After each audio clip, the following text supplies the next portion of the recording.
Good morning, everybody. How you guys doing? Hope you're having a fantastic morning. Wherever around the big wide world, we're back. We're live. We're covering the World Championship game number 11 today. Probably the second to last game. Could be the last game potentially if Magnus does win today. But we are back. We're covering round 11 of the World Chess Championship, which will be beginning in about 2 minutes, you guys. So hope you guys are having a fantastic morning. Hope everybody's feeling good. And hopefully this is not the last game of the match today. But of course, we don't really know what's going to happen. Actually, I realize my scores are upside down. It should be the other way, I believe. So give me 1 second.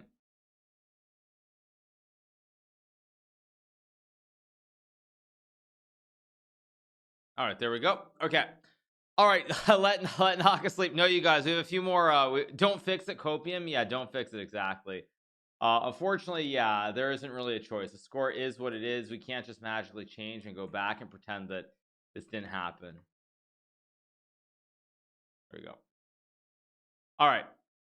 So again, as I said, score of course 6.5, 3.5 today is round number 11. Am I a Magnus fan? I expected Magnus to win going in, but I mean, I really was hoping it'd be closer than this. So I'm kind of hoping that somehow Jan wins today. I anticipate 6.5, 6.5 each. Yeah, it's best of 14. So if Magnus wins today, the match is over. If it's a draw, then Magnus probably draws the next game and closes it out, is my guess. Thank you to the Raps Nation for the Prime. Thank you to Yikers Caps for the tier 1. Thank you to Tone for the Prime. Thank you to Dan X Tell with the Prime, Ferdinand with the 13, Chess Zombie with the 9, and Mr. M Dog with a 5, and Crossing Man with the 21. Thank you so much. Appreciate it. Thank you so much. So anyway, yeah, that's what we have. So all right, you guys, at any rate, is this the worst world championship ever? No, I don't think so. I mean, everything hinges around one game in this match. That's really all it hinges on, is game number 6. So we'll see. I guess we'll see Italian. If you made me pick something, I would think it. And Matt and Jan really wants to try to win. Italian is the only thing I can think of that he can play, but again, he has no data, so it could peter out very quickly into a draw. So again, hard to judge. Very hard to judge. So let's see. All right, it is 4:30, so that means the game should be starting momentarily. We're just waiting for the first moves to come in. What time is it for me? It is 4:30 a.m. here on the West Coast, you guys. So again, doing what I can, waking up really early to cover the World Championship. Hope you guys appreciate it. Definitely doing it for you guys, the fans. Will we have a guest day? No, I don't have a guest day primarily because I feel like we're winding it down. I think there's a high potential for quick draws in the next 2 games. So I didn't really want to like get anyone's hopes up and do that. So that's the main reason we have no guest. Plain and simple. King's Gambit, I don't see it. I don't know. My guess is either Italian. I mean, I really hope we don't see another close Spanish. I'm going to be honest. If we see a close Spanish, I'm going to be pretty unhappy. Is it 1? Pretty much it's 1. But if Jan wins today, there is a chance it could still go to like game number 13. Based on the rating, what are the chances of Jan coming back? I mean, it's like 0.001%. My hair looks amazing. Oh, thank you. Oh no, please, no.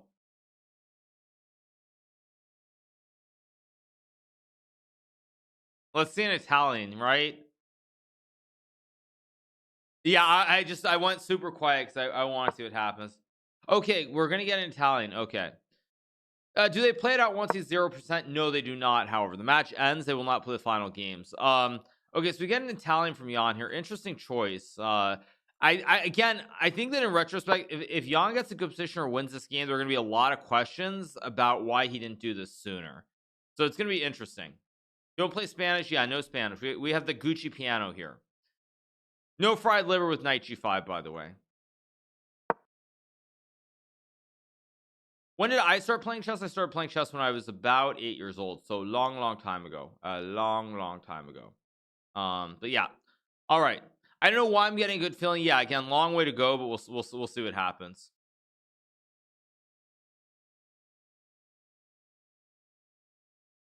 Happy birthday. Thank you so much for the happy birthday wishes. Once again, yesterday was my birthday, you guys. So I did celebrate a little bit, had a cake, so I feel pretty good. How's my steak? I did not have a steak last night. No steak. Knight g5 is not critical. Knight g5 actually was correct play. Black is completely fine in many different ways. So playing d3 c3 is much more standard. Photo of the cake. I guess somewhere I have a photo from last night, but not on me at the moment. Anyway, all right. Let's see. So what is going to happen here? Is Jan going to play knight bd2? Is he going to go rook e1? Couple different options here.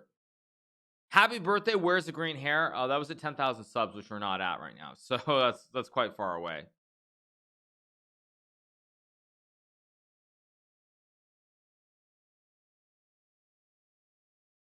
I don't look a day over 21. Thank you so much. No, I just had a light dinner with my mom. She's flying back to New York today, so that's what I did. Okay, Magnus plays a5. In the vein of a certain Grandmaster Hikaru, who actually, I wouldn't say pioneered this line, but played a lot of games with a5 in 2018 and 2019 specifically. So Magnus tries to play like Hikaru. Let's see what's going to happen here. Will Jan play rook e1 or knight d2 is kind of the question. Bishop g5 here, I believe, is not quite right because h6, bishop h4, g5. Good morning, Hikaru. How are you? Yeah, also, Hikaru played this against Anish just the other day. So basically, Hikaru is better than Magnus. Yeah, exactly. That's totally what I'm saying. Not. But anyway, yeah. I'm kind of new to chess. Is London the right opening for me to learn, which would be easiest for black? If you're really new, London, I think is a good opening. That's what I'd say. Timers are frozen. Oh, right. Timers are frozen. So let me refresh the pages as we always do. Let's refresh.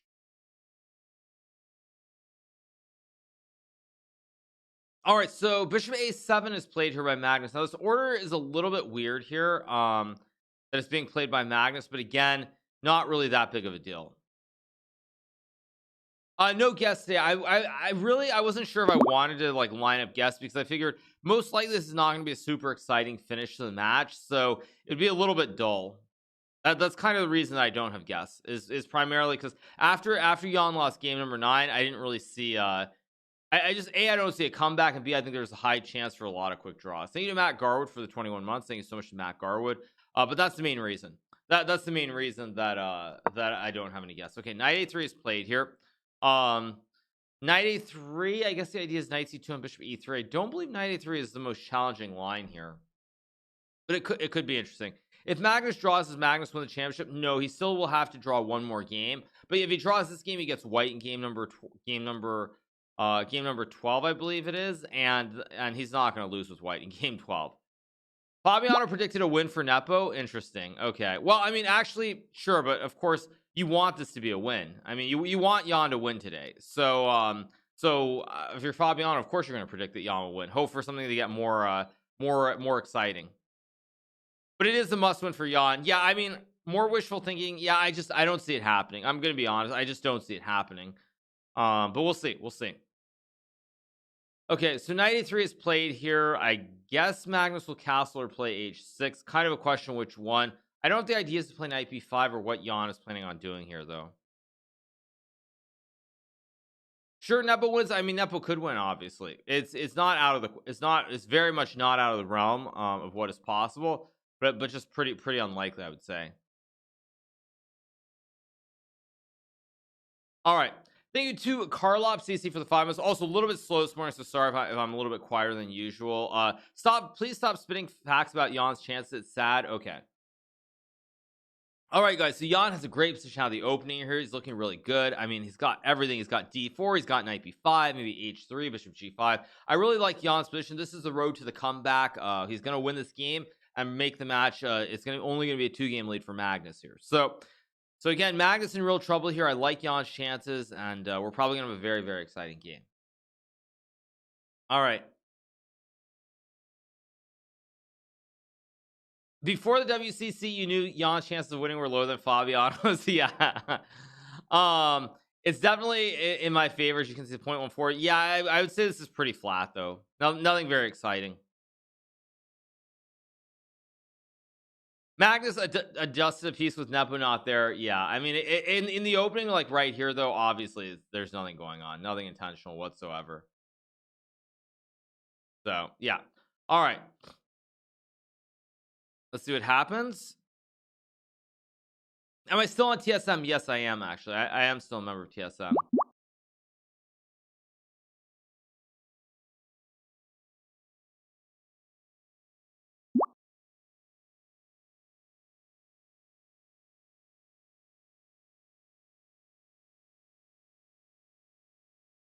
I can't take Hikaru seriously without the early coffee. Yeah, it's pretty early. Only one game's reached this position yet. After castles, depending on what does, it's probably been played. But the specific setup with bishop a7 knight a3 is definitely unusual. It's not normally how you play it. So I guess the idea must be knight b5.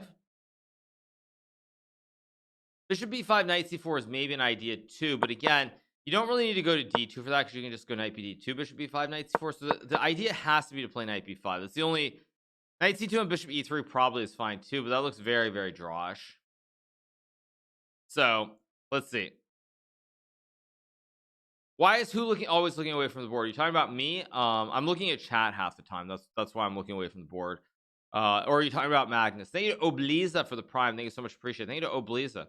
What time's in the US? It's 7:38 on the East Coast. It is 4:38 out here in LA. So I am pretty slow this morning. Apologies if it seems like that, because I definitely am. If I was to give advice to Jan after this match, what would it be? I would think that I wouldn't have advice. I would just probably think that Jan needs to work more on his mental, just the mental part of the game. I think I would say he needs to work on. That's what I would say. Nothing more fun than watching chess at 4 a.m. Yeah. But anyway, yeah, that's just what I would say. So.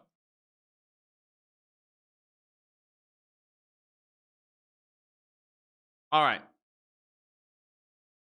What happens if the match is over? I mean, if the match ends, it's just over. It's just over.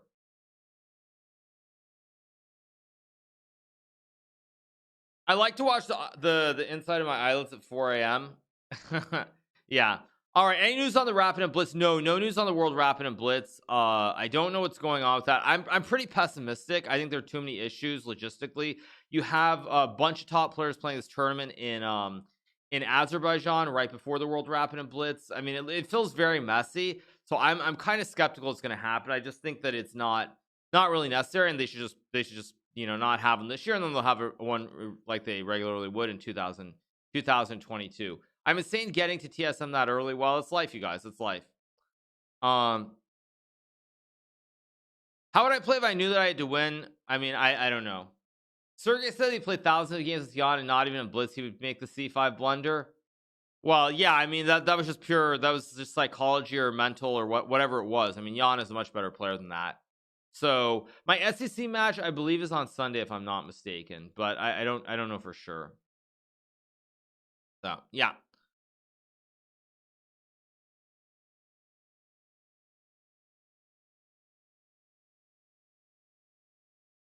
Why did Magnus castle before playing h6? That I don't really know. I'm not really sure on that. That I'm not really sure on. So won yesterday. Yeah, he did. Can you ever be a world champion? If I can qualify for the candidates, I have a shot. But again, qualifying for the candidates is probably it's the first step and probably the hardest step, honestly. I mean, winning the candidates, of course, as I said before, it's a winner take all, so there's a fair chunk of luck involved in pairings, who's playing well at the right time.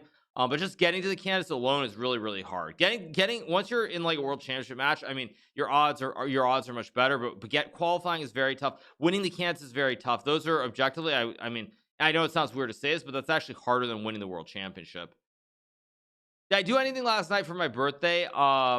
I just had a little bit of a cake from Ralph's, like I told everybody. Went to Ralph's, got a nice little Black Forest chocolate cake, and that's what I did. And my mom was in town briefly, and she's flying to New York this morning, so that's what it was. Very, very simple, very simple birthday and birthday dinner. So, all right. So what's gonna happen here? That's the family version. Well, I mean, that's what I did. Are you sleepy? Yeah, I mean, I feel fairly slow this morning. I'm not gonna lie. Okay, what's gonna happen here? Jan is still thinking after h6. I guess that the idea behind h6 is stop bishop g5 so you can castle, because potentially if you castle here after bishop g5 h6 bishop h4, there's always some chance that maybe white can sack a knight. Now in this position, I suspect it doesn't work. So the knight placement and the rook placement, like if the rook's on f1, you can play f4. Like some position like this, rook's on f4, you can go king h1 f4. Maybe it's strong. With the rook on e1 and the knight on the rim, I'm kind of skeptical, but that's the main reason he did it, to dodge any of this weird stuff with bishop g5. That's the main reason. Thank you to FKMAN for the prime. Thank you to Touchpad TV for the 8 months. Thank you so much. Appreciate it. Thank you. Thank you to Joe Lops for the 2 months. Watch the clip. Okay, what's this clip? What's this clip?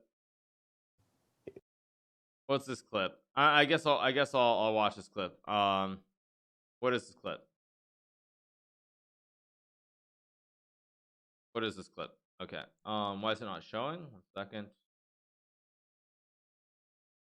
1 second. Why is it not showing? Just give me 1 second. It should be showing. Okay, there we go. All right. What is this clip? Would be under attack if the knight went there. Jan is actually and he played knight a3 on the board, and Magnus is pausing to think. There it is.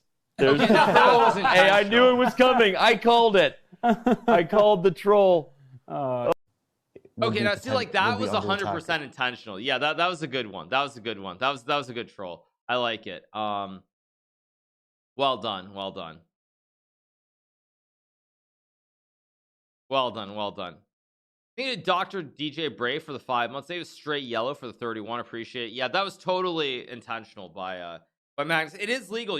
No, you can't do anything. And that one especially, like if the player's not the board, you can't do anything. But that was very clearly a troll. Very clearly a troll. Without a doubt.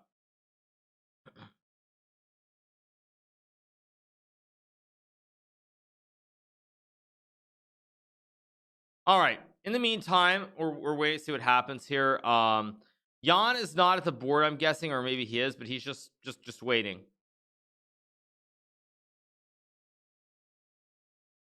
All right. At this point, though, Magnus, of course, is so far ahead. He's +3 that like having some fun at Jan's expense is not crazy. How do I manage to wake up at 4 a.m.? Dedication, just hard work and dedication to what we're doing here. It's touch move, not touch release. Yeah. I mean, it's just a dedication to you guys, the fans, to cover the match. That's all I'm gonna say. I mean, I feel like the last 2 days I have honestly felt pretty bad. I'm not gonna lie, getting up at 4 a.m. But again, for you guys, I'm doing it. So it's what it is. All right. Let's see. So is bishop e3 gonna be played? Knight c2, maybe knight b5 here.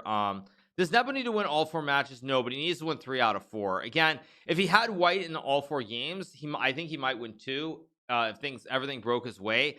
But he has 2 whites and 2 blacks. I find it very hard to believe. So we'll see.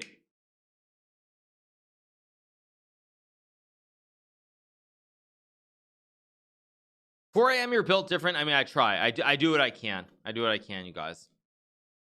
If it's a quick match, you go back to sleep before starting the stream later. Maybe. I mean, I don't know what my plans are for today exactly. There's a good chance I'm just going to cover the game. But we'll see. Whoa, thank you to Yujishin for the 25. Chris BJ Cream. Thank you to Baked Potato for the gifted sub. Thank you so much. Appreciate it. Thank you. You'll be in next year's matches. You're training. We'll see. What odds would I take? I mean, the odds are like 1%. They're like 1% that he's going to win. That's what I would say. It's just 1%. Not more, not less. That's all it is. It's 1%. That's what it is.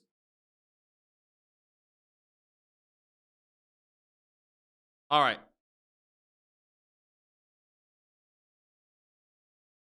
All right. Increase it to 2%. No, it's not 2%. No, it's definitely not 2%.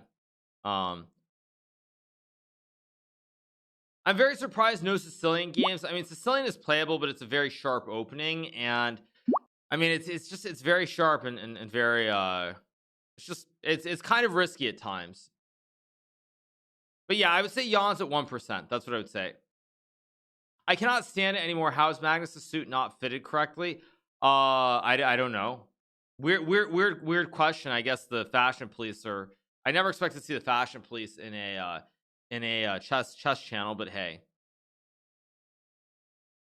his suit is not perfectly fitted. Like, oh my god, it's the end of the world, right? Yeah. That's a new one.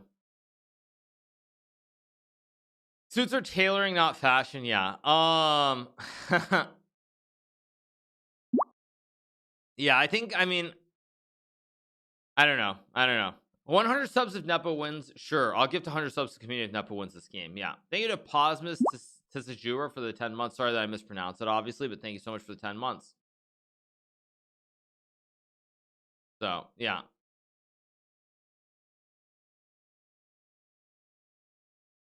All right.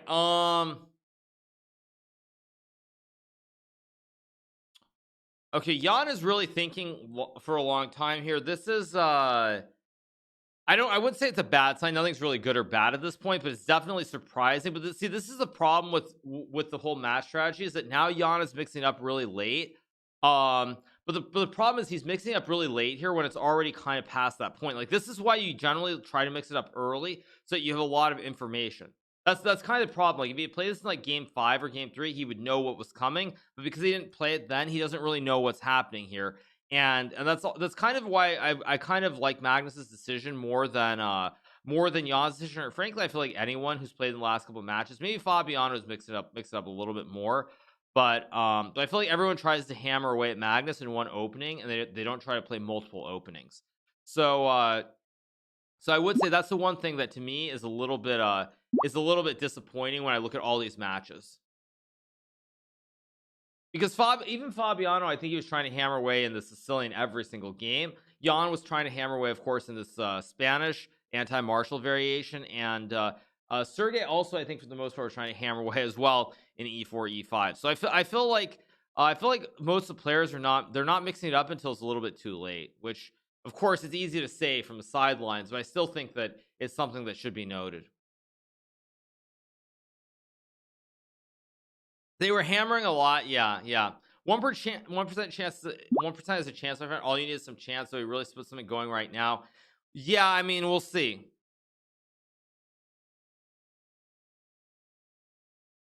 Thank you to Pi 104 for $3. Appreciate it. Yeah. So yeah, I think what I would say about this position, quite simply, is that Jan is saying for a long time, very, very bad sign, by the way, because very clearly Magnus has prepared some setup, maybe not this exact position, but definitely setup where he goes bishop a7 with h6 and castles. And I mean, I feel like if Jan doesn't get something immediately, this is going to be a draw. Is Magnus going for a win? He's just trying to play solid chess, and Jan has to prove something. I'm not really convinced that Jan is going to prove this, if I'm being honest. I'm not really feeling it. So, I mean, again, we'll see, but not feeling it.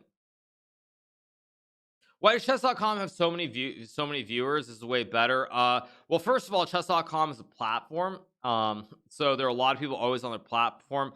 But secondly, and most importantly, they have what's called the Chess TV embed, which basically the people who are actively using the site count as viewers, and everybody gets various time slots on that. So of course it's not like one, it's not like it's all chess.com. And streamers don't ever get any of that time, but that basically shows the active viewers. And so that's one of those things that's been very useful for chess across the board. Secondly, as well, I think there's also front page on Twitch, which is an embed separately, and I think they're getting it every day, as they deserve, considering they have, I think, the official broadcast. So yeah, so it's all good though.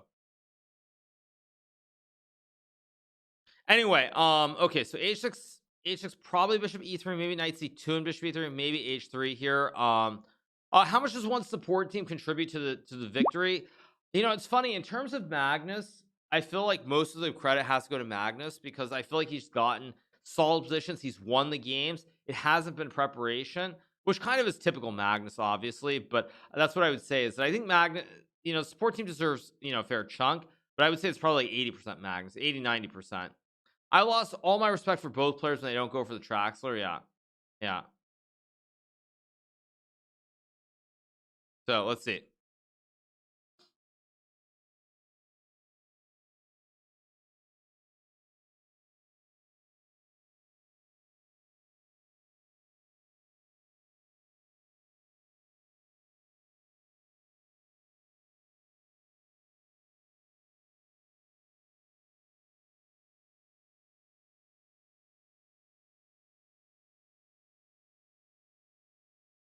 Comments on still playing the Bon Cloud against Fabiano. I loved it. I loved it.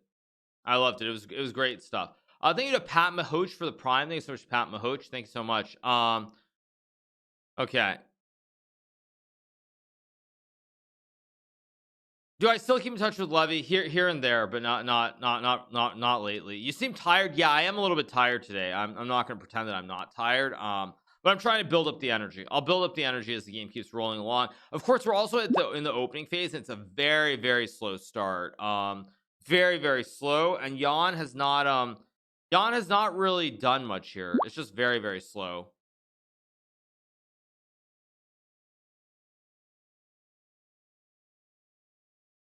So yeah.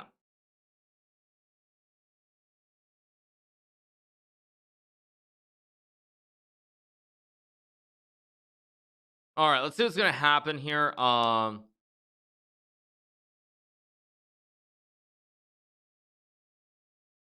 Did I see Magnus's trolling clip? Yes, I did see it. It was funny. It was a good clip. All right, so probably knight c2, bishop e3 makes sense. What else can Jan play here? It's either knight c2 or it's knight b5. But knight b5, bishop b6, I just don't understand what the knight is doing here. And I suspect that the fact that Jan is thinking so long here makes me think that Jan is also like wondering what he's doing too. If he plays h3, I think black maybe can go g5, g4. I don't know if this is actually good, but it looks kind of scary. This is actually a very, very bad start. Very, very bad start for Jan. 8 moves and out of prep in a must-win game. Unlucky, I guess. Well, this is the problem with playing the same opening every game, is that like he tried really hard in the anti-martial, wasn't able to get anything, and now it's so late that he doesn't have time to get information anymore. That's the problem. Thank you to Astralis Wins for the 11 months. Thank you so much. So yeah, it's what it is. It's kind of unfortunate.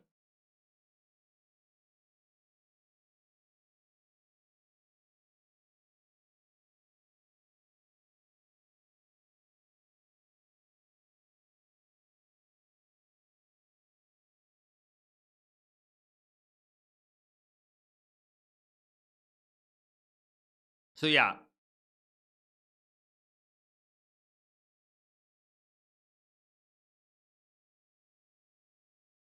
Am I friends with Magnus? I mean, we're acquaintances. We talk here and there. I mean, friends, I think is too generous, but yeah, I mean, obviously, we both have a lot of respect for each other. Okay, so what's gonna happen? What is gonna happen here? From Jan. I mean, I really don't know what he can play besides knight b5, knight c2, or I guess h3. Why is he thinking this is very, very bad? This is very, very bad here. This is not a good start to the game. Jan keeps staring at the camera. Okay, he goes knight c2, which I mean, it's obviously fine, but again, we're gonna get some line like this is pretty standard stuff with trade and some kind of knight e3, knight g4, as I recall. And this is supposed to be completely fine for black. Am I gonna cover the entire match? We're not gonna get an entire match, honestly.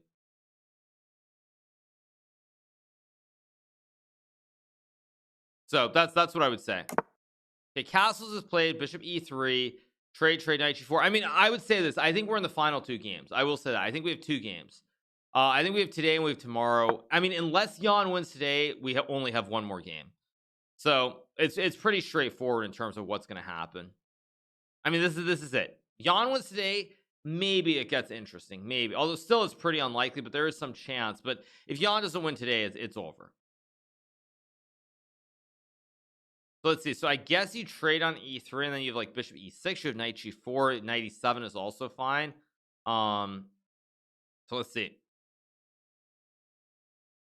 2855 versus 2782 are chances to win again. Better points. Yeah, I suppose.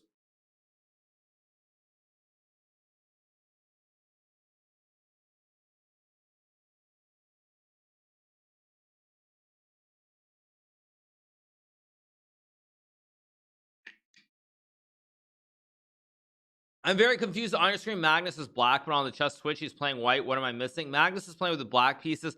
Chess.com changed their layout, so yeah, I know what you're talking about, where it looks like it looks different.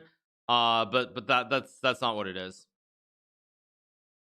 All right, so bishop takes e3, knight takes e3, knight g4 is one option that I see here. I don't really see many other options.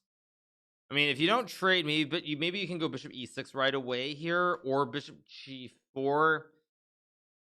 Bishop g4 is maybe kind of interesting, but I think to me, either you trade or you go bishop e6. Those are the two moves that make the most sense. Can you go a4 here? You can always play a4 and you play a5, but I'm never really sure if it's a weakness or it's a strength when you do this. Maybe a4 knight a5 does have some merit here, but I'm always never sure if a4 is the best move or not the best move. It's the top move. Okay. I'm part of the chess.com team. No, I obviously, they sponsor me, so yeah, I'm part of the team in that sense, but like I'm not like part of their world championship team or anything of that nature. But on the live feed, Magnus is clearly playing with the white pieces. If Magnus is the white pieces, then yeah, I don't know what to say. I really don't know what to say. Because as far as I know, he's playing with the black pieces. If he's playing with the white pieces, then I'm probably gonna gift like 200 subs. I'm pretty sure I'm not wrong on that, you guys. Pretty sure. All right, let's see. Did they ask me to comment on the world championship? No, and I wouldn't have done it anyway because that would have meant that I couldn't stream then. So there's no way I was ever gonna be doing official commentary because I always am gonna be covering it on my channel or streaming on my channel during it, especially. I mean, I have my requirements too to get paid by TSM and others, so it's not a situation where I can just take 2 weeks off and do that. What's my monthly streamed hours? Assuming how many do I have to stream? I'm not gonna like disclose that completely, but it's not nothing. So yeah. All right, Phoenix just with our 150 viewers. Yes, tough beans as we like to say. But yeah. Do I know that I'm not on 2700 list? Do they think you're retired? No, that's just automatically. Basically after years of inactivity, they basically delist people. But what I will say about this ridiculous is that we are not in normal times, so to sort of have these same general standards is also kind of odd. It's like again, this comes back to the whole tradition thing. It's like people refuse to like acknowledge that times change or the situation can be different. It's like we have these rules, we're never going to change them. Everything has to be the exact same. That's the one problem that chess has across the board. So that's what I would say. All right, Levy says Magnus is the richest chess player. Okay, he's not even close actually, but yeah, that's just kind of funny. All right, okay, so black can play bishop e6, bishop e3, a4. Only 3 moves that I see. No, the richest chess players is in terms of like strong, like really people who are pro chess players, is of course Anatoly Karpov. Not even close. Anatoly Karpov is the richest of like the pro chess players, and it's not even close. Like as I said before. So yeah. All right. Let's see. Okay, so bishop e3. I guess you trade. Let's see. So takes knight g4, maybe knight f1, maybe like king h8 or knight f6 or bishop e6. Again, I don't really want to go into deep lines here because it all is pretty much dependent on what setup black comes up with, and there are quite a few setups. Why is Karpov wealthy? I mean, he has strong support from the chess state for a long time. Strong support from the chess state in the Soviet Union.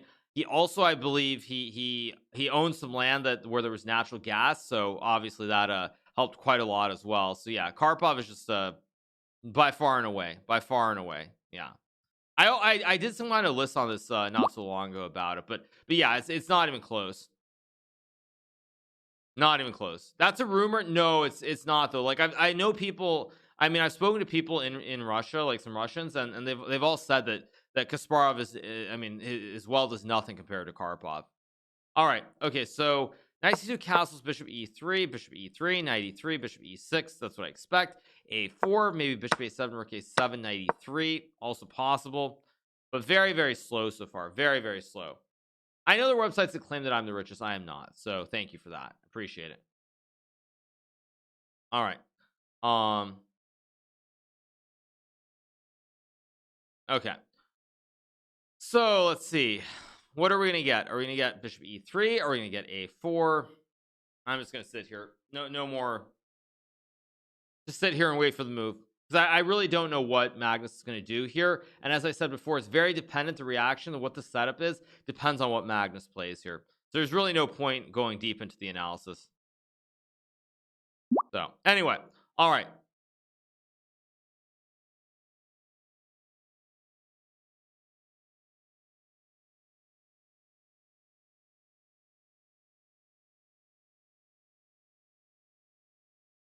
Who's the richest after Karpov?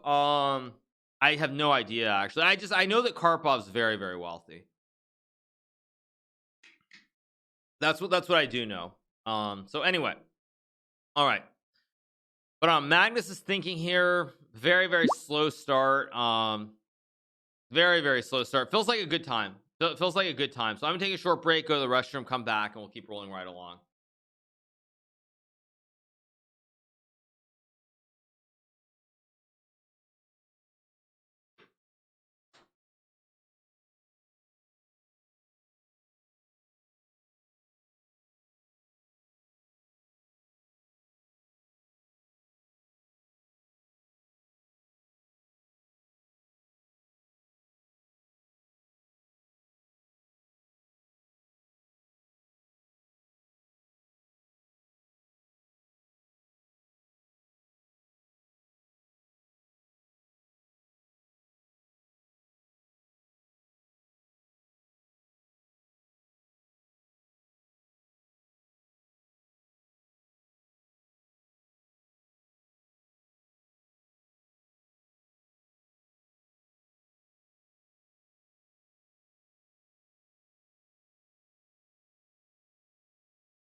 All right, everybody, we're back. So we still do not have a move. As a Dean myself, I wonder what's up with the Denmark hoodie. Well, this hoodie once was sold here at TSM. This was a TSM Bjergsen hoodie. Actually, I realized maybe I should have worn it to work today, because if people see me wearing this, maybe they'll be deeply bothered, because Bjergsen, of course, is now a member of Team Liquid. But yeah, this was the Bjergsen hoodie, Bjergsen X TSM hoodie, from I believe about a year ago. Google says that Hikaru is the richest, and then Fabiano. Yeah, good one. Good one.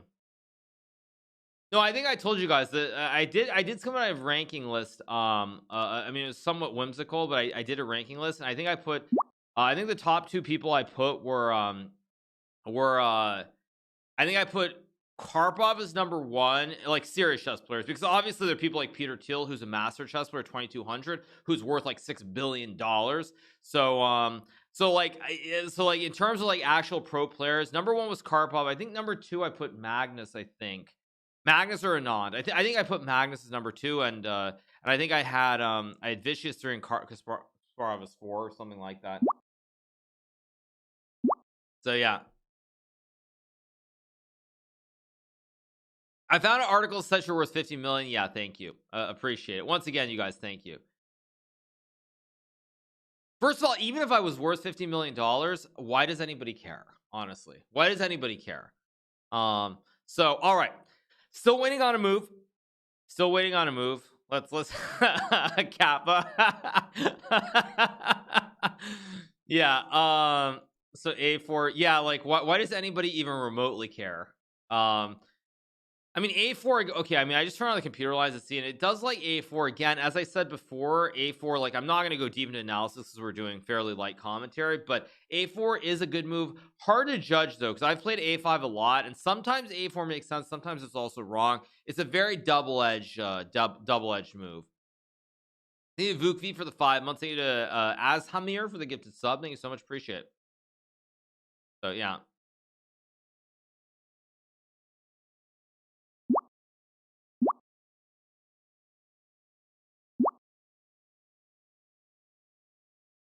It makes perfect sense. It's only 50 millionaires can pass up 250k in the Rapid and Blitz. Good one. Good one. This is a live game, but right now Magnus has been thinking for some time. I think he's been thinking for about 13 minutes roughly. So it's interesting. Interesting to see what he's... I'm sure in the press conference he'll be asked why he's thinking so long. Oh, Engine says Bishop B8. Wow. Bishop B8 is not a... I mean, I guess if you somehow know the structure and you know you have knight e7, c6, d5, you can play it. But it's not very natural, and I almost feel like I've never seen Bishop B8 in this position, so I don't really expect it here. I think it's a Rook P for the prime. I think it's a Rook Bishop, or Rook Knight Bishop Queen, King Bishop Knight Rook for the 8 months. Thank you so much, appreciate it. Any update on World Rapid and Blitz? No, not really. I mean, I would say that I think in general, either they're gonna hold it in Dubai or it's not gonna happen. That's my general read of the situation, because I don't think there's anywhere else that they can really get set up in the amount of time that's required. But I also don't know I don't even know what the restrictions are in Dubai either. So I don't really know. I don't really know. It's a race to 7.5. If I was worth 50 million, would I abandon streaming? No, but I probably would stream quite a bit less. I mean, it's definitely a big grind. I think I would still stream it probably if I really was worth 50 million. I would donate. I would probably donate, like, honestly, like at least half the money to charity or something. I'd probably keep enough to pay taxes, but after that I would just donate all of it. So yeah, so there's my answer. Will I take part if they move it somewhere else? I don't know. PCR every 14 days, 72 hours PCR to get in the country. I mean, that sounds pretty normal, but again, also with this tournament that's happening in Azerbaijan. Okay, so Magnus trade. So with the tournament that's happening in Azerbaijan, I kind of don't expect it, is what I would say, is how I feel. I just don't think it's likely.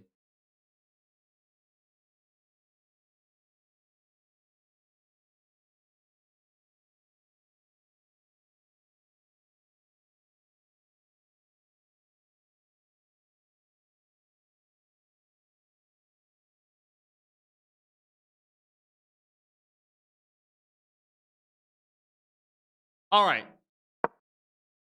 Okay, so rook e8. So Magnus is playing very stable, just very solid. Rook e8, bishop e6, rook e6, and then d5.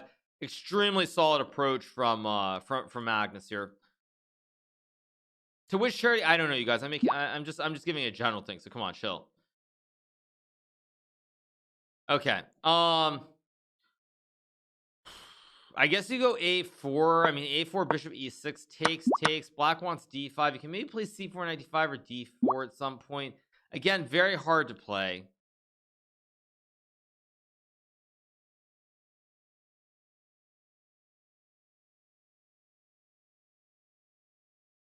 Oh, by the way, apparently my playlist is in order today, so let me change the music. Give me a second. There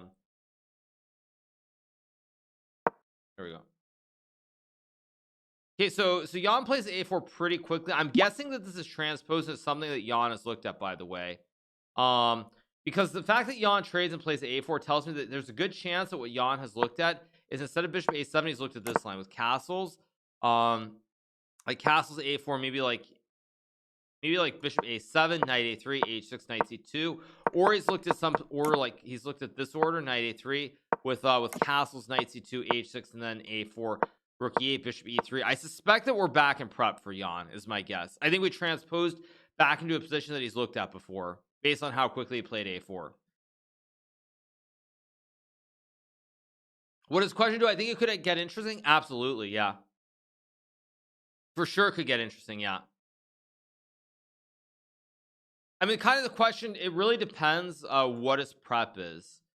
Like, bishop e6 is going to be played, I assume, pretty soon. I don't know how soon, but I expect bishop e6 pretty soon.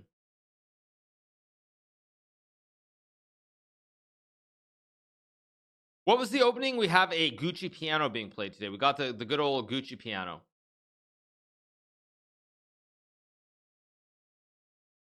Will there be any guest state? Most likely not. I mean, I wasn't expecting this to be a really exciting game. I mean, I've had this ever since we had Benjamin on for game 9. I felt like we're definitely gonna get a couple days where we have quick draws. I don't know which days specifically, and so I didn't want to like.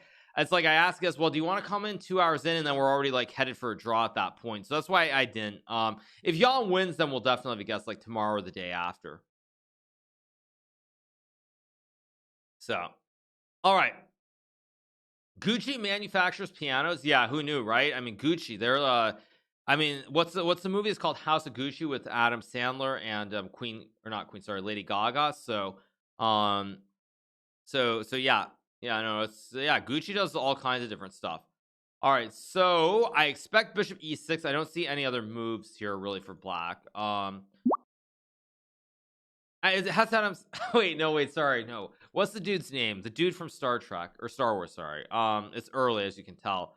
Oh, it's Adam Driver. Yeah, it's not Adam Sandler, right? Okay. Yeah, okay. It's Adam Driver, fair enough. All right. Anyway, if Magnus wins today, the whole thing is over. Last movie that I watched in an actual movie theater, that's a very good question. Last movie that I watched in the theater, I think, was Avengers Endgame. I think Avengers Endgame was the last movie I watched in the theater because there was a really comfortable theater in Florida with like really nice leather seats. It was very nice theater, and that was the last time I went. And Avengers Endgame was the last movie I saw. I think in 2019. So, yep. Jan can win 3 in a row for sure. Who knows? Yeah, saying Adam Sandler was a bit of a gaffe, a bit of a serious gaffe. But anyway, yeah, what it is. It is what it is, as we like to say. Thank you to Robar for the prime. Thank you so much to Robar93. Appreciate it. Thank you so much to Robar. What flavor of cake? I had Black Forest. It was like just a small Black Forest chocolate cake. Cake that I got from Ralph's. Great supermarket, by the way. All right. 0.1 advantage, easy draw. I mean, the thing that's interesting though is Magnus is actually thinking a long time, which means that he senses some kind of danger. He senses there's something off in the position, which is interesting because I don't really see it right off. I mean, maybe he's worried about bishop b5, but even bishop d7, like we could get I mean, we won't get it, but you could get a repetition. So I'm kind of wondering why Magnus is so deep in the tank here. Black Force is so good. Yeah, it was pretty good. I liked it. Can I open a chess class for a 600 elo? I mean, I don't really do classes at the moment, maybe down the road. But we'll see.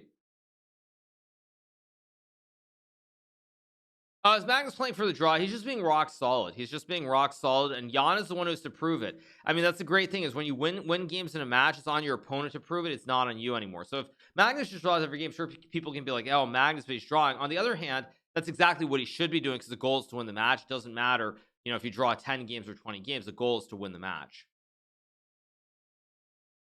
But it is interesting that Magnus is thinking so long here. It is quite interesting.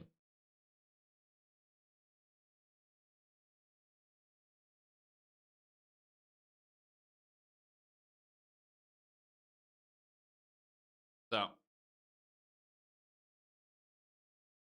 Magnus will stand his ground. Jan won't back down. I mean, I don't know what that means exactly, but yeah. Sorry, by the way, you guys, if I'm a little bit low this morning. I just feel a little bit slow. Actually, I'm gonna get some G Fuel. Give me a second.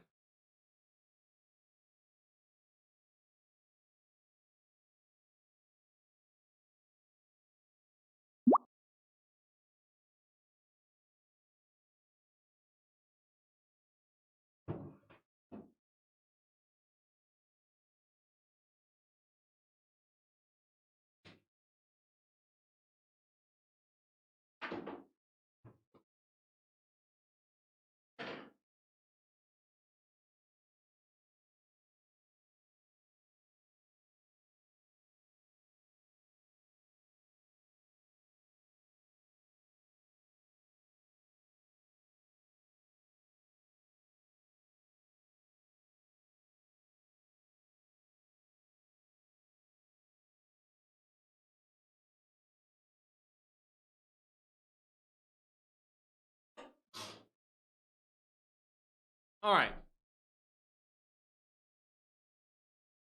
Look at my head. I'm balding. Yeah. I have guava.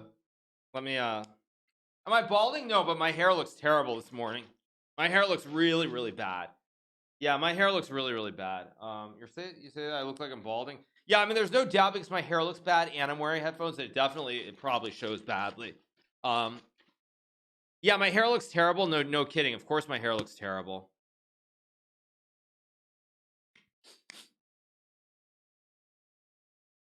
All right, I got some. I have some guava. Yeah, it's the hair. No, well, I think it's the hair and the headphones. And probably an angle too. No kappa though. I'm being quite serious.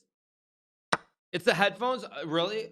What is it? I'm trying to figure out what the headphones do. They probably push like a ton of hair forward to make it look like it's balding at a certain spot. I don't doubt that actually that it does, but whatever. Am I afraid of being murdered? That's a very weird question. That's a very weird question, my man. Are you sure you're feeling okay this morning? Like, are you feeling okay, dude? I mean, mind you, I've watched enough NCIS to see a bunch of random weird stuff, but hey, like, yeah. All right. Okay. Okay, so we have more moves. We have Bishop E6 trade and Queen B3. Like I said, the thing is that Jan transposed back into preparation. So Jan is back to moving instantly because even though the order was slightly unusual, he's looked at this position before. Yeah, Hobby O for the 5 months. Thank you so much to Hobby O. Appreciate it. Thank you.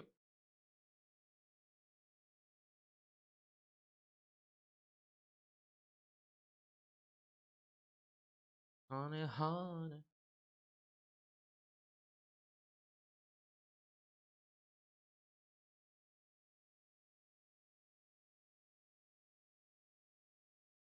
Do I drink alcohol? If so, what is your poison? I don't really drink much anymore. I used to drink quite a bit, but I don't really drink much anymore. It's a little early for queen action. Not really. You hit the pawn. At b6, you're kind of trying to put weaknesses here, like maybe knight d5, maybe rook c1 and d4 later. I mean, the pawns are a little bit iffy here. You really would like to not move this pawn because it just supports the knight. Like that's the thing. Like, for example, say you can. Let me just make some random moves. Like some position like this, you'll notice the pawn guards the knight, and there aren't really weaknesses. But if you have to play b6, if you have to go b6 here after knight d5, there's threat of queen c4, d4, b4. Like your pawns are just a little bit loose here. Whereas also ideally, you'd love some position like, let me just set it up, where you could get again, ignore the actual moves don't matter, but where you could get something like c6. But once you put the pawn on b6 here, if you go here, there's always kind of a permanent weakness. You can never really push because you're going to lose the pawn on b6. So I don't love b6 here as a move. I kind of wonder, can black get away with just knight e7, knight g6 traditional play, or does he have to go queen c8? But I'm gonna say this: I do like Jan's position. I think it's good, and he is in prep, which is very important as well. So he has a chance. I think. I don't think he can lose this position either.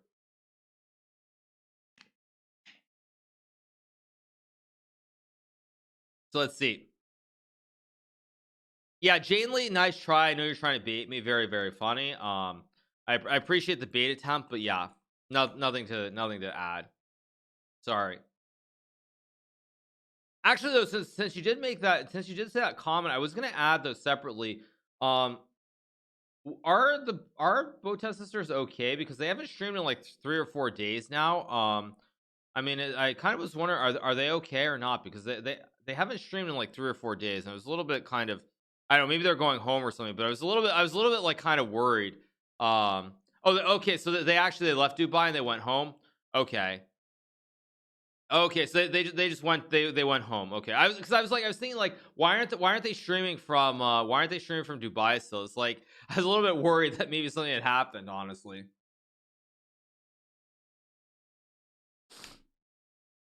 But okay, they left, so yes, they're completely fine. All right, yeah. Okay. All right. Okay, maybe Queen C8, maybe Rook B8's a move. Yeah. All right, let's see. B6 is a move. 97 struck me as a possibility. Maybe Queen D7 is also just fine to then follow it up with Rook B8. This looks a little bit weird to me, so I don't really like Queen D7. I'm kind of wondering about 97 takes. There's some D5 tactic, like D5 and Rook B6 here, maybe. I mean, White can still probably go Queen B3 takes, and then maybe Knight C4, maybe Queen C2. Feels like White should be better somehow, but I'm not 100% sure. It's the headphones copium. What is this headphones? Is that Trainwrecks? Can't tell who that is, but anyway. All right. Did I go to the Game Awards in LA? No, I wasn't. My invite was lost in the mail, and beyond that, I don't know. It's not something that really interests me. Who won, by the way? Who won, by the way? Is that Trainwrecks, by the way? Is that Trainwrecks? I can't tell. It's the headphones. Look, the headphones. Oh, okay, wait. Okay, I'm sorry. I gotta watch this clip quickly. It is actually Train. Okay, let's watch this quickly. Let me turn it down just a little bit. It's the headphones. Look, the headphones sit perfectly on there. Okay, I don't mean to do that on purpose. Look, like that's just where the headphone. That's where my ears are, bro. No cap. Like, I'm telling you, it's.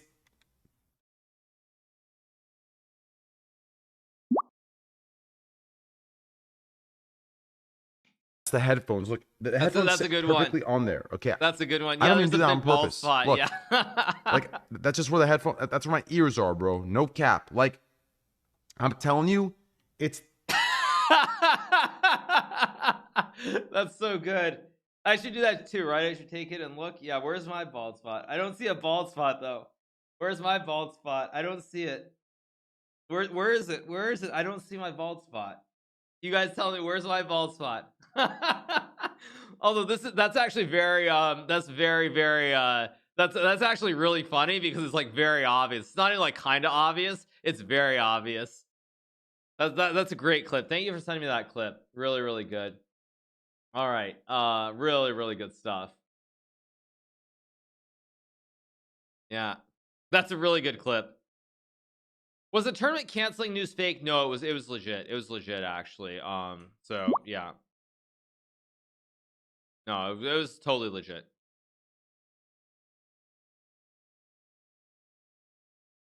All right. We're just waiting on a move from we're waiting on a move from Magnus. I don't know if it's gonna be B6 or he's gonna play 97 or he's gonna go like Queen C8. Kind of hard to judge.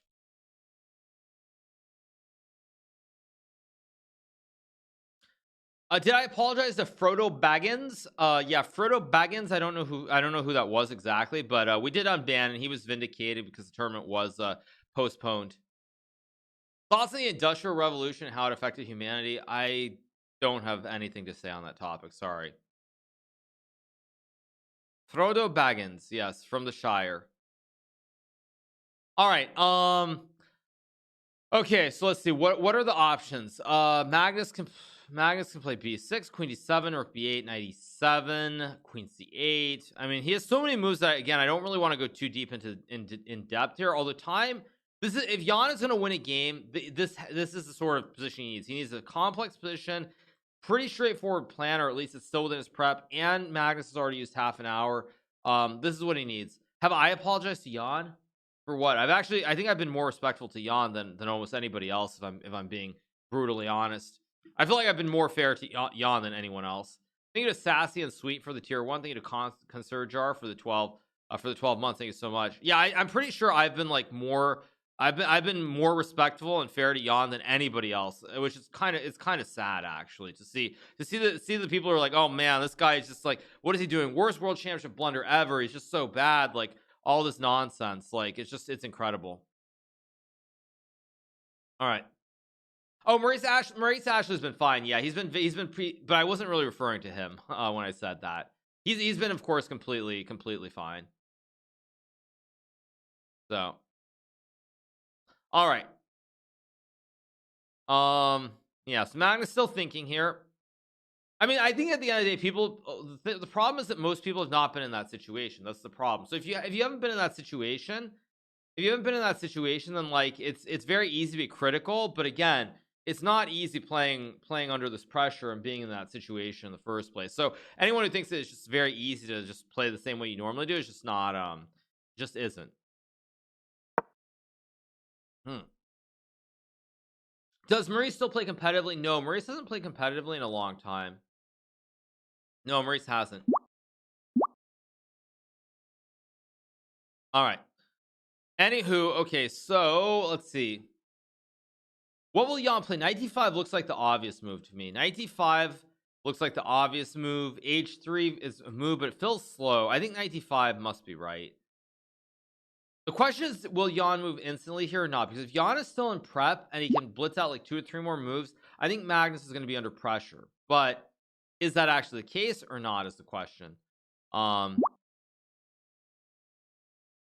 think Daniel would score better against Magnus in Classical? Well, with no pressure, maybe he would. But, I mean, honestly, trying to compare Nepo to Daniel is very insulting. Very, very insulting to Nepo, honestly. Thank you to Quicker Oats for the 12 months. Thanks so much, Quicker Oats. Appreciate it. Thank you. So let's see. If not knight d5, I mean, the problem with knight d5 is just knight e7 because takes looks fine. Knight e7, queen e7 looks fine. So that might be the problem with knight d5. But if you don't go knight d5, how do you force d4? Like maybe you can play rook d1 and d4, but it doesn't look obvious. Doesn't look obvious at all. That's my guess.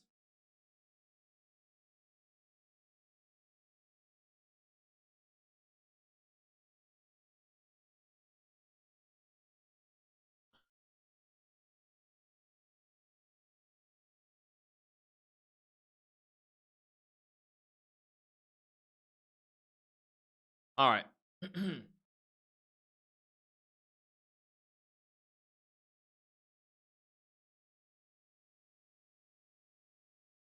Queen c4. Yeah, I mean, queen c4 is a move as well, I guess.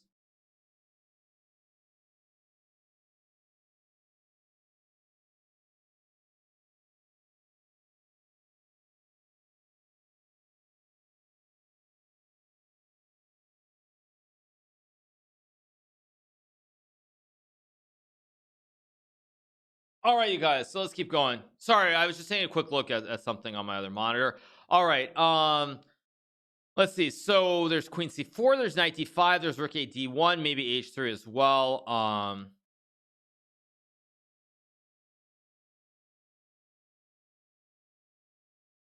Queen c4 runs into d5 you just take, and this is actually just losing for black.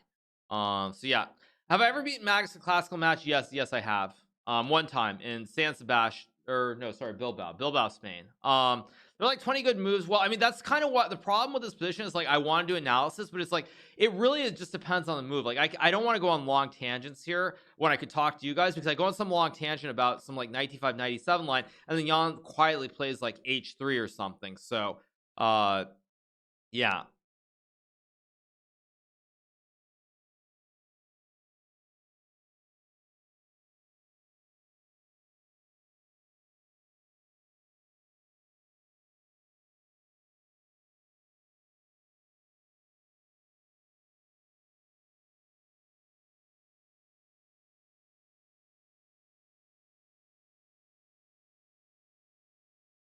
All right. I predict what did I predict exactly? I don't know what you're saying I predicted, but yeah, I mean it just looks I'm not focused. No, I was looking at the CPI number. I was looking at the CPI number on the other monitor. All right. So, like I said, there are many different possibilities, but I'm not sure what Jan's going to play, so I don't really want to go deep into the weeds here. What is the CPI? Yeah, that's a good one. What is the CPI? I don't get bored, no, but I am very slow this morning. I'm sorry. Thank you to the Wizard Melon for the 4 months. I think no cursing. Ever play chess? Yeah, no cursing on the stream. We're very family friendly, you guys. It's gonna be a fun month. I actually got a new sponsorship deal, I think last night, that I'm gonna need to do on stream. So we're gonna see some variety for some other stuff too. But yeah, no, I was just taking a look at the CPI stuff because obviously, like the market is kind of looking market was looking a little bit scary after yesterday, but I think it's coming back. Probably gonna be a plus 1% plus day again. Probably just snap back the other direction. All right. Do I go to church? No, I don't go to church. Sorry. Do I trade? Not frequently, but I do have some stuff on right now. Betting that the market doesn't crash, basically. Respect on getting up so early past week over there on the West Coast. You guys, I'm a hustler. I grind. It doesn't matter if I have $1 or I have $50 million. I get up and grind because I love the grind. I'm very passionate about this job, streaming. So yeah, no, it's what it is. All right. Anyhow, okay. So no, I have not been to Australia. In terms of places I want to go to, I want to go to Australia, New Zealand. I actually. Man, I've told this before on stream, but every time I think about it, it does get to me. And I remember maybe it was very early, maybe it was like April or May, April of May during the pandemic in 2020. And I remember like what I wanted to do was I want to do some IRL in Australia with Byron. Like I was trying to cheer him up, and I asked him, if he would want to do some IRL in Australia. So anytime I think about it, always is it's always a little bit sad looking back. So. Yeah, it is. No, it is sad. It's always sad when I look back. But yeah. All right. Anyway, thank you to GA Iceberg for the tier 1. Thank you so much. Appreciate it. Yeah, but I do want to go to Australia and New Zealand at some point. Definitely. All right. Do I want to go to Vietnam? Maybe at some point, but yeah.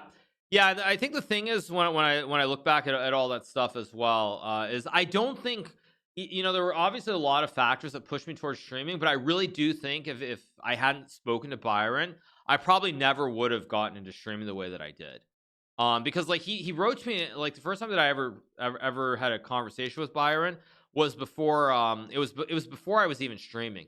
I think he saw one of my podcasts I did, maybe a Bloomberg podcast or something after US Championship, and that's when we started talking. So like I started talking to him before I was even streaming, and so I don't think I ever would have ever like gotten into streaming even, perhaps.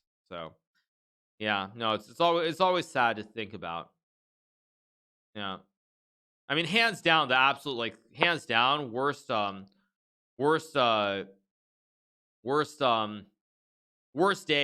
that I've had in the last like 2 years. Nothing compares to, what was it, July 2nd, I think it was. Nothing compares to that. So all right. World Rapid and Blitz is in Poland.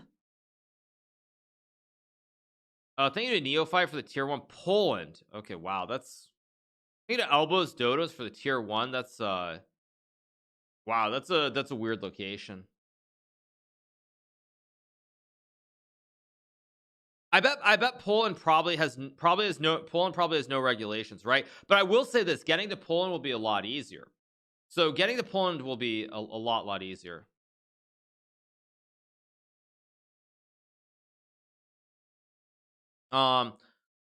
Okay, so we have REKT D1 played here by Jan. All right, let's get back to our scheduled programming. Focus on the game a little bit. That's probably why we don't have the most viewers in the world this morning. Only 7,500. Not to be a viewer, Andy, but let's get back to it. Oh wait, no, Poland is hosting the European. Oh, so Poland. Does somebody have a tweet with that? By the way, does someone have a Twitter? Oh, let me go to Twitter. Let me see. Does someone have that?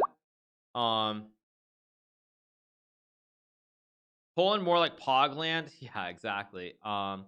Right. Right, exactly.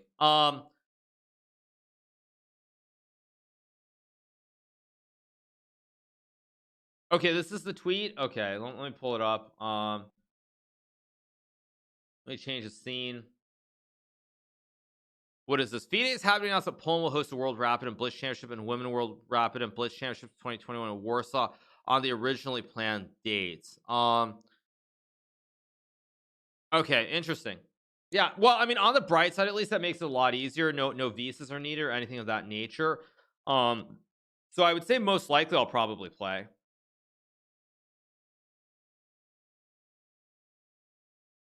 All right, REKT D1 is played. Probably I'll play Poland. I mean, Poland, it's it's a European country. I was gonna say like countries that popped in my mind that made sense were like not that made sense, but countries that I would automatically go to would be like Germany or the UK. Countries that are like that are in Europe. So first you have to be invited. What do you mean, be invited? What is that, a joke? I have to be invited? Yeah, I have to be invited, you guys. That's a good one. Good one. Good one. Good one. Have to be invited. Rank 2, and I gotta be invited. Yeah. UK and the EU. Okay. UK and the EU. Yeah. Let's not open that can of worms right now. Okay. So REKT D1 is played by Jan. Idea D4, maybe knight D5 here.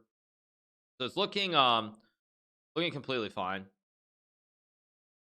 Brexit. Yep. I want to see a counter of how many times Hikaru said you guys. Well, I think of chat as like my family. I actually do. I mean, I was streaming on my birthday. I had nothing else to do. So I really do think of chat as kind of my family at this point. I mean, it's like, what do I do with my day? Like probably 8 to 10 hours of my day, if not more. I'm only thinking about streaming related things. So like you guys are what matter. 97 played by Magnus. Okay, so D4, you take rook E4. Game is now starting to simplify quite a bit, so it will be easier to do some analysis. Like, well, simplify is the wrong word, but there aren't as many plans. So the real issue for white and black is who can get in D5 and D4 here. If white can get in D4 here, you take the pawn, and black is better. So white can't push, but black also can't kind of push. Like, say you get H3, D5, takes. White also wins the pawn at E5. So it's kind of tricky here. It's going to depend on who can get in D4, D5, and that's going to make all the difference in the center of the board. Check Discord, please. Okay, what did I miss in Discord? Okay, yeah, FIDE World Rapid and Blitz will be held in Warsaw, Poland. Yep, okay. Yeah, that's actually about the best possible solution. That's the best possible solution that they could have come up with was a country in Europe. I mean, I think I'm almost certain I'll play. It should also be reasonable to get to Poland as well, which is kind of nice. Trying to get to Kazakhstan was like brutally hard, and the tickets were brutally expensive as well. Probably like just a short flight. Let me go to United and check while we're waiting. Yeah, that's much better. Much better.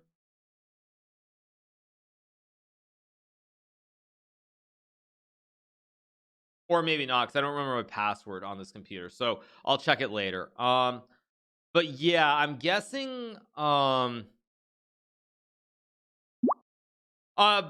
first class flight. No. But the thing with getting to Kazakhstan was to fly in business class would have cost $11,000.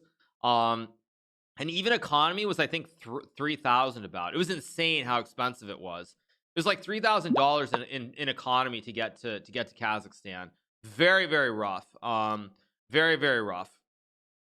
So yeah, and like I of course got an economy ticket. It was like $3,000. Luckily with United Airlines, because they're the best American airline by a big margin. Also, by the way, UAL is a great stock. With United, you can get a full travel credit back, so it's completely fine.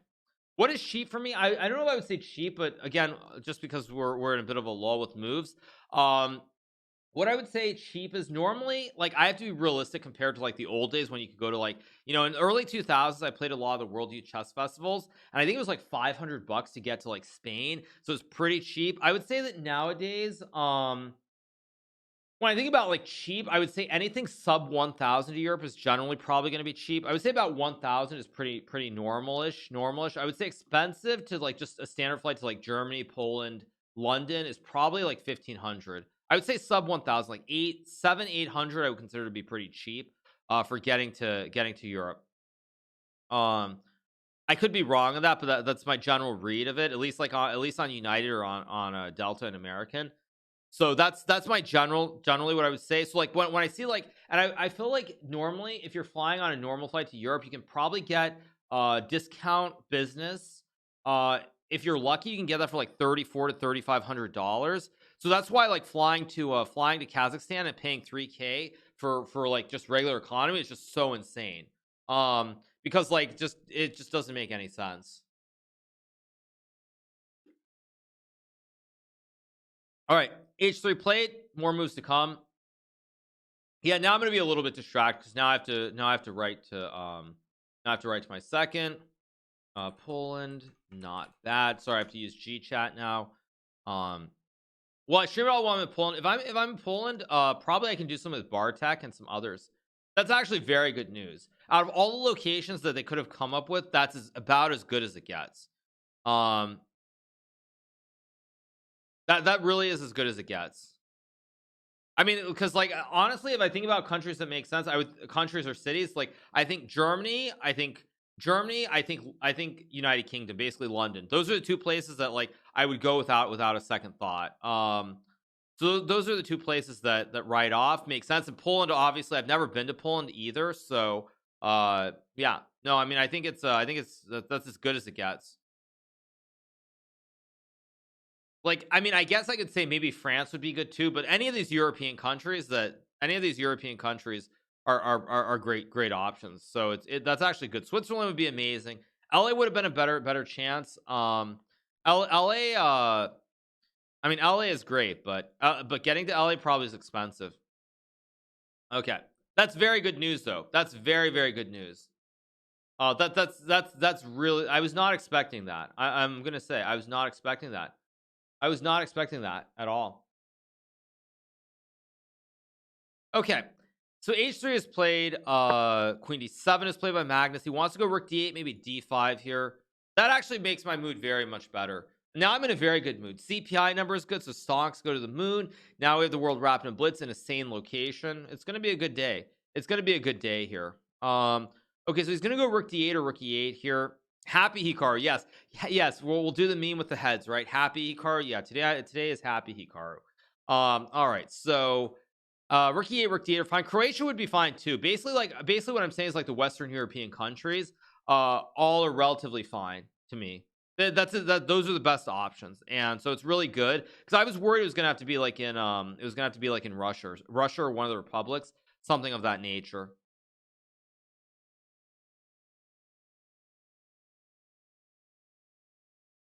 So, yep.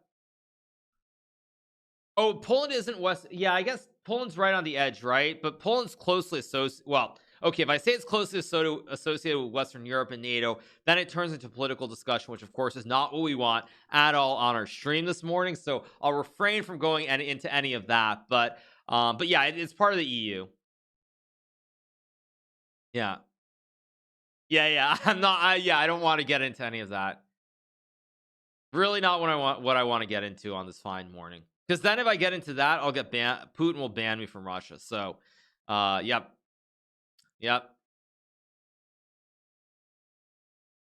I saw this funny tweet though. Well, let me show one tweet which I thought was funny. Let's see if I can find it. Give me 1 second. Let's see. Can I find it? Where is it? Okay, yeah, I saw this great tweet. I'll just show one tweet for you guys. Just one tweet. Okay, here's just one tweet I'm going to show you guys very briefly. Because I saw it the other day and it was funny. It was a tweet by Ian Bremer.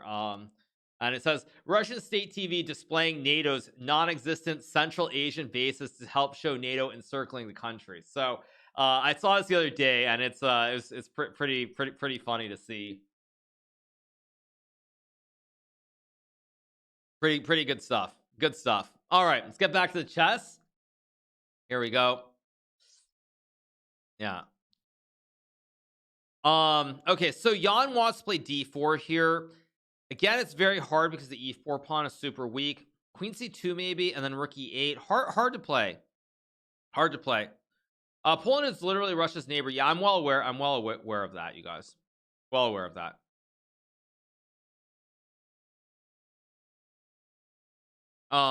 Near total ban on abortion in Poland. I'm not going to touch.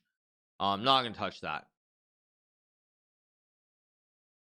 Okay, so Queen c2. Am I excited? Well, the great thing about Poland also is that since it's just a standard, just a standard easy place to get to. It's probably like 2 flights from LA, so it should be pretty chill, which is also good. So no, that's very, very good news. That's extremely good news. Yeah. I think you had ducks for the tier 1. Yeah, no, I'm in a very good mood. Yeah, LA to UK and UK to Poland, yeah, or like LA to like, I don't know, München maybe.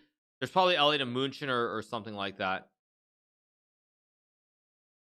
So yeah, Russia attacking Ukraine, China attacking Taiwan. Good try. Good try. Again, not touching politics. Not touching politics at all. Not my thing, you guys. So yeah. München or Frankfurt, or one of the two. At any rate, let's get back to the chess. So white wants to go d4. You can't really do it because the e4 is weak. You have maybe queen c2, but now again, I feel like rook e8 is still happening. At d4, I think you still lose a pawn. And if you don't get d4, black threatens to play d5 because the rook's stacked. Like, say you play a random move like this, the pawn is now guarded by the 2 towers. So this is completely fine for black. So it's a little bit tricky here. Yeah, it's München, of course. München.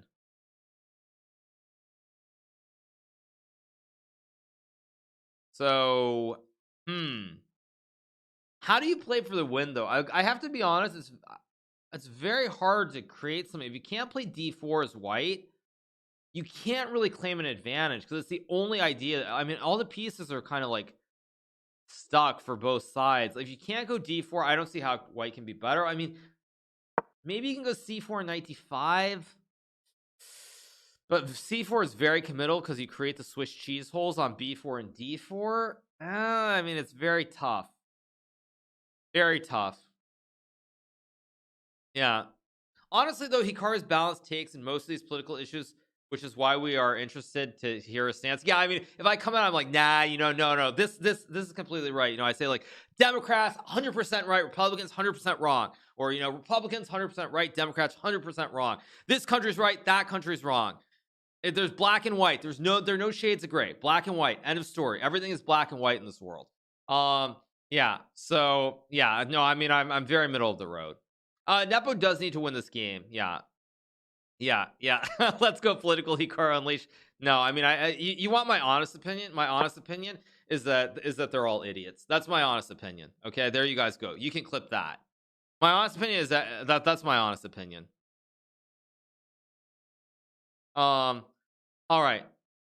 So let's see. So d5, I think d5 makes sense. Maybe knight g6 makes sense.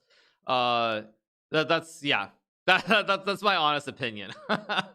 Honest opinion is that, like, I mean, I was thinking about it. It's crazy. I think I actually saw an Elon Musk tweet. There was some tweet by Elon, and it was about like how we had 8 kilobytes of RAM in the 60s, and we were able to go. NASA was able to go to the moon, and like it's 2021.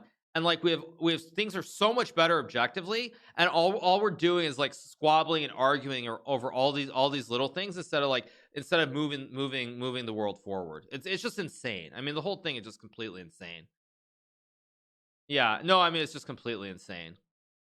So, all right, back to the chess. Knight g6, knight f4 is a move here. d5 is maybe, I mean, d5 is the most conceptually or aesthetically pleasing move for black. I mean, is it really that bad? Let me turn the lines on. Computer says it's bad. Why? It says 0.3. Knight g4. Because there's a tactic with ed5. There's actually a tactic. So maybe knight g4 has some merit then. There's actual merit here. Because now you can trade and you actually win the game, kind of. That's a nice tactic. Nice tactic. Look at the FIDE tweet. It's just a generic one that says they're holding the world blitz and rapid, right? there something more to it that I missed? I mean, is there something that I'm missing? It just looks yeah, it just looks like the generic stuff that we already covered. So okay. Let's see what the next move is going to be here.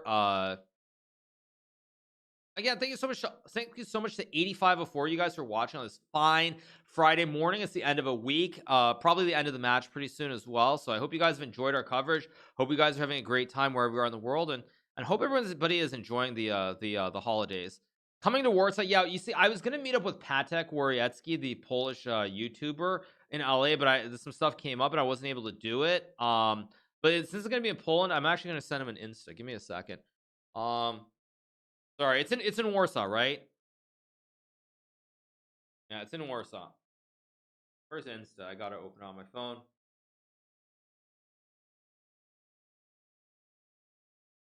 Okay. Warsaw Christmas.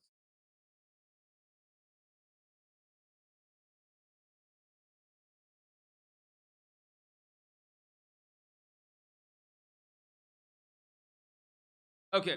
All right.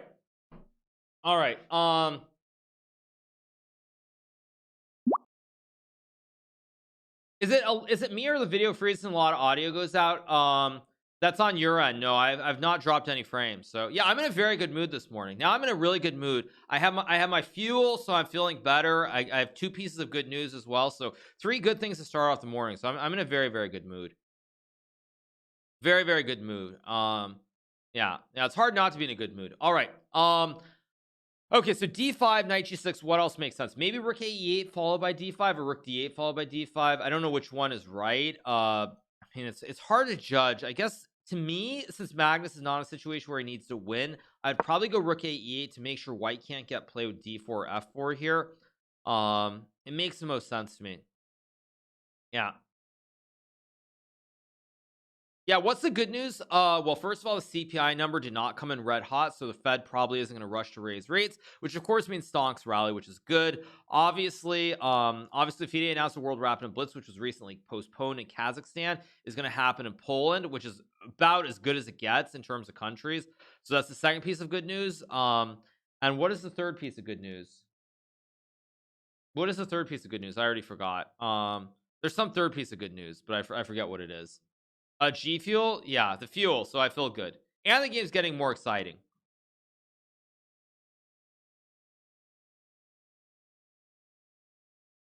I should go on Pardon My Take. Why would I go on Pardon My Take, you guys? I'm not naturally angry.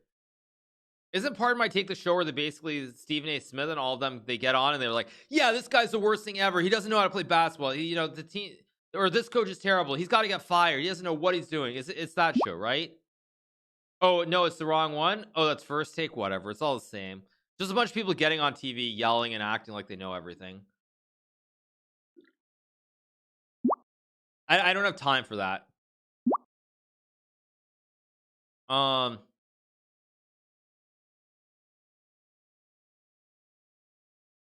right.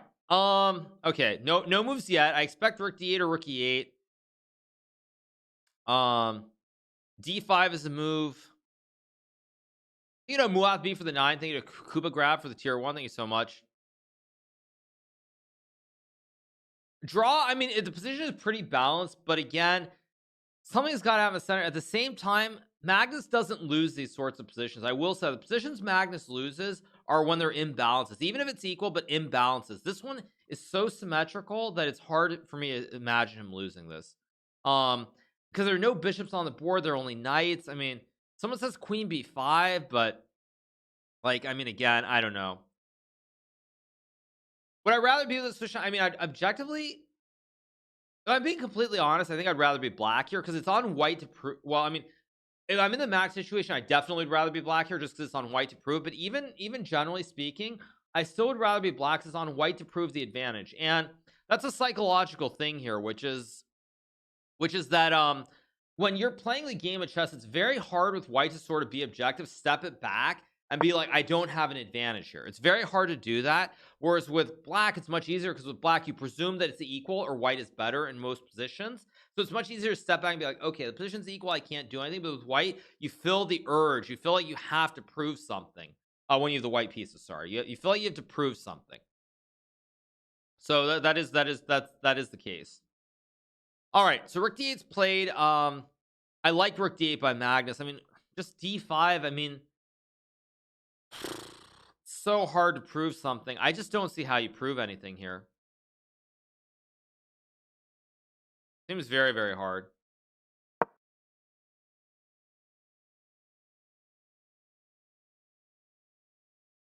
All right, knight g4 is played. I mean, I guess you take, maybe take and play d5. I mean,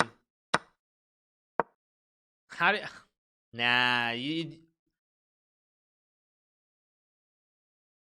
I think I'm gonna go out on a limb. I think I'm gonna go out on a limb here. I think that I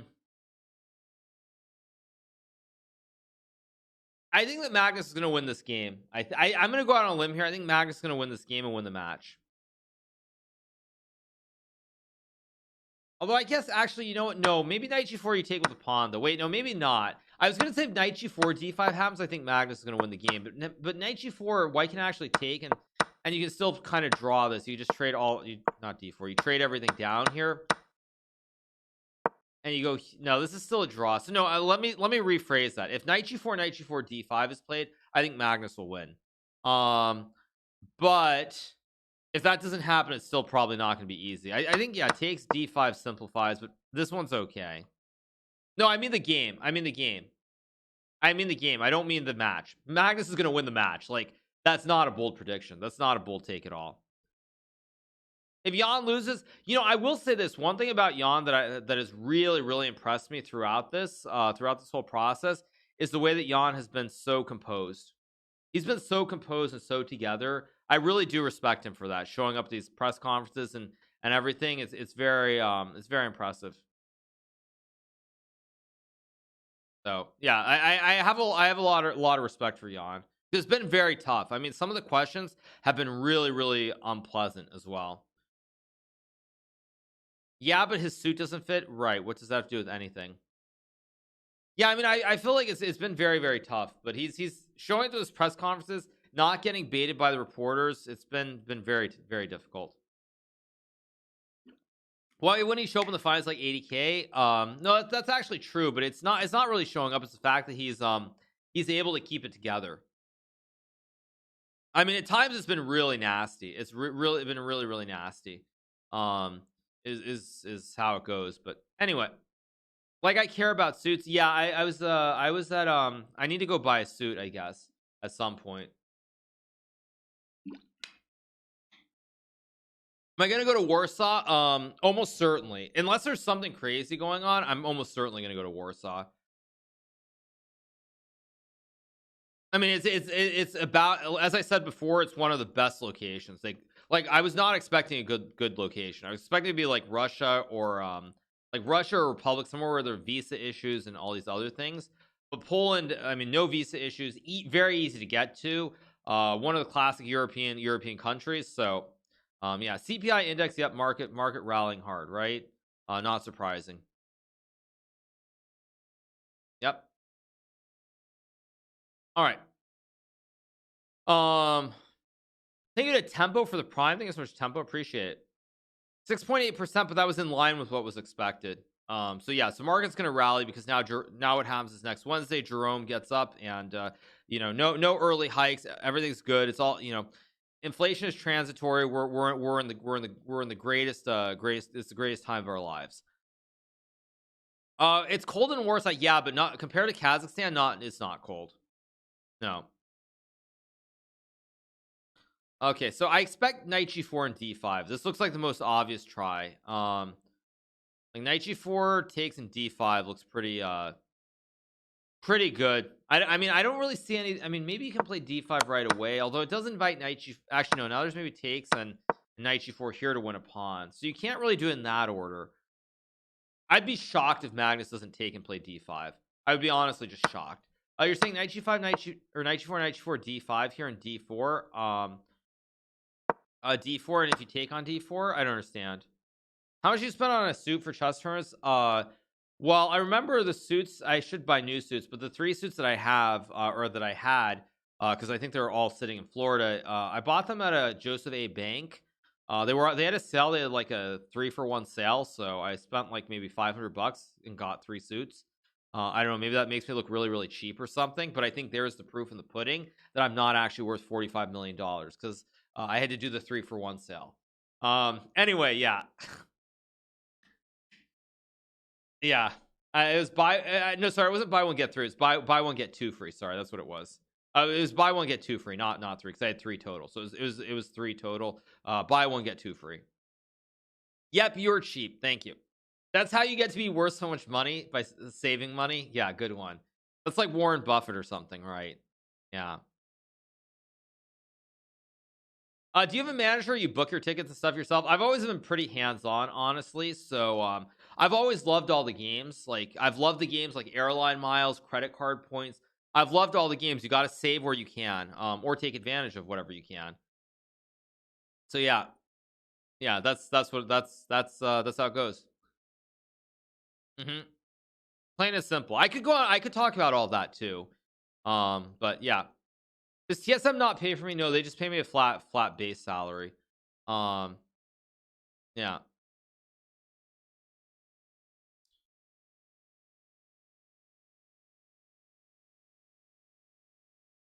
All right.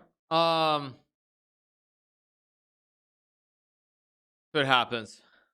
There's knight g4, d5. I went to Australia for free basically because of Amex points. Awesome. Nice. Very nice. How was the steak yesterday? I didn't have a steak, you guys. All right. Am I going to Poland? Yes. Almost certainly I'm going to Poland. I see no reason not to go to Poland.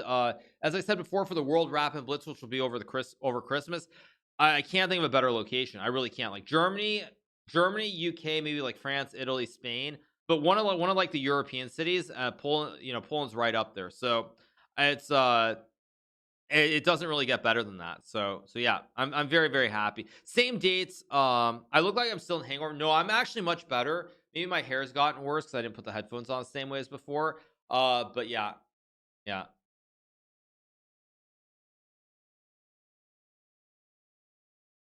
So, all right. Knight g4 is played. I guess what, hg4, knight g4. Let's see. Did I get anything exciting for my birthday? No. I mean, I kept it pretty simple. I had a couple of cards and so forth. What's the point of TSM wanting you when chess isn't a team game? Well, it's kind of, I'm in a weird spot. I'm a content creator. Oh no. Now we're gonna get d5 and we're gonna get draw. Oh no. Oh no. Please, don't do it. Not like this. Not like this, please. Just not like this.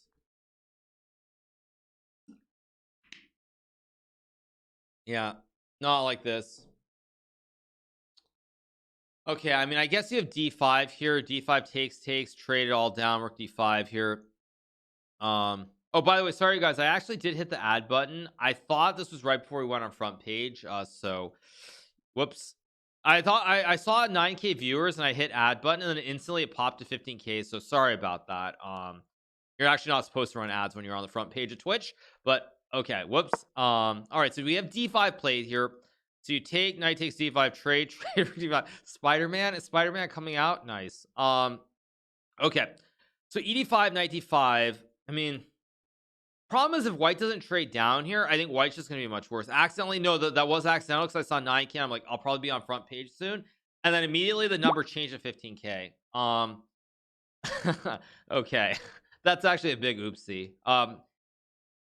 Keep running them. No, you're actually not supposed to. You're not supposed to run ads when you're on Twitch front page. So yeah.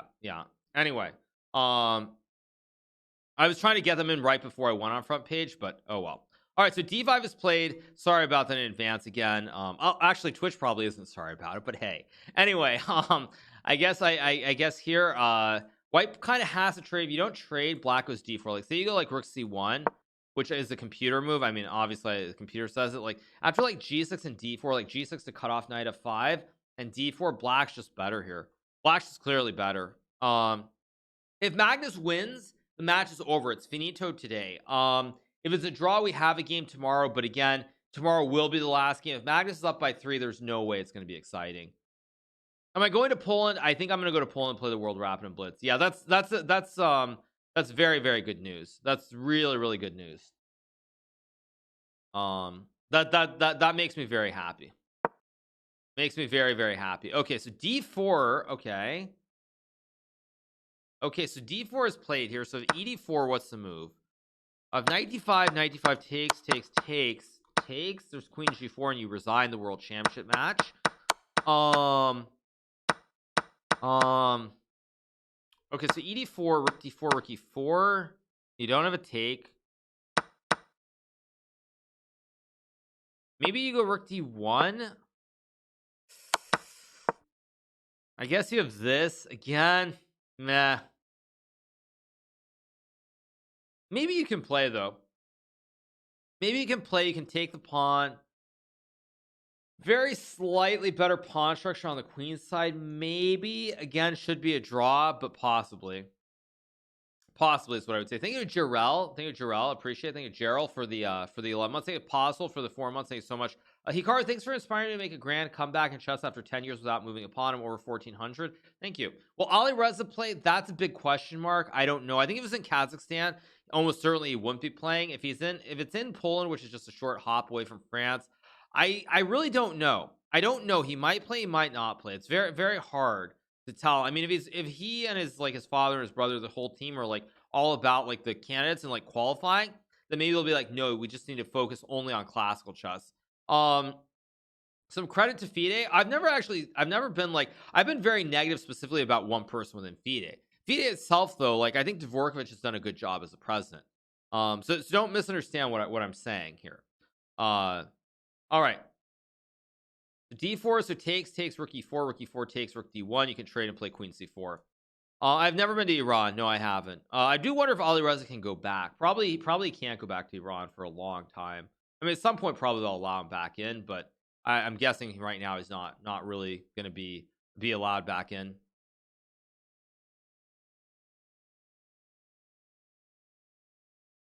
Is this game going to be another draw? I would say most likely it will be, but we're going to have maybe some fireworks takes, rook d4, trade and rook d1. Will Magnus play the turn? 100% Magnus is going to play because this match has turned out to be a lot easier than he expected. If this match was let's just say right now the match was all square and it was going to go the full 14 games and the outcome wasn't known till the end, I think there's a good chance he might skip it. But the fact that he's going to win this match with games and days to spare, 100% he's going to play the Rapid and Blitz. 100%.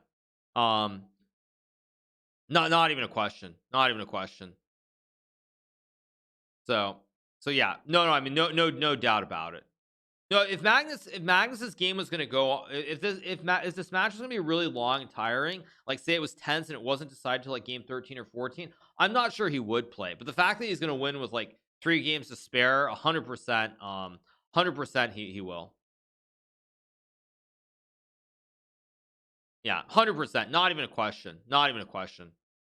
Also, when you talk about him saying that, of course him saying that's relative to the situation in the match yesterday. So obviously he's going to say that because he's going to win the match with 3 days to spare. Thank you to Devil for the tier 1. Appreciate it. He's not guaranteed to win yet. Yeah, he's not guaranteed to win. Copium, not guaranteed to win. Big Copium. Yeah, big Copium.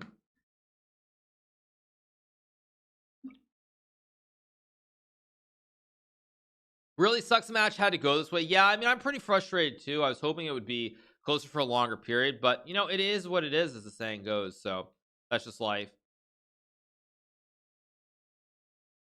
Computer analysis gives him 0.1.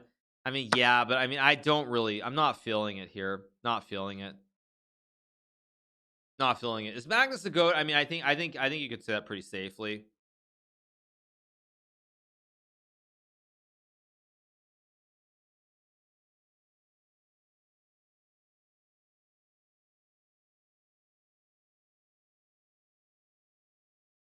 Yeah. I mean, I consider Magnus the GOAT. I mean, not just on top of having the highest rating, but I mean, he's defended the title. And I mean, I feel with the exception, I mean, I guess Sergey and Fabiano were were close, but I mean, this has just been a dominant performance. So, I mean, I would consider him the GOAT. I mean, it just depends on your measure. If your measure is like who was like the best by a biggest margin, there's no doubt in modern times the best player ever is Bobby Fischer. But that's the only metric by which you can say Magnus is not the GOAT, in my opinion. That's the only GOAT. That's the only metric you can really use. If you use that metric, then Fischer in modern times is by far and away the best player ever. Because he had 120 plus rating point gap. 120 plus rating point gap on Spassky. I mean, he was 2780 when Spassky was like 2660. Like, that's pretty disgusting. Like, really disgusting. That's the only. I mean, yeah, Gary was at the top for 20 years, I suppose, but I mean, that's the only metric I think you can use where you have a player where you can say a player was better than Magnus. It's safe to say that Fischer would have beat Carlsen. Again, that comparison you can't do because Fischer didn't have computers, and without computers, Magnus doesn't exist either. So it's just not. It's the question that doesn't. You can't. You just can't compare. You just can't compare. I mean, you just really can't. It's just impossible. You're American, so you're biased. I don't think I'm really biased at all, actually. That's the only metric you can use. So yeah. Well, I mean, you say that about anyone. You say about every top player, every player, maybe except for Vichy. Vichy and Gary are kind of on the very edge, obviously, in terms of players. But outside of those two guys, when I think of recent players in the last like 20 years, every other player except for those guys, maybe Kramnik, are 100% products of the computer generation. Fabiano is, I am, Magnus is, we're all products of that. So you just can't really compare.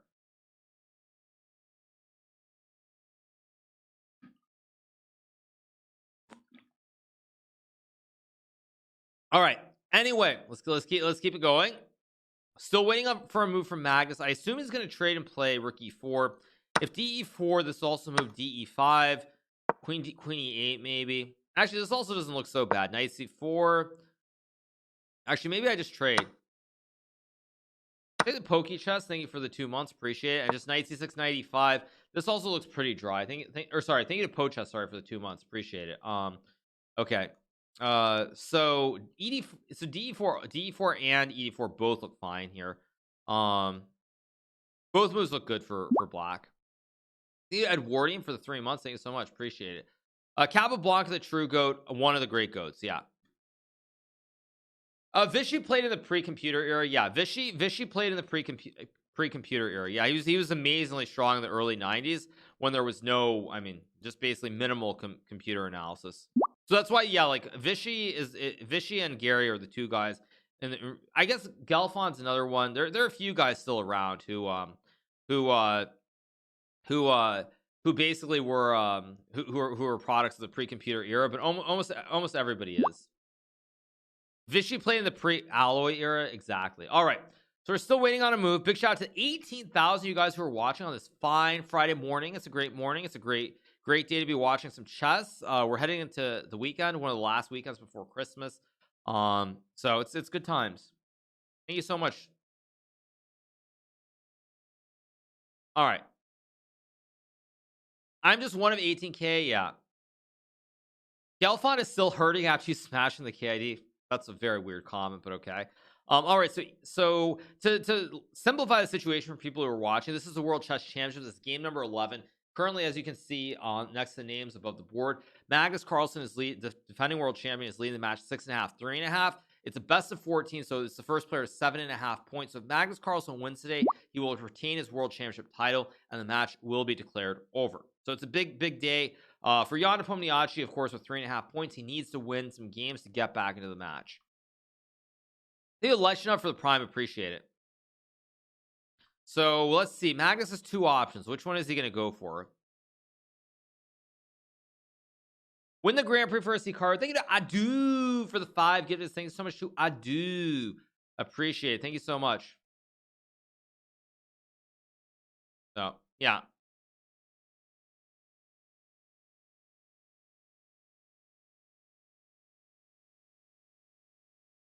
Adu. Yep. Did I see the Ivanchik streaming? Yes, I did. I'm not running any ads. What are you talking about? I'm not running any ads.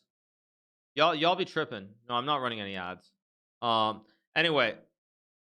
All right, so again, we're just waiting for a move for what happens.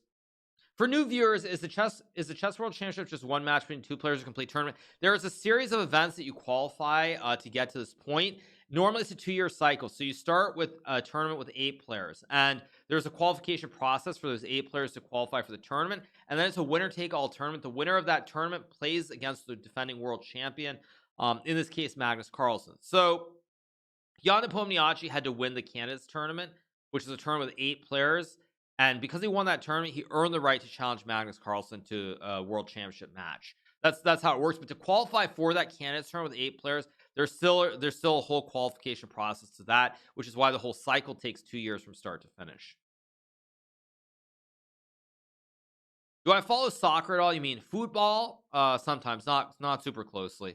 Will I play the Grand Prix next year? Well, it looks like the World Rapid and Blitz is going to be in Poland, so I would say it's fairly likely that I'll play the Grand Prix. But again, nothing is ever certain in this world. But I am very happy. I am very happy that I'll have a chance. Did I try to play for this event? I did not qualify. Mind you, this cycle's been very long because thanks to COVID, they started playing this candidates tournament They started playing the candidates tournament, I believe, in March of 2020. They played halfway, and then the tournament had to be postponed due to COVID itself. They resumed it in March of 2021. So it's been a very long cycle. So E4 is played, so probably Rook D4. Rook E4 will happen. Can we see you in Classical? Not until February. I will say, regardless of the Grand Prix situation, I will be playing in the US Championship whenever it happens. So I don't know if that's going to be in April, October, or whenever, but I will be playing in the United States Chess Championship at some point. So for sure I'm playing a classical tournament. Okay, so we have ED5, interesting. But wait, isn't Rook E4 just equal? Rook E4 takes, check King H7. Maybe a Queen C2, G6. You can't take the pawn because then there's Rook E8. And if you trade, then my queen guards. Yeah, and with these weak, I mean, there's just no chance to win here. Yeah. Have I ever played Norway chess? Yes, I have. Played Norway chess several times. I'm organizing a tournament in Tunisia. Would you consider coming? You would have to send me an email 3-adder. I mean, I guess I can DM you. Or actually, mods can DM. Yeah. Actually, just write a message to Creamsicle if there's an email that I can contact you at or something, 3-adder. Yeah. 1 second.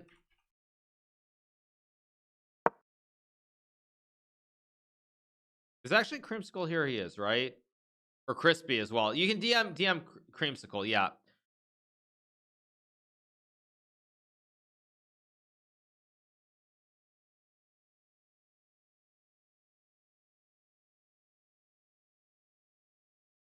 All right. Okay, so Rook E4 is played by Magnus, of course. What a surprise. There's a funny press conference with Magnus and myself from Norway Chess. I don't remember that right off. Thoughts about an adult star willing to spend a night with Nepo if Nepo wins the WCC. That would have been a little bit more bold if that had happened at the start of the match. So let's just leave it there.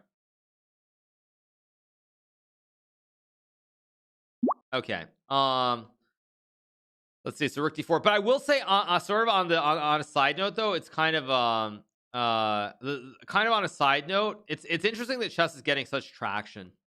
It is kind of crazy. Didn't Tunisia lose the Punic Wars though? Oh, you're talking about Carthage, right? Carthage is in Tunisia, right? You're talking about like the Punic Wars with Hannibal. But I mean, Hannibal was just not. I mean, okay. I mean, I guess he was a great leader, but I don't know. I don't think they should have lost the Punic Wars, personally. All right. Okay. Yeah. We're not Hannibal Lecter, you clowns. People don't study history anymore, do they?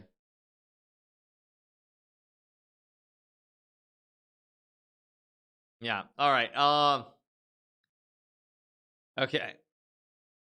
So I guess here there's Rook D4. Let me turn the lines on. Oh wow, computer says there's queen c2. Wow, queen c2 is a very, very tricky move. Because now rook f4, you trade.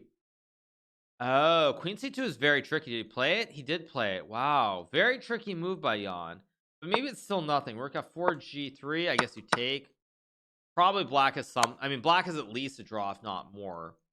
So after rook f4, what is your? Oh, maybe you can take, because now if this happens, you take. Oh wait, no, it's made on g2. Never mind. I'm stupid.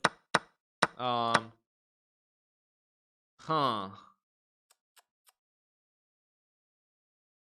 Let's see how you can break through. Yeah, this is going to be a draw. I think probably you trade it. And there's also this line, which should be a draw. Yeah. Not quite there.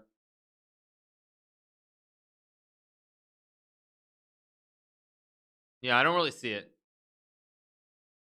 Rook f4 is the only move. Yeah, rook f4 is definitely a reasonable move here. Definitely a reasonable move. What are the odds he plays rook e5? Pretty low. I mean, rook f4 seems like... Problem is black doesn't have many moves because your rook's under attack. Like, if you take, you lose the rook. I mean, maybe you can play d3, but again, after queen d3, rook a4, your rook feels a little bit wide here on the edge of the board. Doesn't feel right. So if you can't move the pawn, then you have to move the rook. Rook e5, I just take. A knight e5, rook d1. I mean, you're just resigning. So I think rook f4 is the only move. Doesn't seem hard. But on that note, I'm going to go take a break, go use the restroom, and I will come right back in just a second.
All right, you guys are back. What happened? Rook F4 is played? Yeah, Rook F4 is played, of course. What a surprise.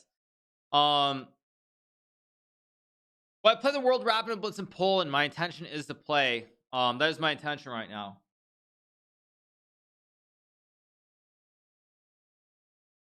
All right, so Rook F4 is played. Is this just a draw? I don't really see much here. Yeah, I don't see a whole lot. There's Rook D4. There's also takes. What's the difference between the World Cup and the World WCC World Chess Championship? You mean the World Cup is a tournament which is a knockout event? It is a qualifier. Actually, you know what? I'm just gonna make a notepad. Let me see if I can. Let me just do a notepad, okay? And I'll try to let me change the scene and just set it up. Let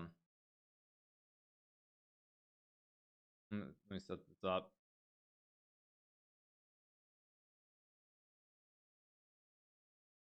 How do I do it? Notepad. There we go. All right. Okay, so it should be fine. Let me go here. Okay, so I created a notepad just so you guys see. So, all right, so you want to know the exact. So there's the World Cup, which is 128 chess players. Okay, or actually, you guys can't see it. One sec. Why can't you see it? Really? The heck? Oh no. Actually, you guys can see it. Let me make this a little bit smaller. I'll put this over the sub count, I guess, for the time being. How do I make the font bigger? Whatever. Okay.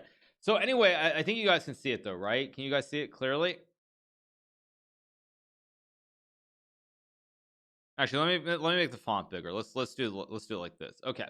So now you should see it. World Cup, 128 players. Okay. It is a knockout. It is knockout. Okay. It's a knockout event. Knockout event. The top two.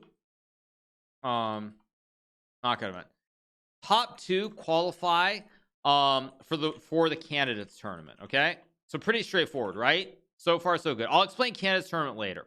Next up, you have FIDE Grand Prix, which is 3 events. Same thing. It's 3 normal events. Top 2 qualify for candidates tournament. Now again, this changes depending on the year, of course, but I think you guys still see it. Let me make this a little bit longer so you guys can see the rest. Because we don't need a second board right now. Okay, so that's 4 players right there. Then you have normally two top 2 by rating. So normally this would be number 2 and number 3 because Magnus is a world champion and the number 1 ranked player. So usually it's number 2 and 3 qualify for candidates. Okay. So can you qualify twice? You could qualify in multiple events, but there's a way they then sort it out. So that is 6 right there. And then how do you get the 7th one? Oh right, 7th one is the loser. So you get the loser of previous world championship champ match, which in this case, of course, is Jan. Okay, qualifies for candidates. Okay. And so that's 7 players right there. So you see that? No, I'm not talking about this specific cycle. I'm saying in general how it works. Okay. Oh, how dare me? How dare I say he loses the match? The tournament's over. The match is over, you guys. Let's be serious. So okay, so that means Jan will qualify for the candidates. Okay, so that's 7 players. Then you have the wild card for candidates, which is decided by the organizer of candidates. Okay, so I think again it's pretty straightforward, right? So normally that's how it works: is you have 8 players, and then you have winner of candidates. It's 8 players / 14 games qualifies for world champ match. So I think that's pretty straightforward. Now again, it's different for this cycle. This cycle they got rid of rating, but I think it's going to be back next time. Why are you doing tours? I'm just trying to show a notepad. So that's normally how it works, and the winner of everything qualifies. No, you guys can see it clearly. So anyway, yeah. So that's it's guaranteed. Jan or Magnus is guaranteed to play. Yes. So the next field, this is normally how it works. So most spots are decided. Currently, the only spots that aren't decided is the FIDE Grand Prix. So 6 of the 8 spots are decided. It's only the FIDE Grand Prix, which is happening in February and March, where 2 players will qualify, and hopefully I'll play in that, and if I do well, I finish in the top 2, I'll qualify for the candidates tournament. So this is the only one that's undecided, is the FIDE Grand Prix. I think I made it pretty clear for you guys to follow. If I didn't, I apologize, but I think it's pretty clear in terms of how it works, right? I think I did a pretty decent job of explaining it. I did? Okay, cool. All right, so let's get rid of this.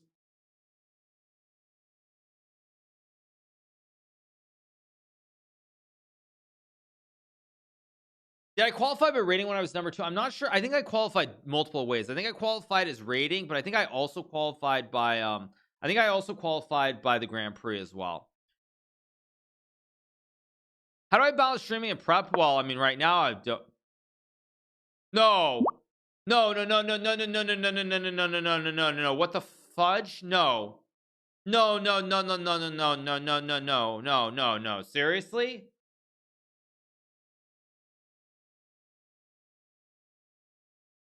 You can't be serious.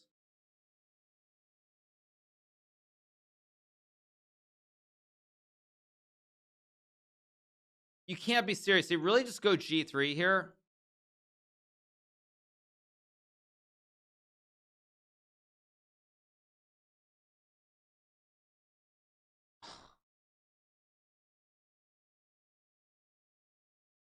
There's no way.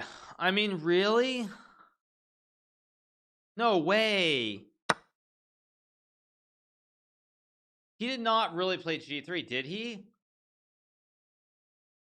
I mean, isn't this just winning? I mean, Queen G4, Knight D5. I mean, if you take, I just take.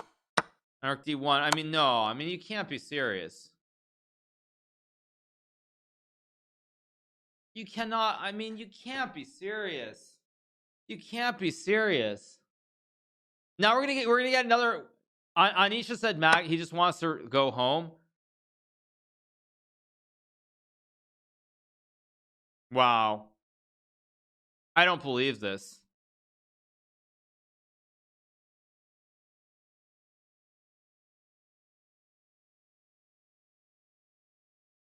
Wow. No, you know what I think it is? You know what my guess is? I think Jan just wants to go home. I think he's just tired. I think he's tired of the match. I think he's just tired. That's my guess. I think he's just tired and he doesn't want to make a draw and have and go through the formalities tomorrow. Yeah, this is just bizarre.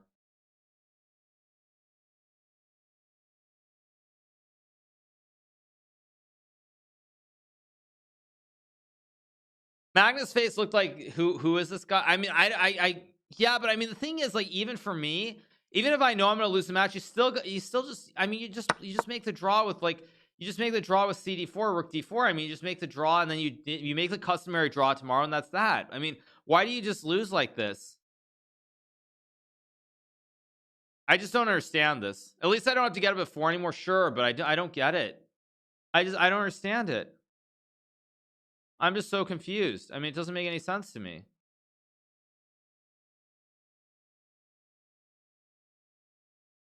Yeah, I mean, I just don't understand this. That's all I'm gonna say. I don't understand it. It doesn't make any sense to me. Nepo wants me to get a good sleep, apparently. I can't rationalize it. Nothing I can rationalize it with.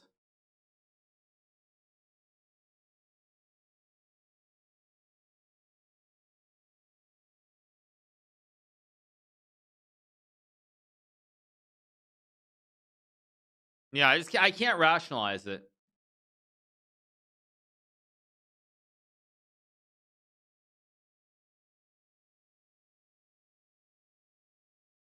I mean, I have nothing to say. I have nothing to say.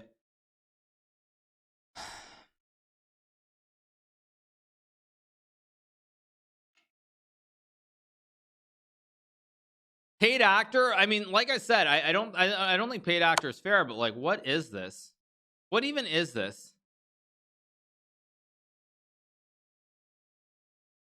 I don't think it's intentional. I mean, I don't think it's intentional, but I mean, I don't know. Maybe it is. I mean, maybe just he thought.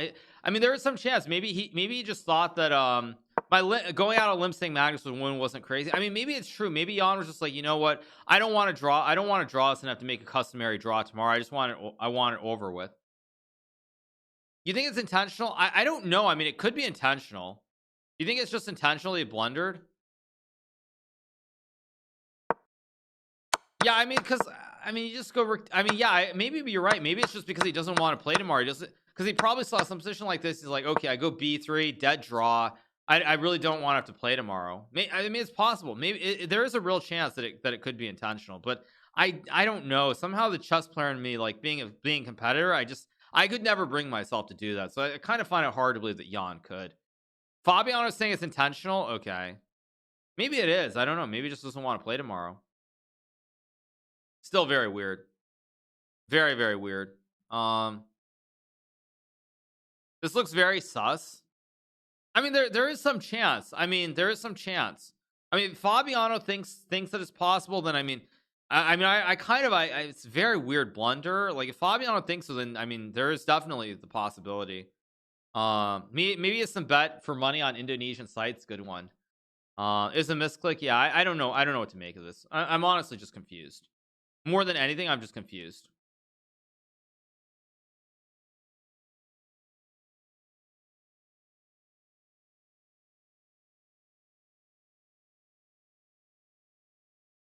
Yeah.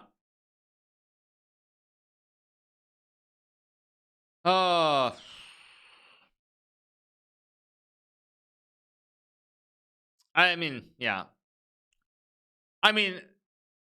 I think knight d5 wins. Okay, let me turn on the lines, see how many lines win. Let me start looking at the lines. Let's see. Let's go up to 5 lines. How many lines are winning here for black? How many lines are winning? Let me see. There are at least 5 moves that win. Yeah, there are a ton of moves that win. So Queen H3 is played. Yeah, no, everything wins. Everything wins here. E takes F2, Queen F2, Rook D6, Rook G6 is just like, this is as basic as it gets. I'm sorry. This is just as basic as it gets, honestly. I'm sorry. Like, this is ridiculous.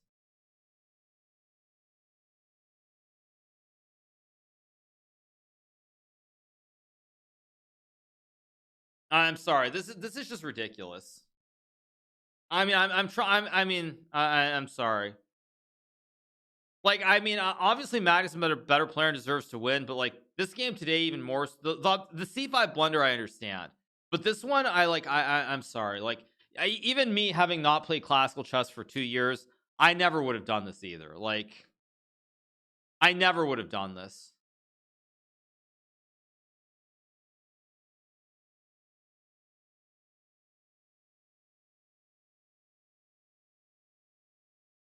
How's white losing? Because you take on F2, you can't take with the king, so Queen H2 wins your queen. And so after EF2, you go here, and then I do I lift the rook's bra with Rook D6 and Rook G6. And you just resign on the spot. F5, Knight F5. Just Rook G. You go Rook G6. Like, he just blundered. I'm gonna be honest. I think he might have done this on purpose. Fabiano thinks so too. So I'm not crazy to say that. I don't know. Anish also thinks that. Yeah, Anish thinks it was intentional too. Yeah, this is the worst thing that can happen. I'm sorry, Jan is too strong. I really don't think Jan can do this. I just don't think Jan could blunder like this. I really don't.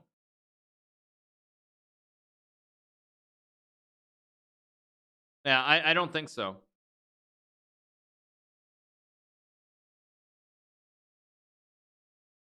Yeah, this was looking like it was going to be a good day. Now I don't know. Because honestly, if I'm Jan here, I would just resign. But the problem is he can't just resign, because then it's like, well, what is this? So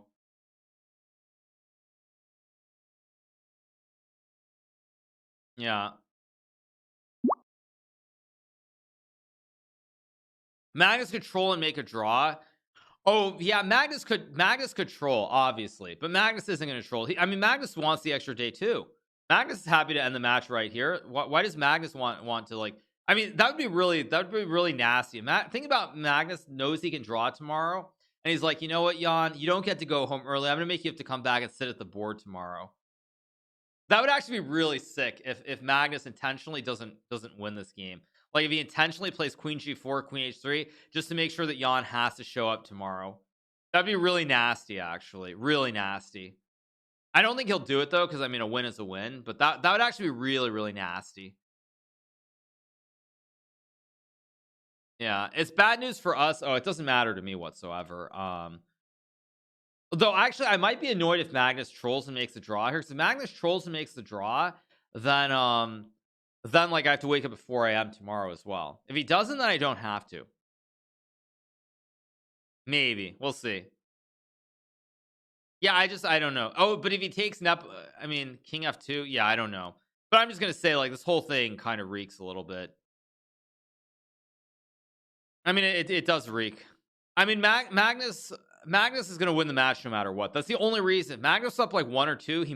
I mean, he would obviously play the winning move, but he's up by 3. And I kind of wonder if he's not just gonna be nasty here and troll Jan. But I don't think he will. I think he's gonna take on F2 and play Rook D6. Yeah.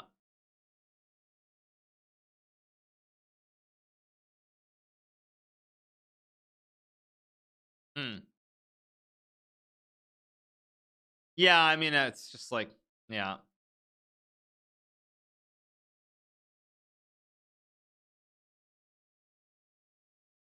Has another world championship ever been this lopsided? I don't know. It's been a while. I'm not like a historian, so I can't honestly comment, but yeah. Is this Nepo giving up? Yeah, I mean, I guess so. I mean, what else can you say it is?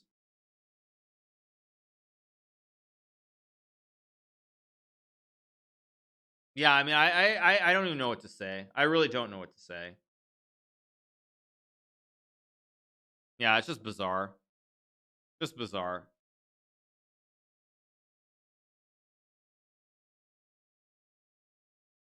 Just bizarre.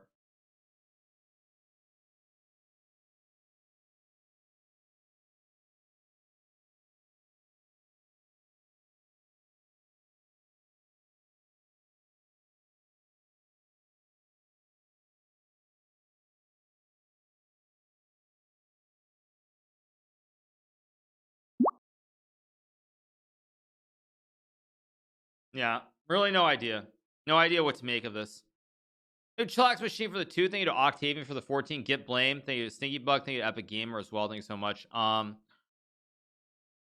Yeah.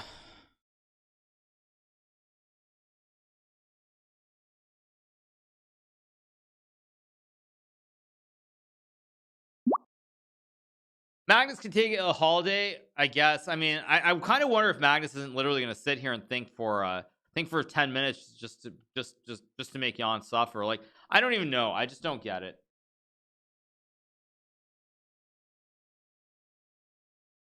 Yeah, I don't know. Just very strange. That's all I'm going to say. Very, very strange. Very strange.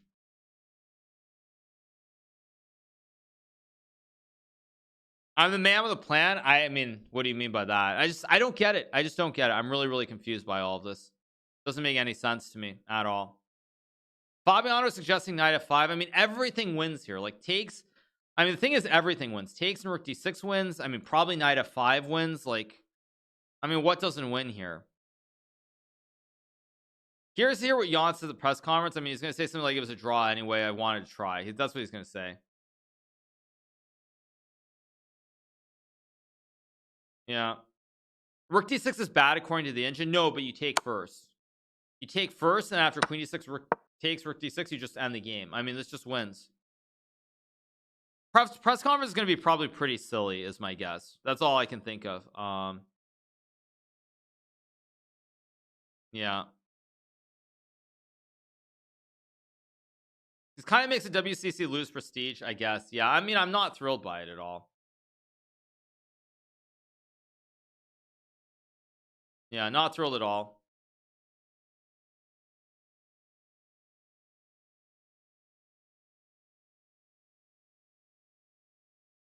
Yeah, it's what it is, though. It's just what it is.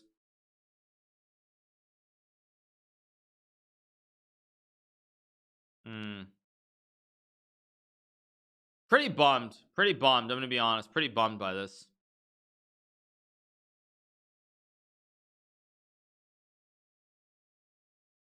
Pretty bummed.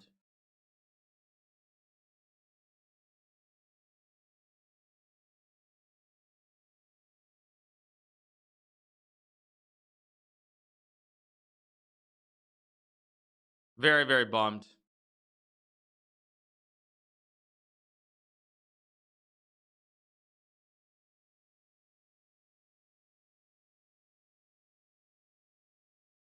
Magnus offering a draw? No, there's no way. Why is Magnus still thinking, though?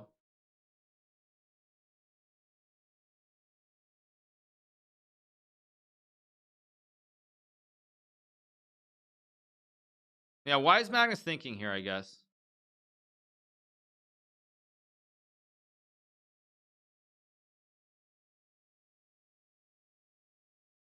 Yeah.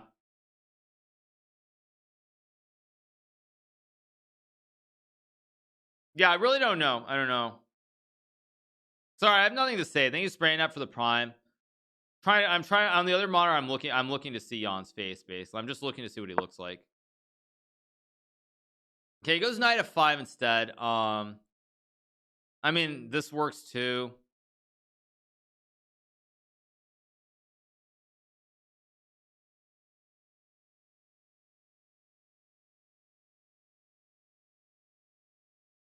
Yeah.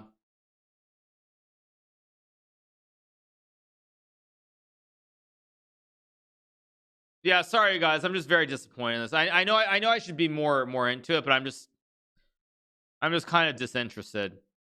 Because the problem is, I mean, you know what this makes me feel like? This makes me feel like I could do better. I mean, like, it's just, I don't know. It's just weird. Don't be bummed, I guess. Yeah. Yeah, I could do better. Well, no, I just don't get it. I just don't get it. It's more that I just don't get it. I mean, because the competitor in me, even if I was in Jan's situation, I know I'm going to lose the match tomorrow. I still would make the draw. I wouldn't do this. Like, the competitor in me would prevent me from taking that gamble. Yeah.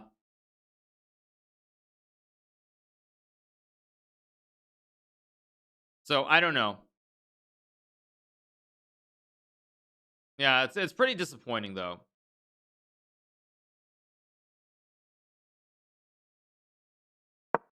Pretty disappointing.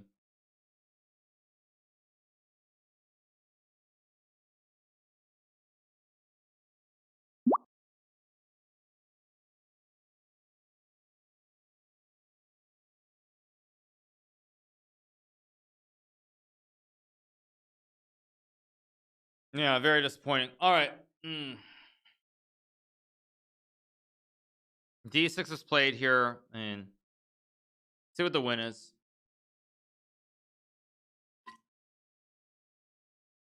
Okay, knight h4. There's fe3. Like, knight h4, fe3, knight f3. I guess queen h2 might be winning here.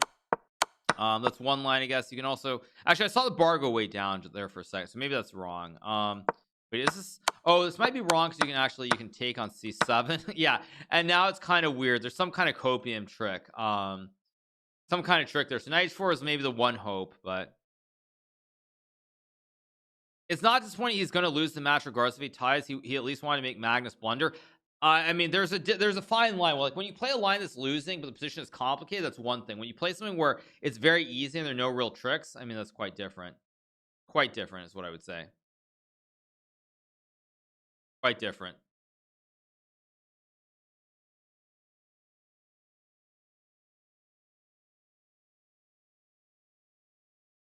Yeah, I don't feel it.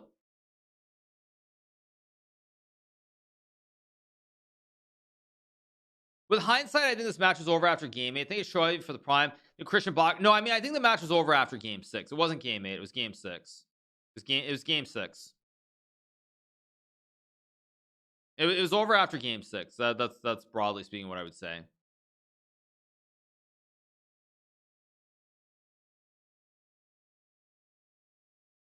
So yeah. All right. So what is Magnus going to do? I mean, actually, even just pawn takes pawn looks winning. I don't even understand this because takes 93. This is also just lost.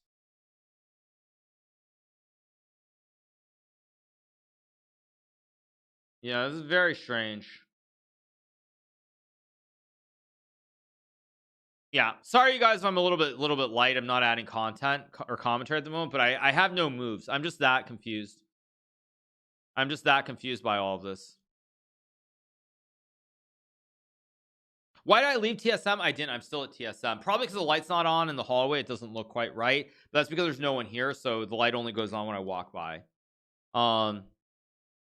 Hikaru, as you are an elite player, do you feel somehow angry? Like you feel like you would have fought better? It's not about whether I thought I would have fought better. I mean, I think like today I would have. I mean, overall, I think it's impossible to judge, but I feel like it doesn't do justice. Kind of, it's like it feels like it makes a bit of a mockery. That's what it feels like.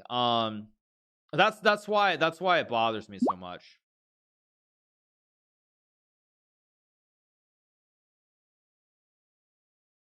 I mean, that's what it is. Like, even if I felt like, you know, like honestly, if I was down 3 in the situation, I'd be like, okay, it's not gonna work out, whatever you play. But like, the competitor in me would not allow me to play G3. It just wouldn't. The competitor in me, I would play Rook takes D4 and just make the draw.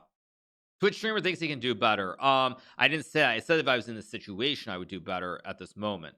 But yeah, I just don't get it. I mean, I assume he's on tilt and he doesn't want to play tomorrow. That's all that I can assume.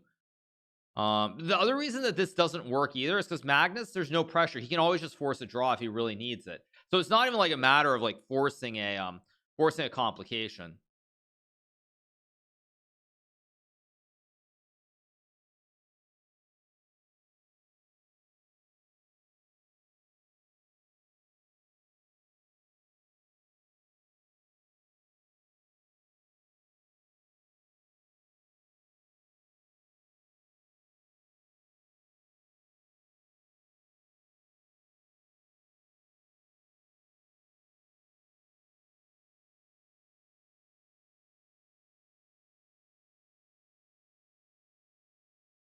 All right.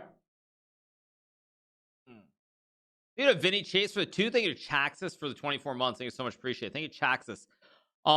Magnus is calculating if you really want to miss anything. Well, I'm sure Magnus isn't missing anything, but Magnus he wants to double check and make sure. That's what it's about here. But yeah, just take on D6 and like, what's even the big deal? I guess I'll turn lines on. Let's see. Computer says Queen G4, King F1, CD6 is winning. I actually don't. What is the difference if you go takes right away? There's Queen E4, I guess. Maybe that's actually trick. I'm really surprised that Magnus did not just take and go Rook D6. I am really perplexed by that decision because that actually looked just instantly winning. That didn't even look like there was a trick. Like this just looked very basic. Just Rook G6. So like Queen H2 just allowed check and Queen F3. And if you go after Rook D6, you go F5. I just take and I have Rook G6 next move. So I'm actually really confused as to why Magnus did not play Rook D6 there. It's really kind of bizarre. But yeah, thank you to Knackers for the prime. Thank you to TP Conflict for the 3 months. Thank you so much. He has times when he's not taking any chances. Yeah, no, of course. At this point for Magnus, knowing that it's over, if he finds the right line, he's going to use all his time here.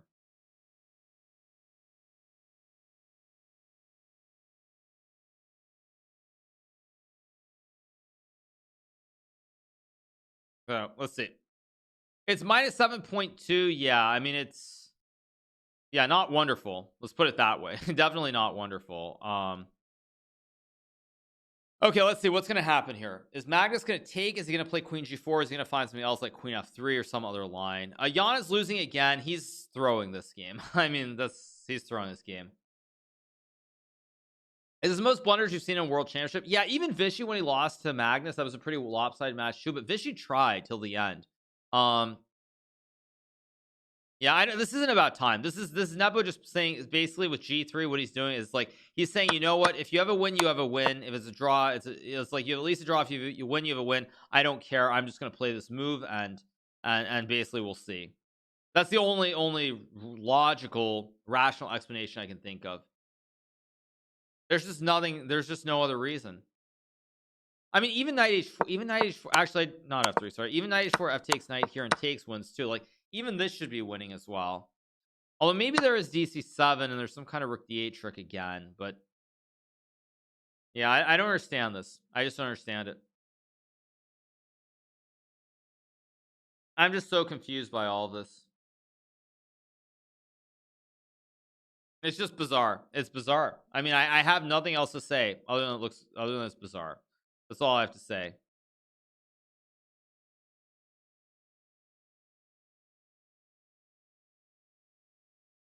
So yeah, it is what it is, as the saying goes. Jan is not drunk. No, he's not drunk. Yeah. No, I wish I had more enthusiasm. I'm just nonplussed. I just don't understand it.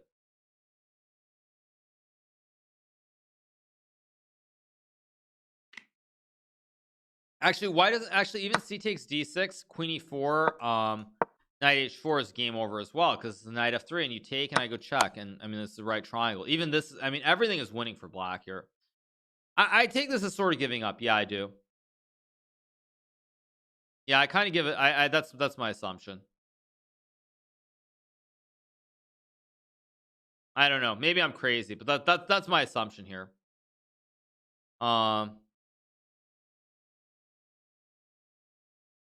Yeah, it's pretty frustrating though. I will say that. Pretty frustrating. Magnus just want to play more games. Yeah, I mean, I'm sure Magnus is just like, what is this? What is this? What am I even doing? What even is going on here? Yeah.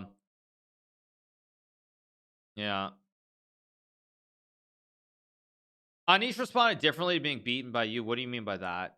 I don't know what you mean. Hmm.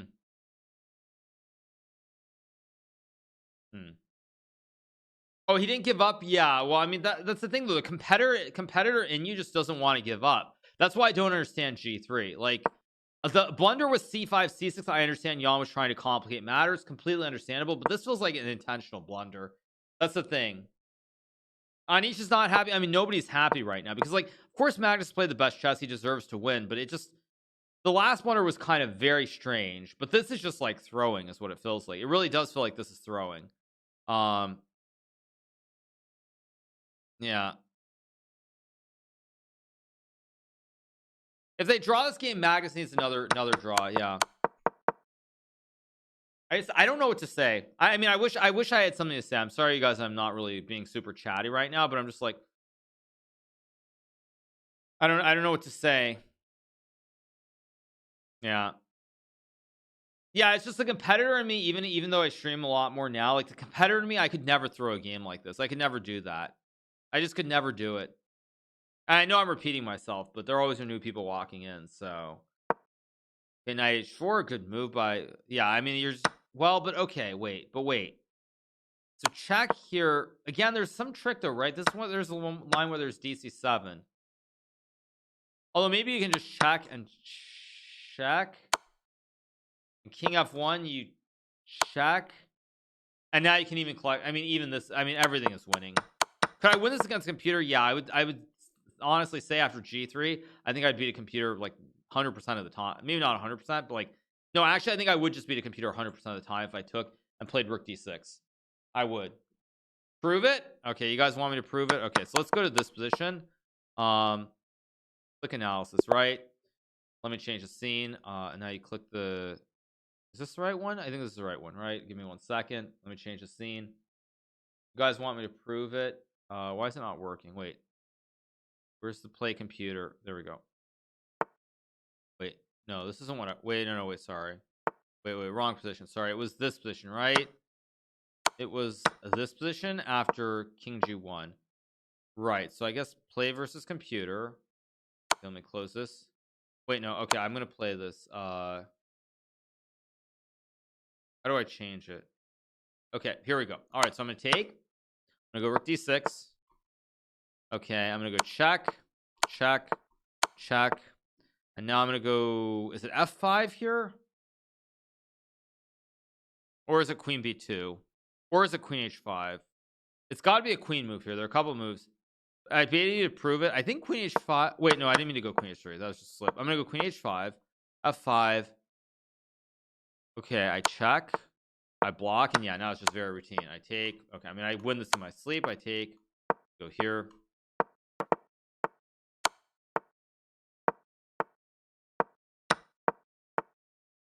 Man.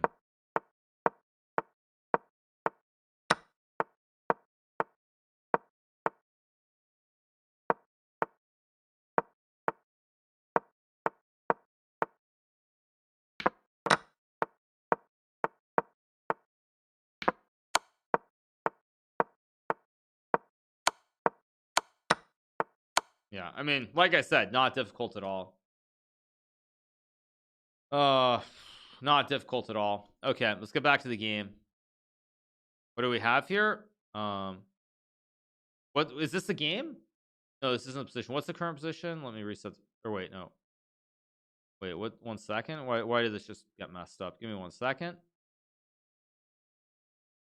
Let's pull it back up. Okay, so here we are after everything. Yeah, I mean, like it's an easy win. Computer plays so fast, I mean, it's just completely lost. There's just nothing to be said. Yeah. Very, very frustrating. Very, very frustrating.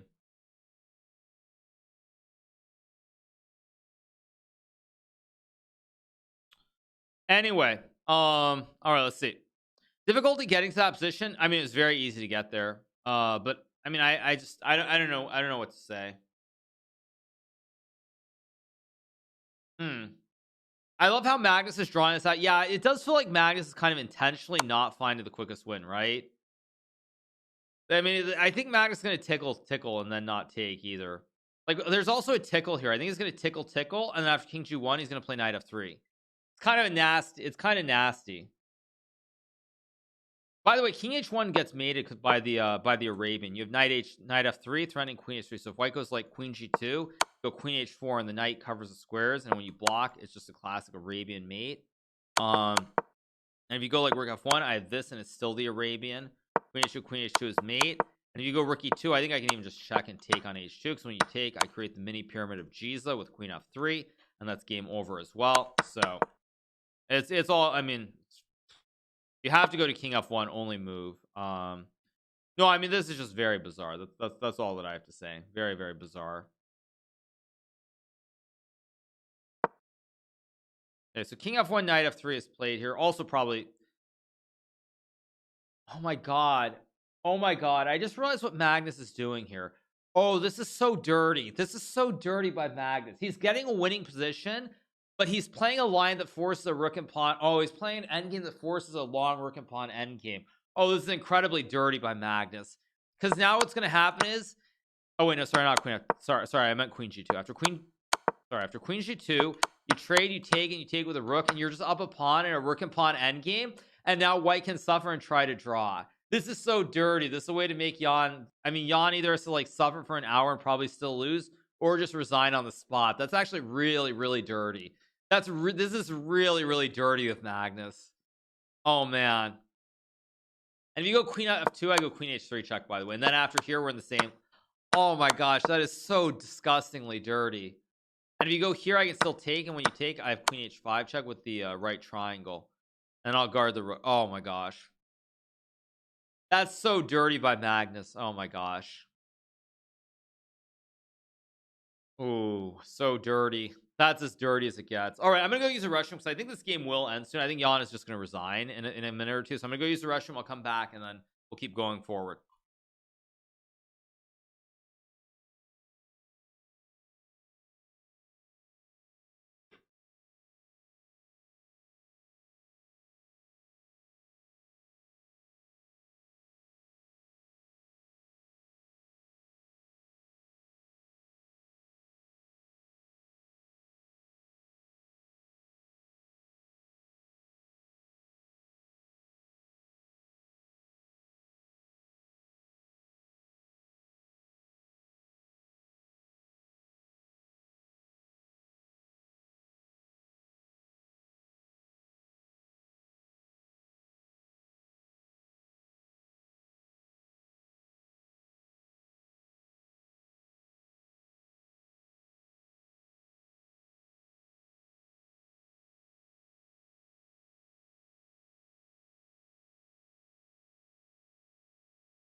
All right, what happened? Do we have more moves or not? We do have queen f2. No, king e2, knight e1. It's the same thing as I said. Because when you take... Oh, well, first of all, black could even trade rooks, but queen h5 just ends the game. This song is so appropriate. Yeah, Magnus is playing with his food. He totally is here. Oh, also, you can even get fancy schmancy, I think, with takes queen and king h7. The knight covers c2, so there's no check. F5 is covered, and you've got this rook. I mean, white's king is getting destroyed. Sorry, been gone for a while. This position looks bad for Nepo. Did he blunder again? I assume I'm going to give you the benefit of the doubt and assume you're not trolling and that you were away. Basically, Jan decided to just throw the game intent. I mean, I have to be careful with what I say, but I feel like he threw the game intentionally with G3. I do feel like he threw this game. I mean, I'm just going to be honest. That's what I feel like.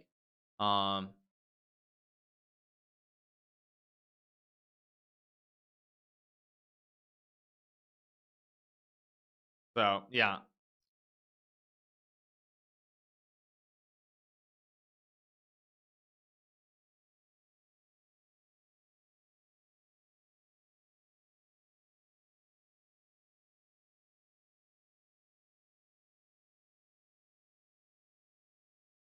Why intentionally?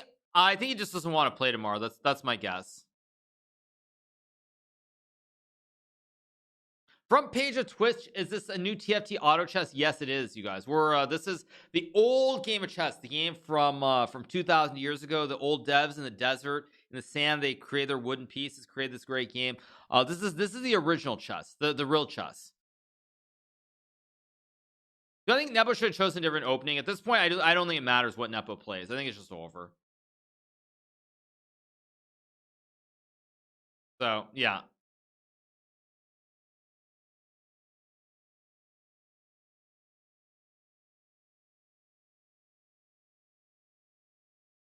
All right.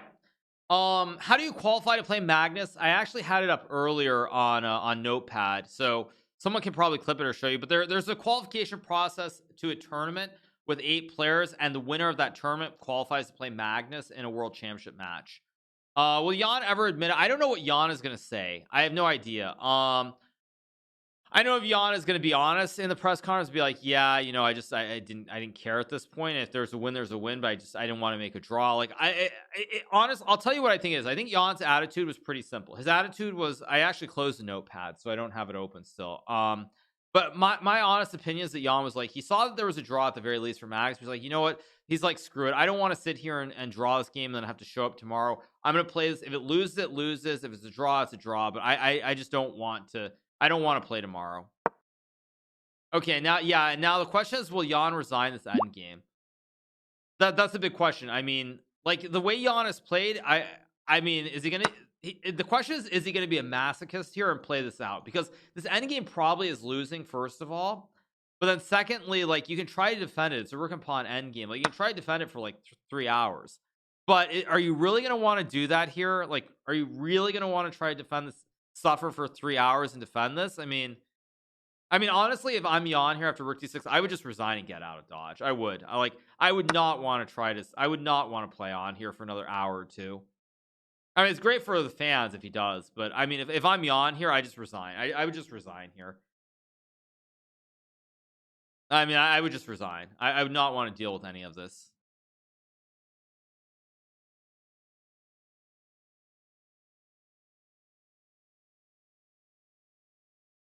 Thank you to Miseration for the Prime. Thank you to Habanero for the 5. Thank you to Chubby McStucky for the 3 months. Thank you so much to Chubby McStucky.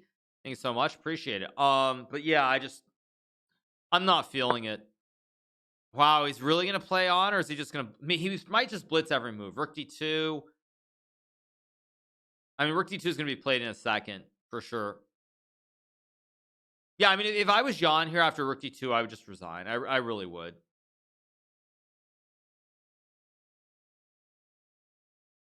Will Magnus admit he didn't take a quick win so the fans could see more chess?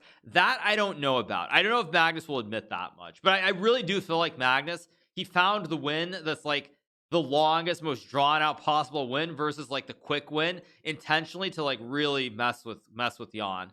Like mess with his head. That's I will say that. I think he found like the only one. Can a computer draw this?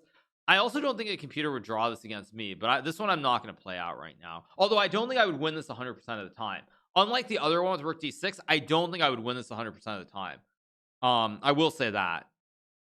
Are we on front page again? I think we are. I'm not actually sure, but I think so. At any rate, we are covering the World Chess Championship for those of you who are here. Prove it. Like I said, I think I would win the majority, but not all the time. So I'm not gonna play this one out right now, because I would not win this every single time. I mean, I guess let's see. Rook d2, rook b1.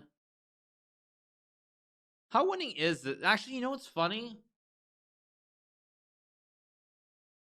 I guess this is still winning, right? Because you can play like, I guess g6 and h5, and b4 you take here. It should be winning. And if you take with the rook, I mean, this should be winning, but actually this is not easy. Because, for example, let me tell you why like I'm starting to question this a little bit, is because let's say you go g6, b4. Okay, if you reach an endgame, like let's just say this, just to illustrate the point, some endgame like this is actually a draw with correct play. The 3 versus 2, like this is actually a draw. So if Jan can actually somehow swap all of these queenside pawns here, then it would be a draw. Rook e2, no, you can't go rook e2, because after I trade, we just count 1, 2, 3, 4, 5. 1, 2, 3, 4, 5, 6. So you're down a pawn. You're down a pawn here, so you just lose. You can't trade rooks. No, it's just not possible to do that.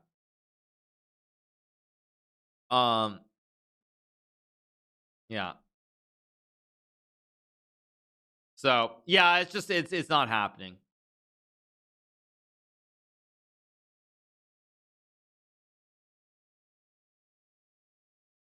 Mr. Worldwide, of course, obviously.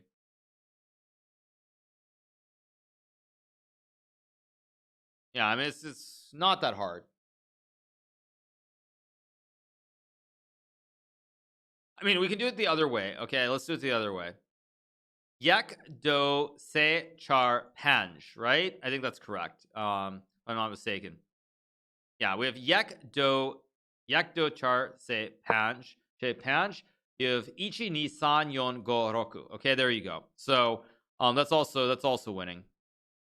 Not very tough. Thank you to Bexides for the 6. Thank you to Tepek for the 5. Thank you to Baviv for the prime. Appreciate it. Yeah, I said yek. That's what I said. I said yek. Anyway, all right. So, all right. Anyway, we do have rook d2 on the board here. Probably rook b1 will be played here, and we just keep rolling right along.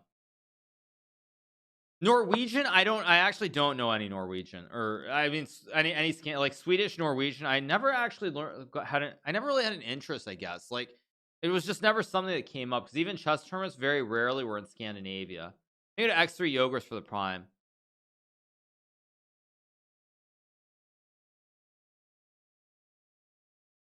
So yeah, am I playing in Poland? Most likely I will be. Okay, rook d2, rook b1 played. But the thing is this actually winning? I'm gonna laugh if Magnus somehow finds a way to draw this on purpose. Like if Magnus finds a way to draw this and not win, I'm gonna really laugh at this. Because that'll make my day. If somehow this game goes another 2 hours and it's just like Jan doesn't get to lose the match and keep going. Chess.com saying Magnus is nervous. That's the stupidest thing I've ever heard. Magnus isn't nervous. He's just playing with his food here. So yeah. Can I speak American? Yeah. 1, 2, 3, 4, 5. 1, 2, 3, 4, 5, 6. Okay, there you go. All right. Okay. Let's see. All right. No, Magnus isn't nervous. I think Magnus just isn't sure what to do, actually, which is kind of weird, but I think Magnus isn't sure what to do. Yeah, nice accent. Thank you so much. Yeah. So, I don't know. I don't know what to make of all this.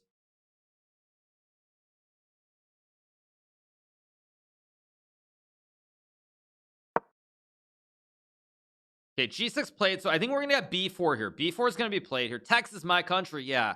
Texas, land of, you know, a lot of things. A lot of things. We all love Texas. After all, you know, you got the Alamo, Davy Crockett, all the good stuff, right? Okay. Thank you to Rick Monster for the 8th. Thank you to Micanello for the prime. Thank you so much. Appreciate it. Okay, b4 is played. Now you know what's going to be really sick is actually, because I have the lines back on again. There's only one line that's clearly winning, which is if you go rook d6, rook c6. Now if Magnus finds this, I'm going to feel really sick. This is like really sick. I mean, if Magnus plays rook d6, this is really, really sick. And I think he's going to find it too. It's really sick how Jan here has a faint hope. He's got like this faint prayer maybe. I guess rook a2 maybe is also good, but he's got this faint prayer of hope here that he might be able to draw the game. I think Magnus is going to go rook d6 and just snuff it out right away.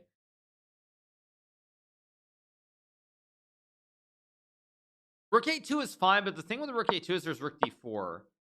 Oh, but you have rook, actually no, you have rook a3 and then rook c4 c. Actually no, this is still, no, this is losing too because the rook is boxed.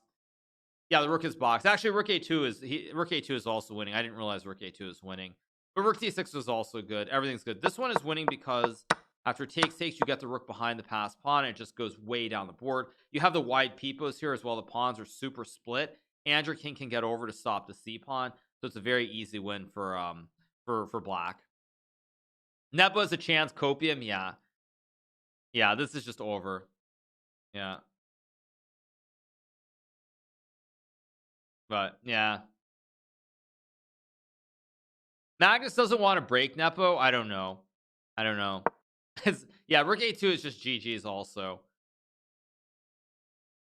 Maybe it's not. Wait, you have c4 c5. Wait. Maybe it's not. So c4 rook c2 though. King e4, h5, king d3. Is this actually cleanly winning? This might not be cleanly winning. Why is Magnus so rude? I mean, I don't think it's being super rude. I mean, it's a matter of style. Thank you to Cole for the prime. It's just a matter of style. Just a matter of style. That's all it is.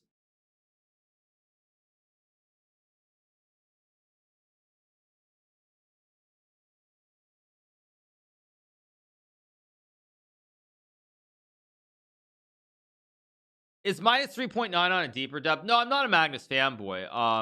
But I mean, I want him to win this game in a way. There's a chance Jan retires after this. No chance. What is Jan going to do? Retire?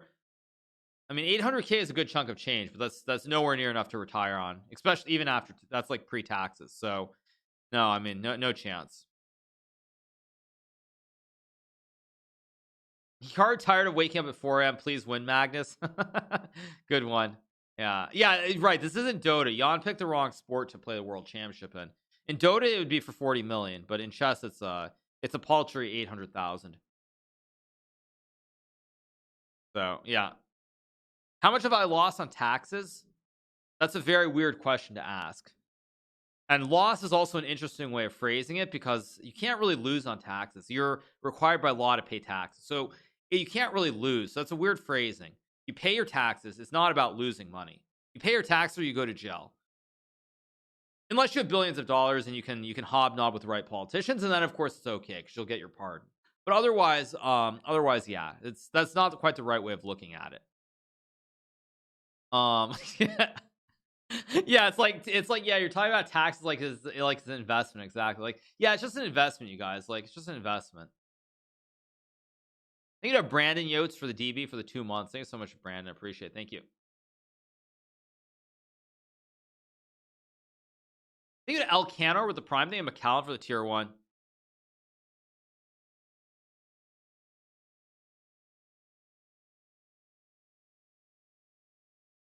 No, I think the only way you can avoid taxes, you guys, is if somehow you can just take out loans.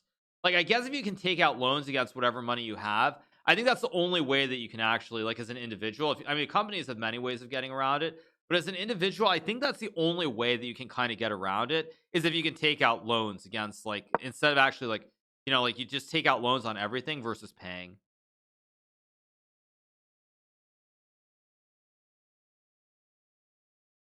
All right, so king e4 is played. I'm guessing Magnus goes h5, h4, starts rolling this one down the board. It shouldn't be very difficult here to win.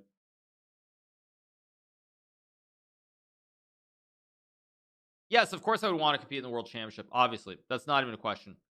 Absolutely. Thank you to I need a drink for the 3 months. Thank you so much to I need a drink. Appreciate it. Thank you. Thank you to Mint Coin for the 600 bits as well. Thank you so much to Mint Coin. Appreciate it.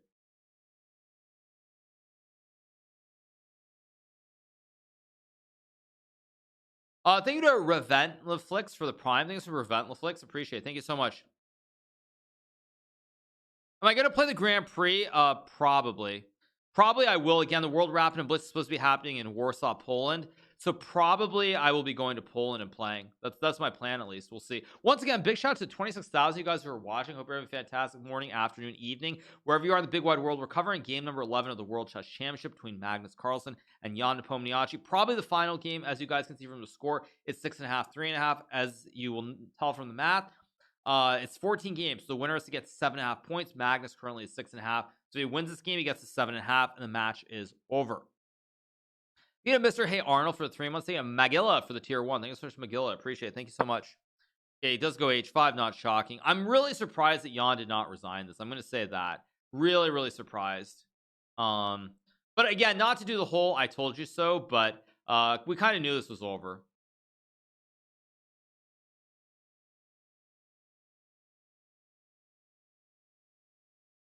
Oh, by the way, someone just sent me some charts. This is actually kind of funny.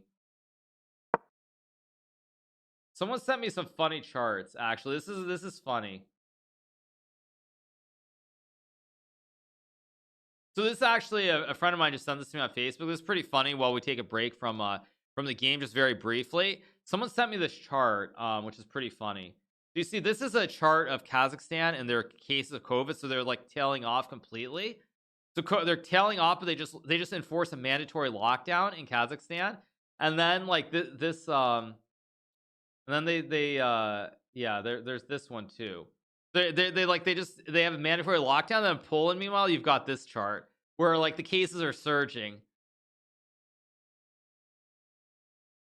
Very funny. All right, let's go back. Very funny. Yeah, very bizarre.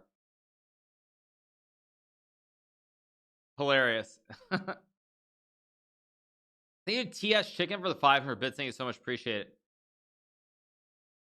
That's really funny.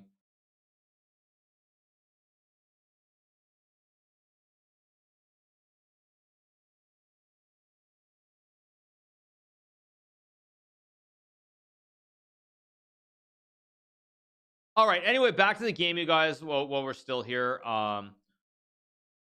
we have King D5 being played here. Jan, I guess, is trying to run the king up to C7 and take the pawn here. Just trying to do something. I don't really know what's happening, but he's trying to do something. Other streamers can't compete. Hikaru streams quite often. What was the question? I don't understand. No, the tournament was suspended in Kazakhstan. I don't know what someone said something about streamer. I don't understand what happened. No, I said it's funny that like Kazakhstan enforced a mandatory lockdown. They enforced a mandatory lockdown after with their cases diving, whereas Poland, where the cases are not diving, they're holding a tournament. What are you talking about? I don't know what you're talking about. Anyway, and once again, big shout out to 26,000 you guys who are watching. Hope you're having a great morning, afternoon, wherever in the world you are. This is probably going to be the final game of the World Chess Championship. Thank you to Keith Bourbon for the 300 bits. Thank you so much to Keith Bourbon. Thank you to InnoTrack for the Prime as well. So, okay, so King C6, I assume, is the only move here. Or sorry, it's Black's move, which doesn't help. So H4, King 6, H3. I think you're going to get two juicers down the board. Let's see. Maybe Magnus can make this really painful. It's like F6 takes. H3, Rook B1, G5. Yeah, I mean, you have two connectors here, and they just go all the way down the board. Very easy. Yeah, it's just not even. I mean, it's just basic, very basic. Thank you to Plarp for the $10. Faruja Duda, yeah, I mean, I assume one of them most likely is the next challenger, but again, you really have no idea. It's very hard to judge. Very hard to judge. You know, the Handsome Viking for the 3 months. Thank you so much to the Handsome Viking. Appreciate it. Thank you. Chess.com are talking to Rebecca Black. Oh, they're talking about Rebecca Black. Okay. I think I need a drink for the 300 bits. Yeah, I maybe that's the Jan song right now. That's got to be Jan's song, right? Jan's song. It's Friday. Yeah. All right. Yeah. Man.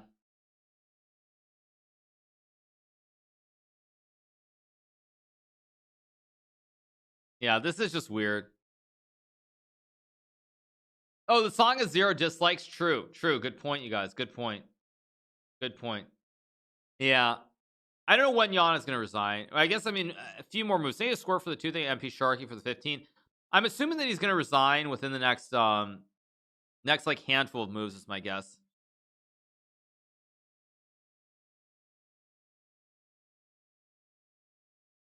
Yeah, I just don't see it.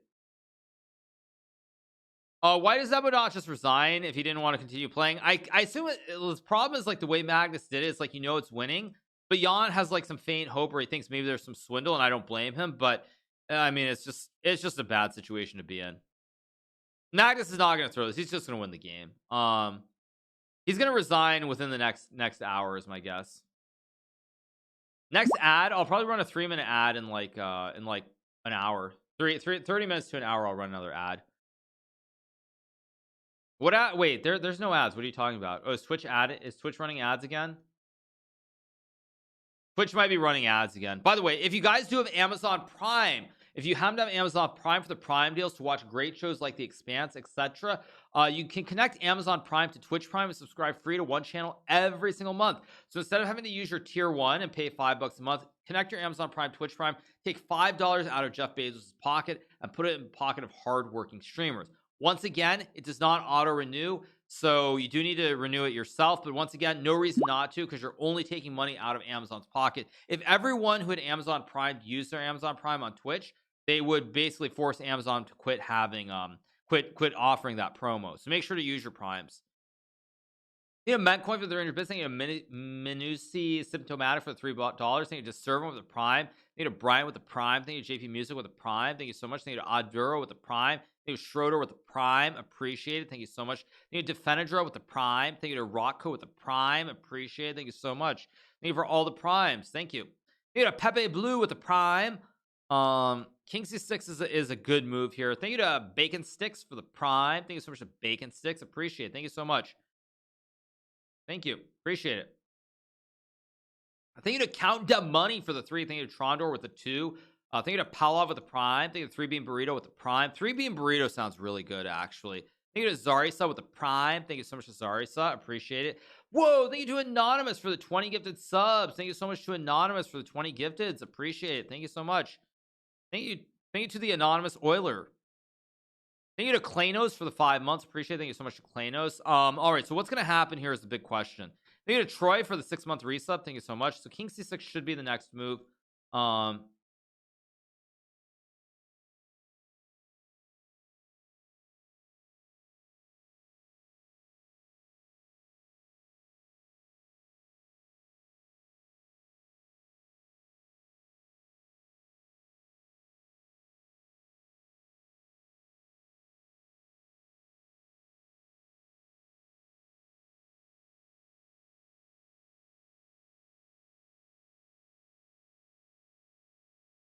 Thank you so much to Brady 5 for the tier 1. Thank you, Steenik with the tier 1. Thank you, Prince of Fion with the Prime. Thank you so much. Appreciate it. Thank you.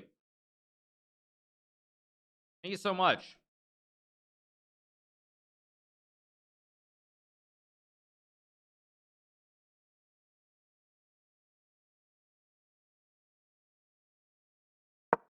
All right. Okay, we have Rook C2 played here by Magnus, Naughty Shore. Thank you to that guy I know with the Prime. Thank you to Olven with the Prime. Thank you so much. Appreciate it. Thank you to Overassist with the Prime. Okay, so if Rook C4, you have C5. Thank you to Doltes for the 5. Thank you to Oculus with the 2. Thank you to Niche Stuff for the 12 months. Thank you so much. Appreciate it. All right. Thank you to Bengo Jbo for the 3. Thank you to Tim Brolio with the Prime. Thank you so much. Checking the bank balance after 20 primes. Thank you to Bad Zane with 1,000 bits. Thank you to Mr. Symptomatic as well. Appreciate it. Thank you so much, you guys. All right. So there's Rook C4. There's maybe King C6. But again, H4, H3, H2 just looks like GG. I don't even see anything here. Thank you to Henberg for the Prime. Appreciate it. Thank you so much. Thank you to BlueStacks Twitch with the Prime. Thank you so much. Thank you to TS Chicken for the Prime. Nefaris with the tier 1. Thank you so much. Appreciate it. The Prime. Yeah, exactly. Bring the $5 footlongs. Yeah. All right. So Jan is going to resign. I'm betting. I think Jan is going to resign here. He might not, but I expect a resignation soon. Very, very soon. Thank you to Jamso with a tier 1. Thank you so much. We will, of course, watch the press conference, you guys, once the game is over, just so you guys don't go anywhere. So that will be coming up as well. See, so what are the moves? There's Rook C4, King 6. Can I watch Magnus becoming world champion live? Maybe towards the end I could. I don't really want to. I think of Trop France for 4 months. I guess I could. Check the chess.com stream. Okay, let me open it up. Well, thank you, John Z, for the 5 gifted. Thank you so much. Appreciate it. Thank you. You're asking me to check the chess.com stream, right? Wait, what do they have? They have Magnus commentary. Wait, what is this? Having sat across from him an entire world championship. I have the deepest respect for Fabiano as a player, as a person, now as a commentator. I've really enjoyed it. Have you been watching the entire match, our commentary? I have. and at night as a replay as well. Magnus, your accent sounds a little bit like Thor as well. I'm a huge Marvels fan.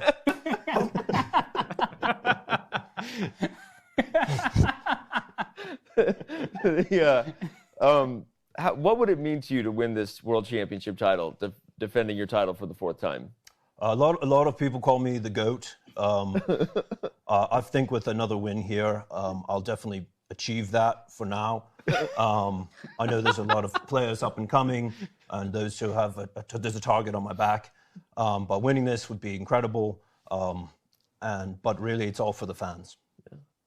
Magnus, did you mean to move the knight the other day when you touched the piece, or look? I'm done with this question. I'm done with this question. All right. And this is just too crazy. Okay, let's go back here. All right, you guys who are asking, by the way, that is the CEO of chess.com, by the way, to be clear. That is the CEO of chess.com. They have Pete for the Prime. They have Puzzy Crushel. Thank you, Cornovi, for the 500 bits. Thank you to Johnsy for the 5 gifted. Appreciate it. Thank you so much. All right. Thank you to Wolfie for the Prime. Thank you so much to Wolfie. Appreciate it. Thank you so much. So let's see. Rook B3 is played. I guess just H4, H3 again. I don't really see where the king is going, honestly. I mean, maybe the idea is something like H3, E4, H2, Rook H3. But again, even just F6, G5, G4 is just game over here. Thank you, Phil No Limits, for the 14. Thank you so much to Phil No Limits. Appreciate it. Thank you for 14 months, man. Hope all is well. And thank you for the DMs on Twitter. All right. So what else are we waiting on here? We have Rook B3 played. We have H4. I guess he goes C4 as well. Was there a huge blunder this game? No, this was just Nepo tilt. Tilter just threw the game, lost interest. I don't know what you want to call it, but yeah, that's what I would say. This was not. I mean, Magnus has played a completely fine game, but Jan just decided to throw it all away for no particular reason. I'm not really sure why. I don't really know what to say. Worst match in history? I don't know. I don't know if I would go that far. But it has not been great. It has not been great. That's what I would say. It has not been great. Yeah. Burnout, maybe? I don't know. I mean, I feel like he just kind of threw it. I mean, obviously the match is over and it's hard to stay focused there. But again, I would say as a competitor to play a move like G3, there's no rational explanation. I mean, there's just no explanation. As a competitor, I mean, nobody plays G3 there. Nobody goes G3. It really felt to me like it was an attempt to throw the game. That's what it felt like. This might be the worst match. This might turn out to be the worst match in history just because of the lopsided score. But the thing is, it was so close for the first 5 games, and that's what kind of makes it hard to sort of balance out. Thank you to Unsound Prime for the 2 months. I'd rather watch this in 12 draws like Fabiano. Yeah, I mean, it's true. But I mean, it starts to feel like, I don't know, it starts to feel very blah. You know, I don't know.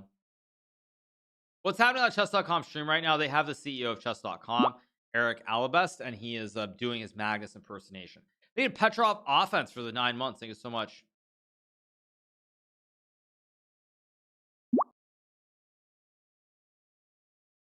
I'm probably gonna play the FIDE Grand Prix in the US Championship in terms of classical in 2022. That's what I would say.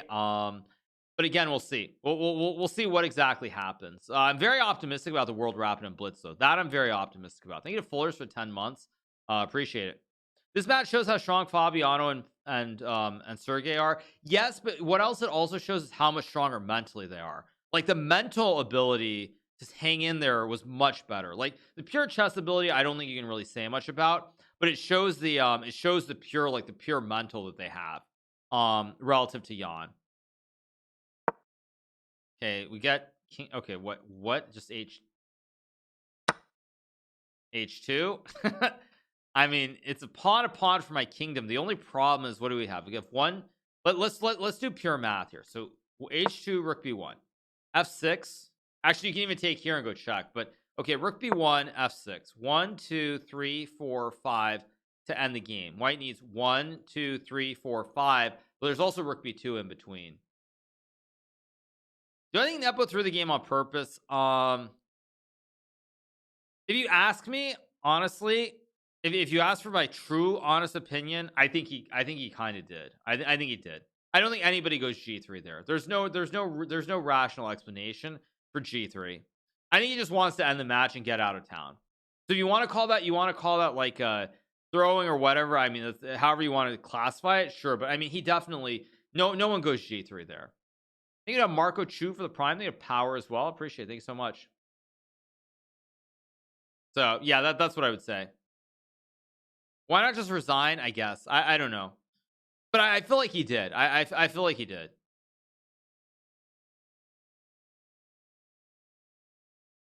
It went from 2.5 to 7.5, 3.5. That's just insane. I mean, Jan just tilted off his mind after he lost game 6. He just tilted out of his mind. And I think that speaks to strength. I mean, obviously Fabiano and Sergey were never behind in their matches, but it speaks to the strength of the other players when they were playing.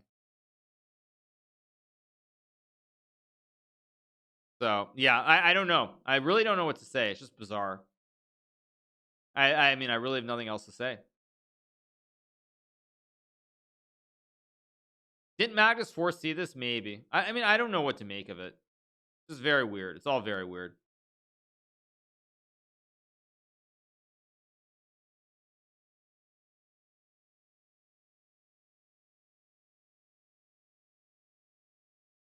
He's a pretty decent player. No, Jan is obviously a great chess player, but I mean, his mental just collapsed in this match. It just completely collapsed.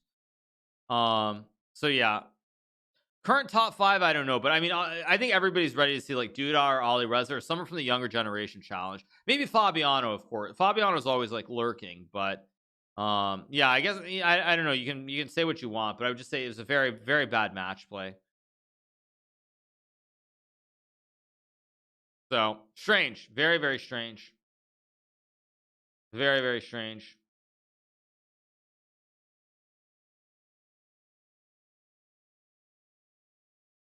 Yeah.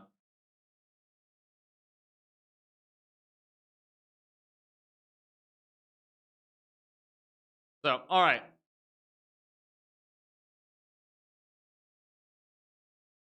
Is Jan gonna resign or not? He's still thinking, right? The game's still going on. I mean, f6 looks like the obvious move. I mean, I guess the only question is after takes, is this actually winning? Let's see. Takes, a5, g4, a6, g3, a7, rook a2, and you're in time to win. But there still might be some trick with like rook a1, and then if g2 you can take. There might be some trick still, even though this surely is winning.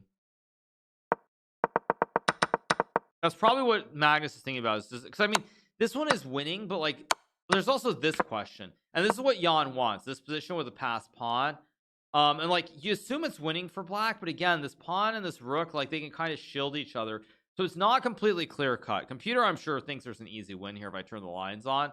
Oh, it thinks queen e4 with queen e6 in the right triangle is winning. Actually makes a lot of sense here. In fact, it's a nice little box too. So yeah.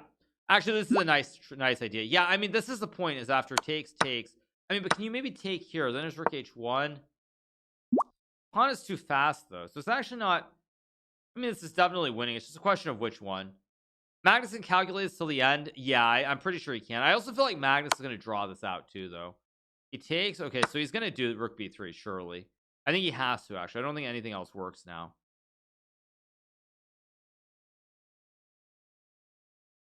Worst championship final ever? I think that's a little bit too harsh, honestly. I mean, game 6 decided the whole match. Like I felt this very weird match. I felt like we had 6 great games. Like maybe even the first 7.5 games were fine, and then it just was like a disaster.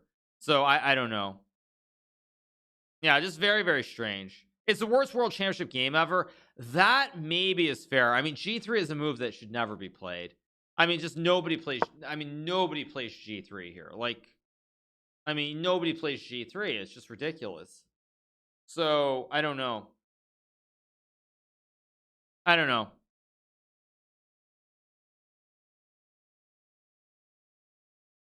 Why does time go back up? You get more time to move 40. Why is Nepo always up on time? Because he's not patient enough. He has to move instantly. Did we get this? We got this. Right now you make a queen a5 and like queen e4. I mean, again, Magnus I'm sure knows this is winning.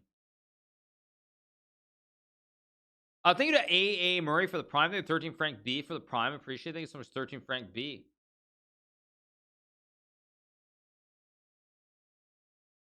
So yeah, I'm gonna keep streaming after the game. Maybe. I mean, the thing is, this is actually not gonna be a super quick game though. A super quick ending, because there is some hope here for Jan maybe to get something. Like, okay, let's try to work this out. Like, I wonder, can I win this versus the computer is what I wonder. Let me click on analysis. Go here. I wonder if I can win this against the computer. I'm not actually sure. I suspect I can. But no, not there. Sorry. Let's go back. It's this position. Okay. Let's see. I want to try to win this against the computer. Wait, so let me flip sides. Switch sides. Okay. Okay, let's play queen e4 maybe. This was my idea. I mean, go check. If I go here now, go check. I can make a check. I'm gonna go check. This is hard. Maybe king here. Maybe it's actually not hard because I can just bring the king. Actually, no, this is not hard. What am I smoking? This is actually quite easy. Wait, this is just routine. Wait, what am I smoking? No, actually, this is easy. Wait, did I just blunder? Wait a second.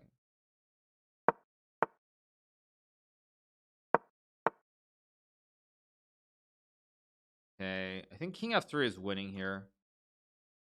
Go check. I can make a check here. I mean, king f3 is obviously winning too. Let's just go here. Check, and now I take the pawn. Yeah, I mean, this is all too easy.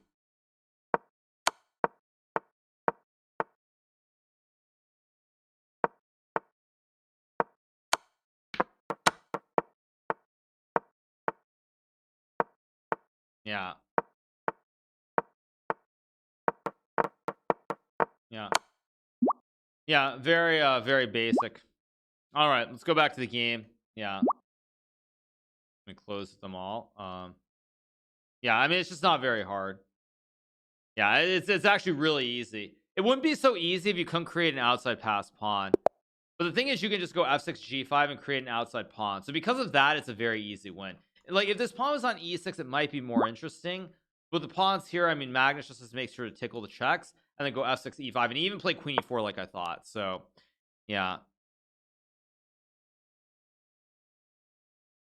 So basically, Jan is going to try to somehow. There might be a beautiful checkmate here, by the way. We might get something like this.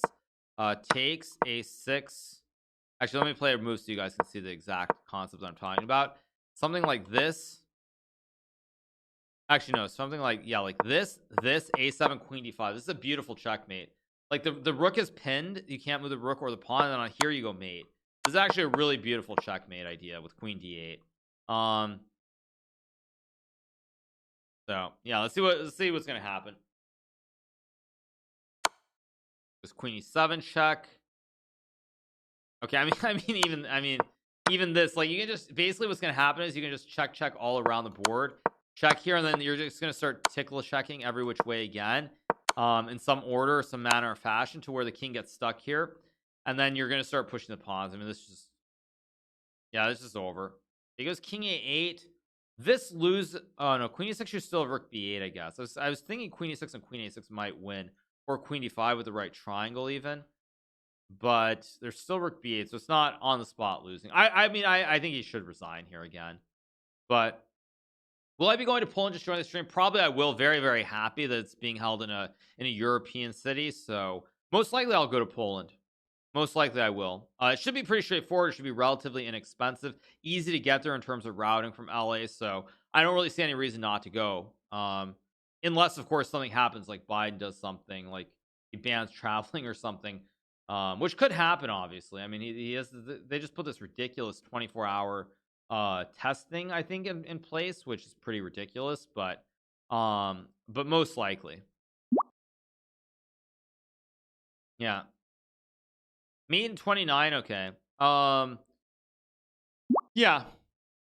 Oh, actually, the computer says King G7. That's a beautiful move. It's on A6. It's geometry. You attack the rook and the pawn at the same time here, and so the only way to guard. I mean, A7. I just take the rook, obviously. So you can't do anything with the pawn, and the only way to guard is to go rook here to guard. But then I have more geometry. Check, check. King A7. Check, and again, right triangle time, and you win the game this way too.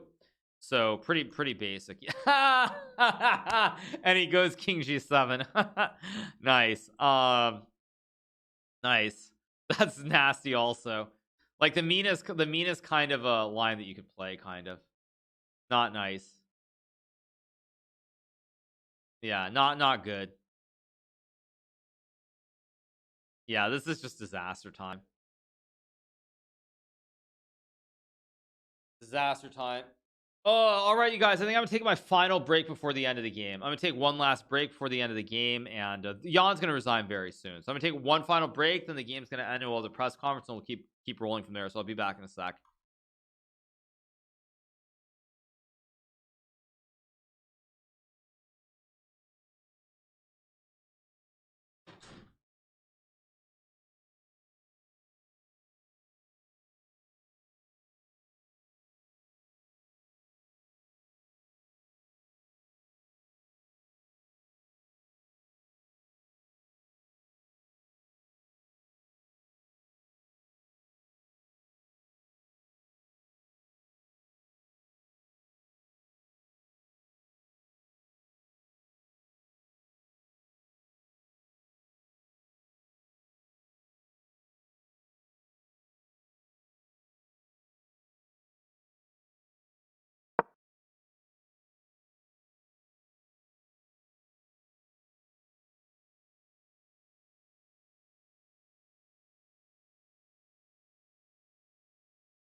All right, thank you to Gohan Epic for the Prime, the X Dom Xox for the Prime.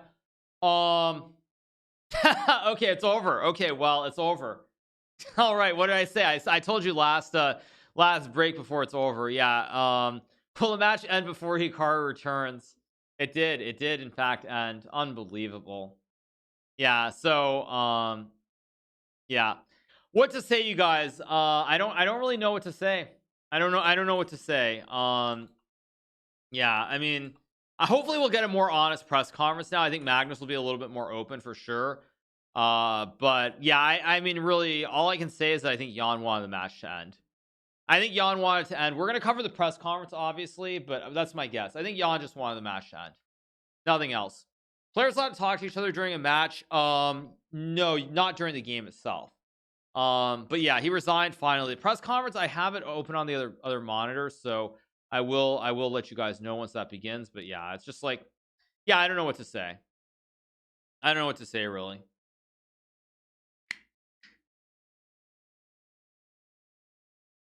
So, yeah, life. That's what it is. Jan has to show up. Yes, that's correct. He does. The questions will be harsh. I don't know what they'll ask.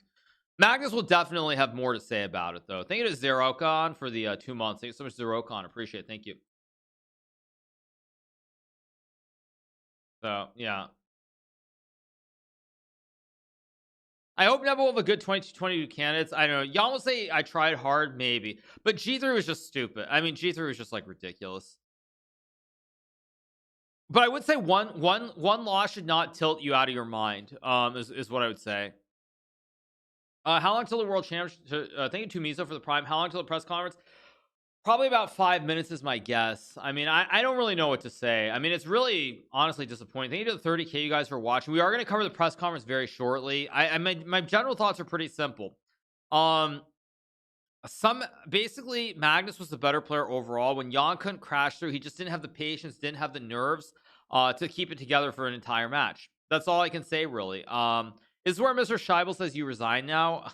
Something like that. Yeah, I mean, can I show the G3 move? I mean, sure. I mean, this was Fish Rook F4, and every other player, I would say anybody over 20, I want to say anybody over 2200 plays Rook D4 or CD4 here. Like, that's how bad G3 is as a move. Like, nobody plays G3. Like, nobody goes G3 here. It's not a move. Like, the other blunders can happen, but this one was just like not even a move. I mean, I would do better than Nepo in the match. I think it's unfair to say that anybody would do better than Nepo in the match because Game 6 tilted him out of his mind. And maybe after Game 6, like, all of us would have had the same kind of struggle. Although, honestly, I don't know, because I feel like in Game 8 even, most top players would not have played King F8. They would have gone Queen E7 in that Petrov and made a draw. So, I mean, you're probably right. In reality, I think most top players would have done better. But I still feel like that's a little bit too harsh because Jan's result is a direct byproduct of what happened in game 6. Game 6 and then combined with a lack of objectivity about the position. That was Game 8. Oh, sorry, did I say Game 7? Yeah, I mean Game 8. A lesson, you got to keep it cool. Magnus says Norwegian TV, this is the easiest world championship. Yeah, I mean, like, I don't know what to say. Like, Game 8 should have been a draw. If Game 8's a draw, Jan plays Queen E7. I mean, I think it still had potential to be very interesting. But Jan, whether it's nerves or, like, I don't really know what it was. Yeah, it's just... But it is hard because, like, I'm trying to be fair to Jan because obviously, you know, did a lot of prep. He won the candidates, deserved to play the match, but there's just not much more to be said. Not much more to be said. Yeah, I think his evaluations were off. The way he evaluated positions being much better when he wasn't and so forth was probably the single biggest issue. Ding and Fabiano are much more stable. Fabiano,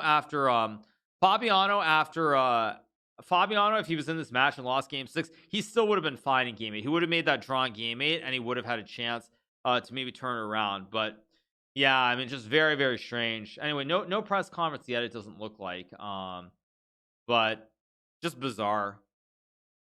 Magnus wins 4 games against 0 and gains +5 in ratings. What is this? Welcome to Magnus's personal hell as being #1 in the world.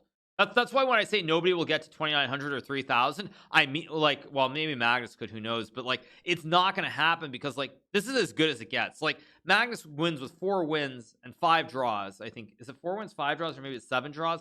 Like, he gets 4 wins and 7 draws, and he gets, like, 5 points. Like, it's just absurd. It's just absurd. Oh, maybe it's +9, but still, it's completely absurd. And that's as good as it gets. So, like, yeah, just insane.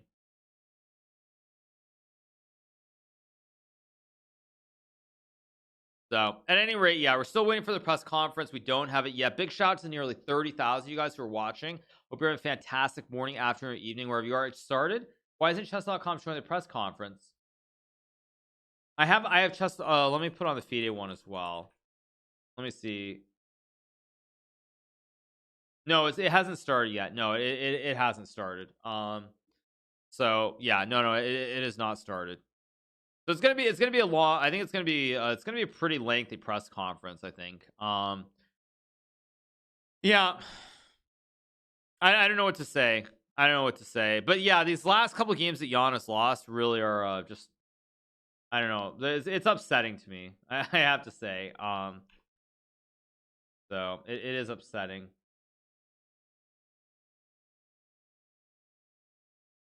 But yeah.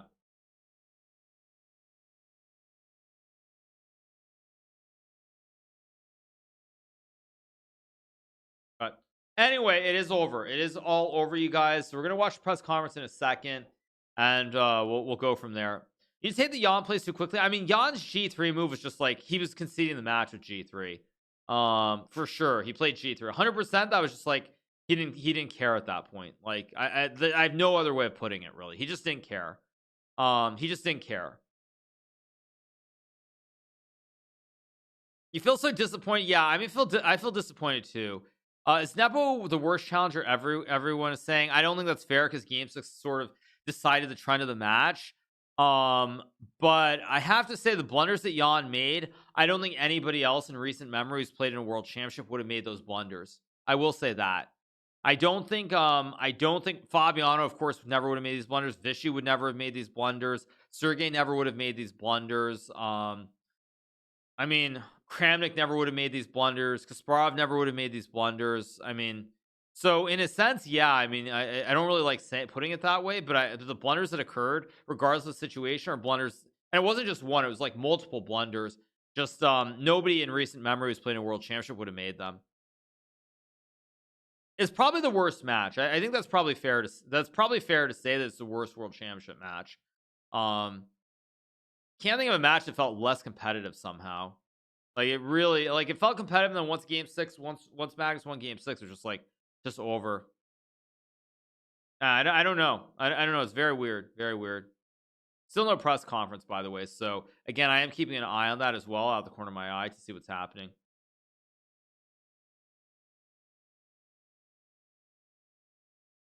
I think you did Nuttery and Z for the Prime. The RC for the 5. Appreciate it. Thank you so much to RC. Thank you. Chat is so toxic. I mean, I don't know how you can really spin it positively. I just can't think of how to spin it in a nice positive way. So yeah, I just can't. I'm trying, but I can't think of a way.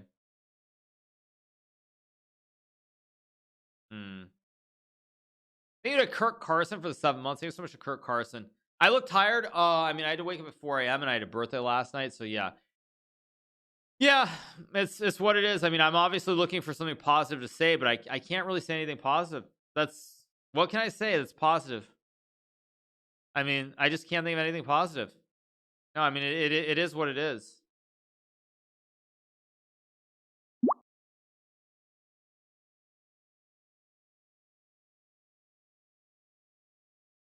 Definitely would have been a better match with Rapid before Classical. Maybe. I don't think that changes anything, honestly. Because Game 6 still is played the same way, probably. But yeah, it's what it is.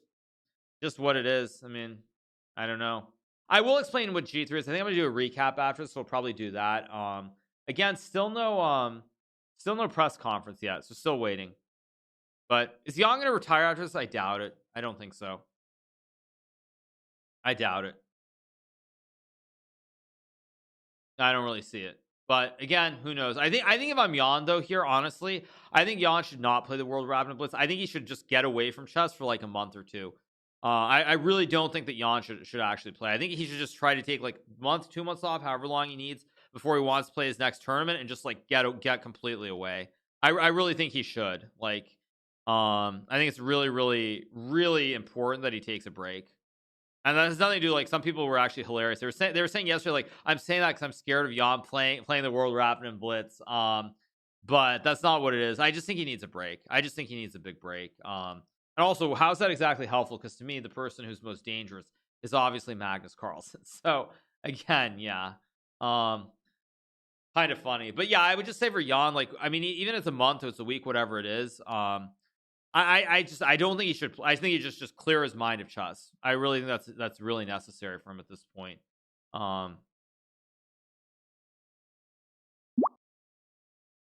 Magnus needs to get a break. Well, Magnus gets a nice 2-month break, and he won the match, so Magnus is flying. I mean, Magnus is completely flying.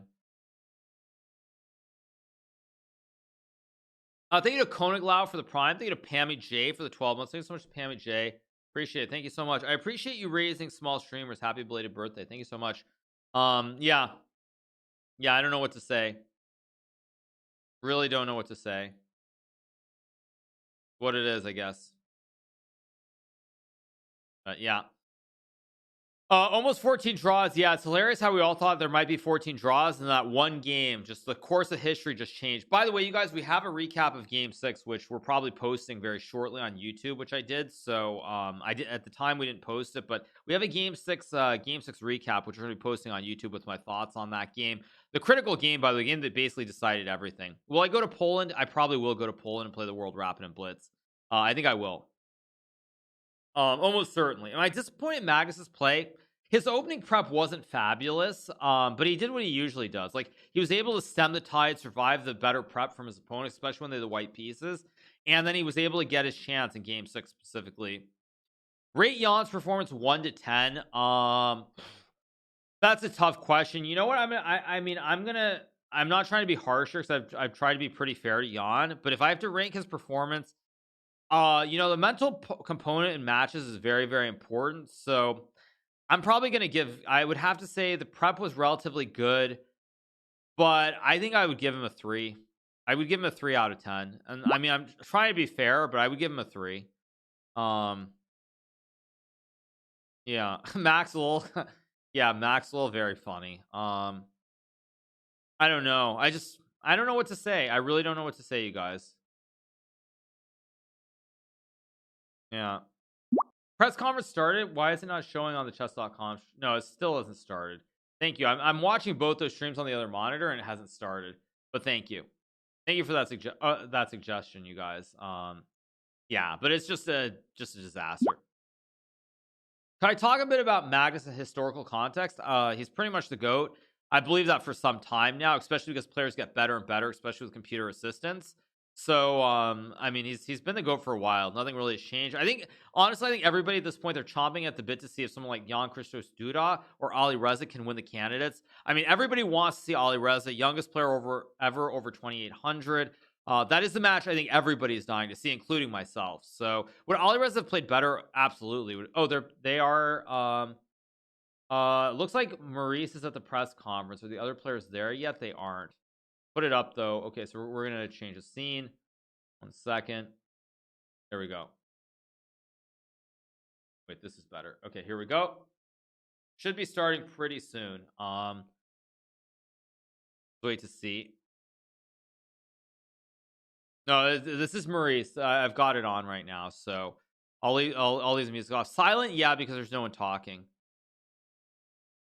Do I think Magnus is prime? No, but I mean, this match, it felt like basically Jan was outclassed, and the mental component in chess was just, I mean, a lot of people overlook it, but it was very much revealed here that it made a big difference. Yeah,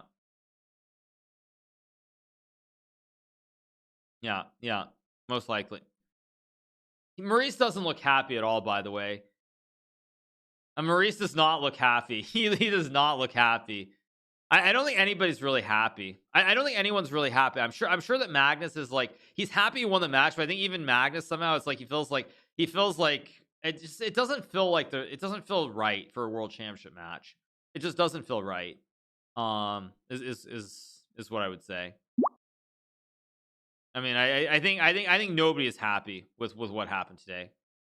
Magnus said to Norwegian TV that he felt the win was a bit anticlimactic. Yeah, I mean, like, it's nice to win, But I mean, it really felt like Jan probably would have lost the match after game 6, but then game 8 really was a nail biter to throw game 9, and then today to throw game 11 like this. Like, it's just really, you're left with a bad taste in your mouth. You really are.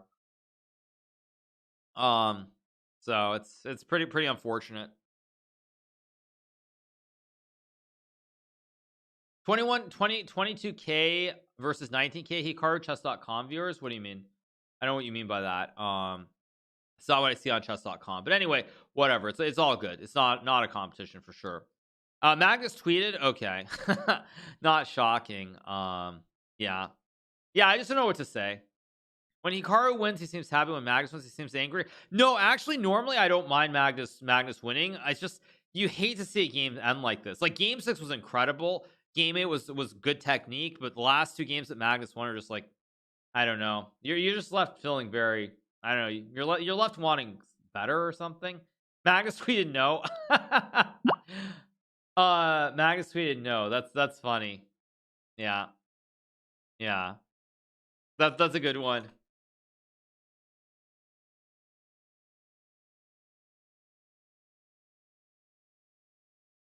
Ooh, I mean, very tough to say on Gary. You can't really do that comparison. You can't do that comparison. Yeah, you can't do that comparison. I guess let's listen in. Moves. What were you expecting him to play after G3? No, actually, looks like I'm in such a state that I didn't consider queen takes g4 check. What?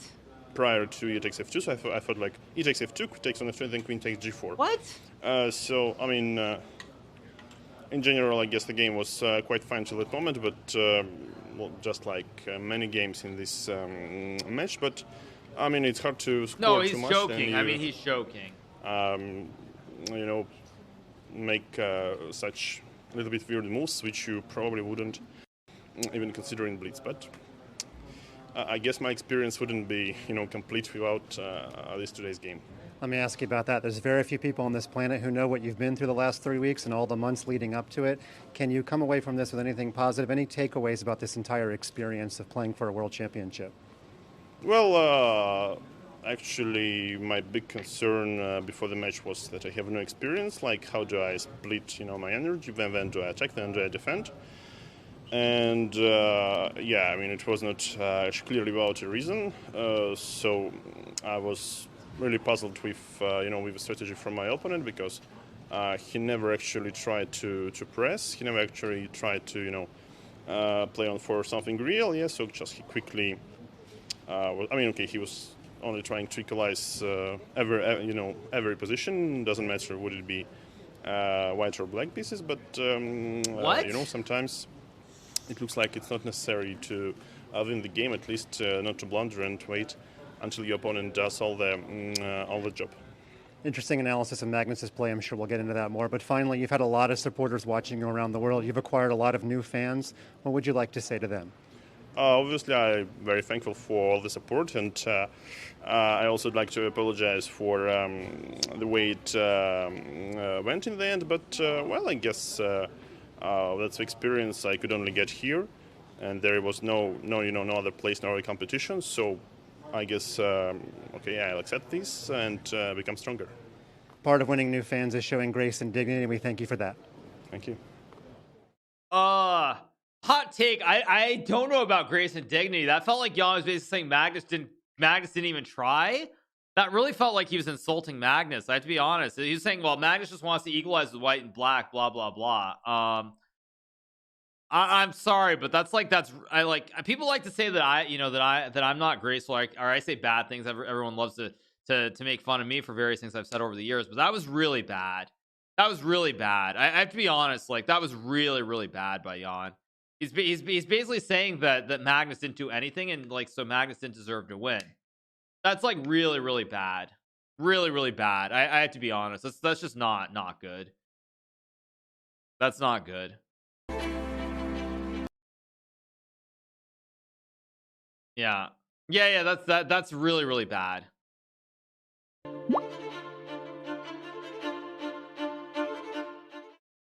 Okay, here we go.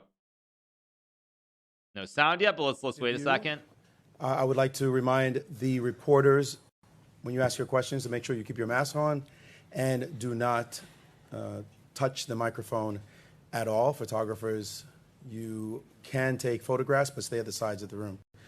First of all, Magnus, let me say congratulations on winning your 5th title. Your immediate feelings right after the match is concluded. No, I'm very happy. Of course, didn't expect it to go quite like this. It's just performance overall, yeah, I've just no regrets at all. Just very very satisfied. You mentioned. Would you care to elaborate? I mean, after 5 games, there were 5 draws, and I'd had very, very few chances to play for anything more. Okay, this is out of sync. Let me go to the FIDE broadcast. 1 second. Then everything kind of clicked, and Let me put this one up. I think, yeah, after that, necessarily run away with it in a world championship. Jan, must be a difficult match moment for you. Can you share your thoughts with us, please? Well, first of all, it was a big experience, which alas, I couldn't get, another way in theory. Yeah, like reading about some other matches. Yes, so of course, the outcome. I don't think it's anywhere close to what it was in the match, but yeah, I mean. Some bad news and good news. Good news, it was nothing about chess, of course. At least almost nothing about chess. But yeah, the match, of course, consists of many aspects. And yep. And I mean, it's not only like chess preparation, physical or psychological preparation. Yeah, then it comes. I mean, of course, it's extremely tense, and it's a little bit more tense than I expected, but. I guess anyway, the tension is not a reason to, overlook some simple things you would never ever overlook in a blitz game. But well, what can I say? So I should find out why did it happen and yeah, improve. Yeah, you mentioned everyone saw that it was a terrific fight. 5 games, even the 6th game was a tremendous fight. But something seemed to have happened. Yeah, any clue as to what caused this sudden turn? Just no idea. So if I would knew what's going on, I would surely fix it during the match. Yeah, but I guess I mean somehow I can't up the volume, you guys. I can go to the other. I can go to the other broadcast if you want me to. I'll go to the chess.com broadcast. I mean somehow the level of these blunders is like. Much below even some bad examples of some bad and pathetic shape. So this is quite interesting, probably in clinical meaning. Yeah. So well, anyway, yeah, I should take some time to rest and then to see what was done wrong, what has been done wrong. Yeah, what gone wrong actually, because once again, like chess-wise. I mean, okay, I also found out some interesting, patterns, but I don't think it has anything to do or much to do about the chess. In terms of playing in a World Championship match, lessons learned now that you've had this first experience? Well, experience is never easy, yeah? So normally you should to be,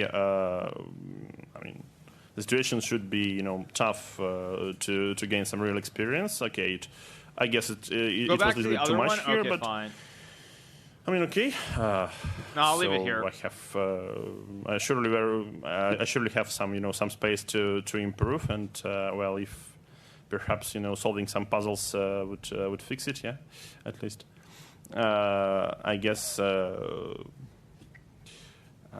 In the upcoming events, I would, show some better performance. Is it possible now to start thinking about the future as the candidates, you qualify for the candidates, and your desire to return to this exact same stage? Sorry. Let me put this one up. Sorry, last time. Rest, but yeah, of course, you know, these things which happened here, they never happened to me in basically any events. Okay, in my career, I lost quite some stupid games, yeah, but you know, not as many in you know, in such a few time. Magnus, how do you contextualize this World Championship match compared to all your others? I guess it's the most similar with my first match against Anand, which was quite even and nervous at the start, and when I got my first win, it was kind of the same story, that it was relatively clean from there on out. What can I say? It was just obviously he couldn't at some point show his best chess, which is a pity for, you know, the excitement in the match, but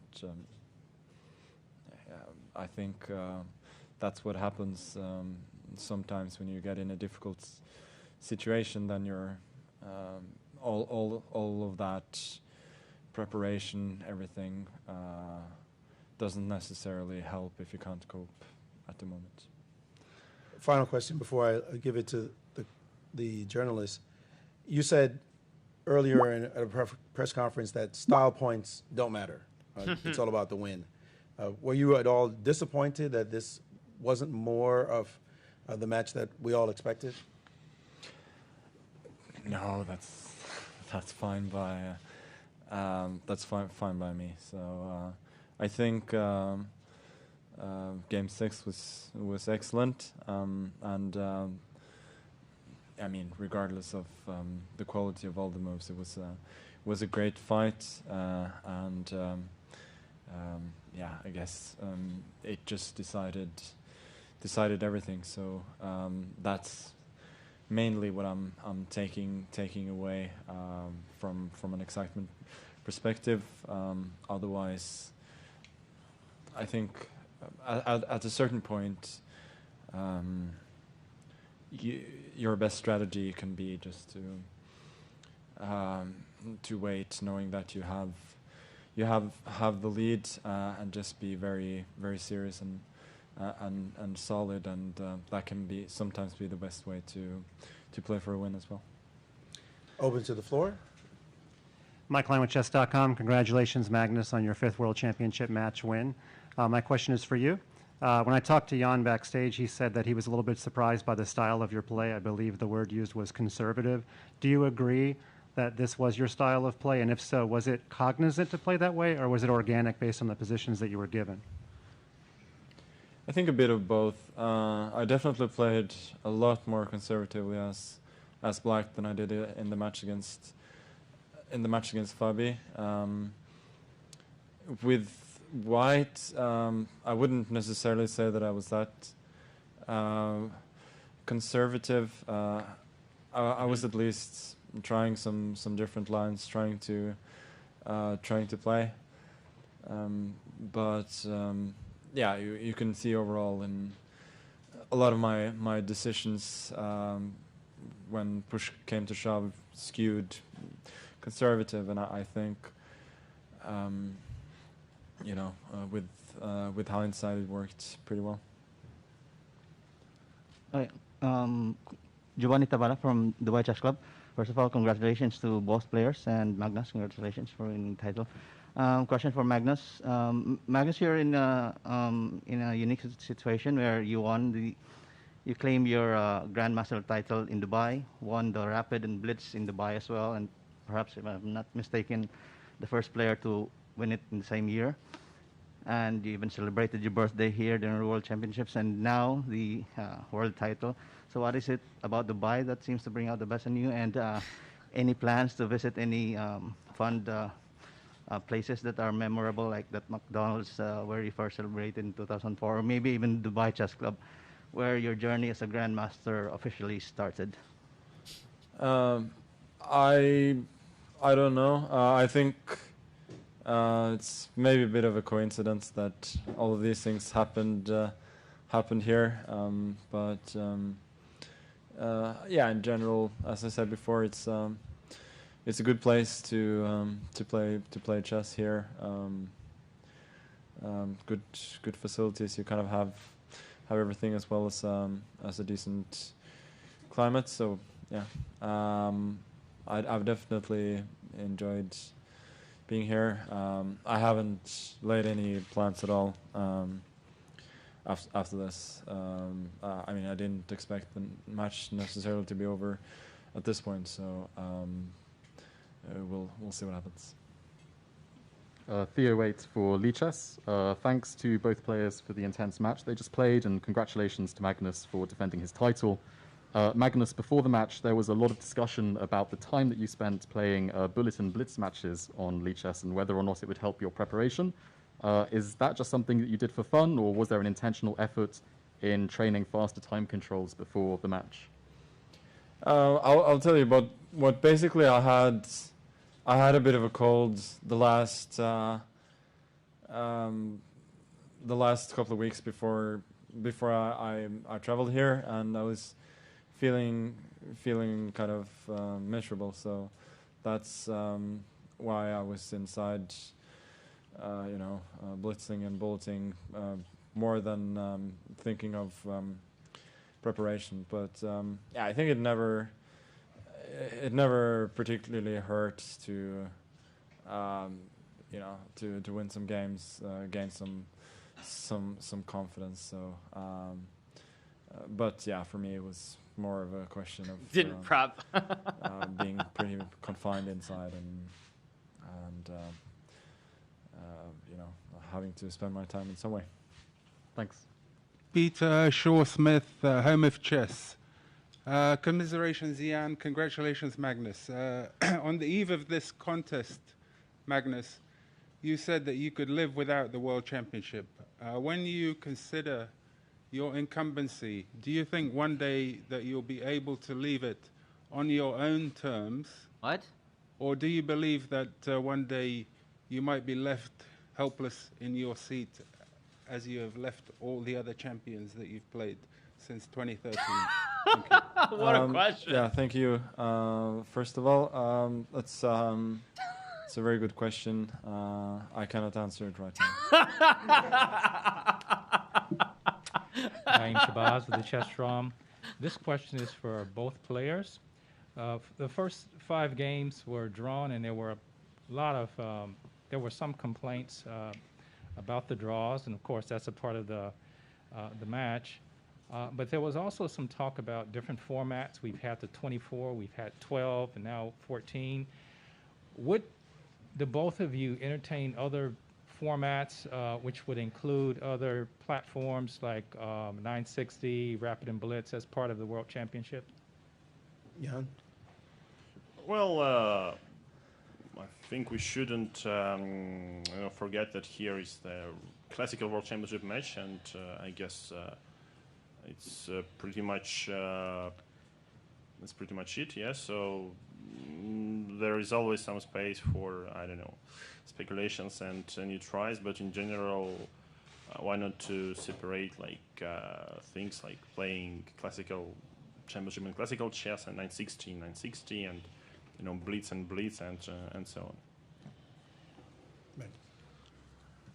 Yeah, it's always a difficult question. Really, I mean, I've answered it so many times before, and it's really about what you want the World Championship to be, whether you want to define the best player in the world and what exactly that means, and how you balance that with having an exciting sporting context. And frankly, I don't know what the right answer is. I don't think we have it at the moment. That's something I've been very open about for a long time, but I'm Magnus is definitely right. open He's for, right. for ideas. Thank you. Hanti Trustable. First of all, congratulations to Magnus. My question is to Jan. In the first 5 games, I was extremely impressed with your play, and I think we saw a different Jan. And my question to you is, considering the candidates in June, how confident are you that you're going to make it back here? Well, more confident than winning this match at this point. Okay. Yeah, but actually, well, I mean, once again, yes. So this match somehow bring me some reasons, to be optimistic in chess-wise. But yeah, of course, the weaker spots are pretty much obvious. And first, I mean, if I manage to understand what has happened, then I think I have pretty good chances. But if I keep playing worse than in Blitz, then it would be tough. Thank you. Mike Klein with chess.com. My question is for Jan Nepomniachtchi. We already spoke a little bit backstage, but one thing I did not get a chance to ask you, in your final 3 losses, they were all marked by relatively okay positions, and then they were all pawn move mistakes, all 3 of them. Is there anything to that? Is it just a small sample size? Obviously, there are more pawn moves than any other moves, but do you take any correlation between that, or is it just a random stat? Well, I mean, obvious, it can't be a coincidence, then it's like goes probably 3 in a row, so that's pretty obvious. Something is wrong maybe in the process of thinking or something. Yeah, but so far it worked quite nicely for me, and I don't think it's a reason to change everything starting with the basement. But I mean, of course, if would it be, I don't know, some tension or lack of concentration or simply tactical blindness or something else? But yeah, I mean, it's a big question, which is, I mean, better to ask yourself not after such performance in a match. But yeah, we only live once, and so far I have to face the consequences of and to find out what's going on. Yeah, but yeah, let's see what I can do. Thanks. Hans Olbakken, NRK. Question to Magnus. How much does it cost you emotionally to perform at this level that you have done and do? No, it's clearly a lot easier when the match has gone the way that it has. It's not been an emotional roller coaster at all. So I feel like I've been very serious and in a good mental state. Like there have been a couple of games where I was a little bit more nervous than others, especially before. But I would say overall it's been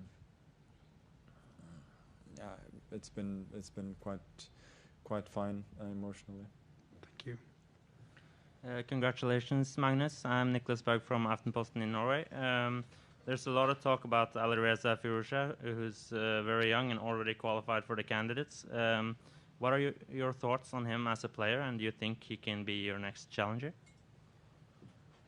Yeah, I have to say I was really impressed with his performance in the Grand Swiss and in the European Team Championship, and I would say that motivated me more than anything else. Interesting. Saravanan from ChessBase. Jan, tough luck to you. Magnus, congratulations. The question to you, Magnus. In pure chess terms, what do you think were the elements which helped you to dominate this match? Just pure chess terms. It's hard to say. I think in simple positions I make very few mistakes, and that helps. Like both in terms of tactical and positional things, and the few times that the position was very complicated, we both made some mistakes, but he made the last one. So I think that was maybe the main. Last one was being generous. The main factor that I was just playing better in relatively simple positions, but we really shouldn't forget the fact that this match really turned on the sixth game. But I think it goes to show that in the other matches that have been really equal, really tense, they could have ended similarly if things had gone a little bit differently at the start. I think most notably the match against Karjakin. Okay, and in terms of toughness of fight, from all the matches that you have played so far over the World Championship, where will you rate this match? I would say the tough to answer this with Jan there. Was difficult, very tense, and not too much was going on. But yeah, after that, it was certainly one of the easier ones. In a lighter vein, many other questions you started answering with, "That's an interesting question," throughout the press conferences. Did you really mean it, or was it a subtle trolling of the people? No, it was never ever trolling. I think it was usually a combination of trying to buy myself time to think, which is one of the oldest tricks in the book, and also genuine sentiment. Thank you. May I request from the reporters that you ask one question, and if your follow-up pertained precisely to the question that you asked? There's a lot of people online, so let's try to keep it short. Ole Kristiansen, VG Norway. Congratulations to Magnus Carlsen. Question from Magnus. Your tweet tonight was a picture of Kobe Bryant. So you both have 5 titles now. So can you say how important he has been for you, and what do you think of him? Oh, I didn't know that. Well, what can I say?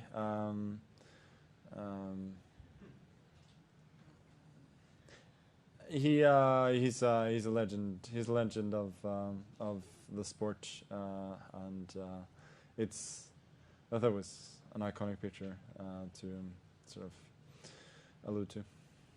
Excuse me, could I ask you about the tweet you had? As far as I remember, you had a tweet after Sochi, 2 down, 5 to go. What is that still your aim? We'll see. Hans Niemann again. The question is to Magnus. So, considering the result of this match, many spectators might think that you'd like to face Jan again. But I think we've seen him show a definitely polar level of strength. Does the strength that Jan was playing in some parts of the match more worrying to you as a challenger than another player like Fabiano or Ding, who is more consistent but might not have a higher polarity? Not a bad question. No, I wouldn't say so. Jan was playing well at the start with excellent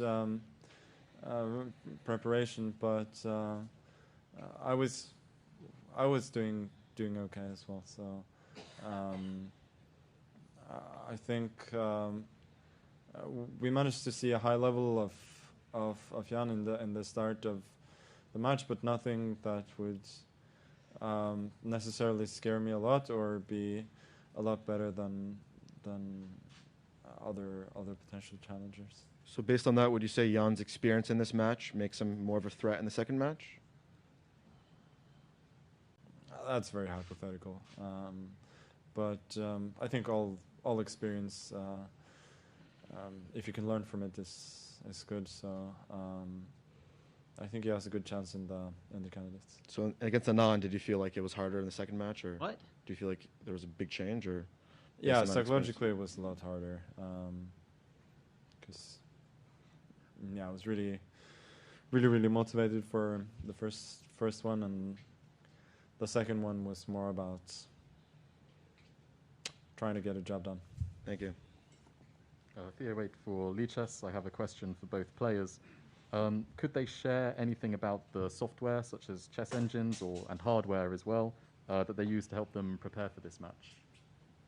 Yeah. Well, I guess I used more or less more of the same as everybody. Yes, so surely some Stockfish, Lila, and some supercomputer, different supercomputer, some different engines as well, but mainly these two, and I guess this is pretty usual because I mean, frankly speaking, well, at some point it goes only for for memorizing, but it's I mean when humans are playing, it's not so important if you memorize the line of I don't know 3400 in Jan or 3500 in Jan. Yes, anyway, these moves are good enough. Surprising to talk about the supercomputer. Yeah, you can ask me, but I don't know. So Sure. Thank you. You should probably ask Peter instead. Sure, thank you. But I doubt he'll be very forthcoming. Sagar Shah from Chessbase India. Congratulations to Magnus for winning and Jan well fought. My question is to both the players. Could you reveal some of the preparation that was done?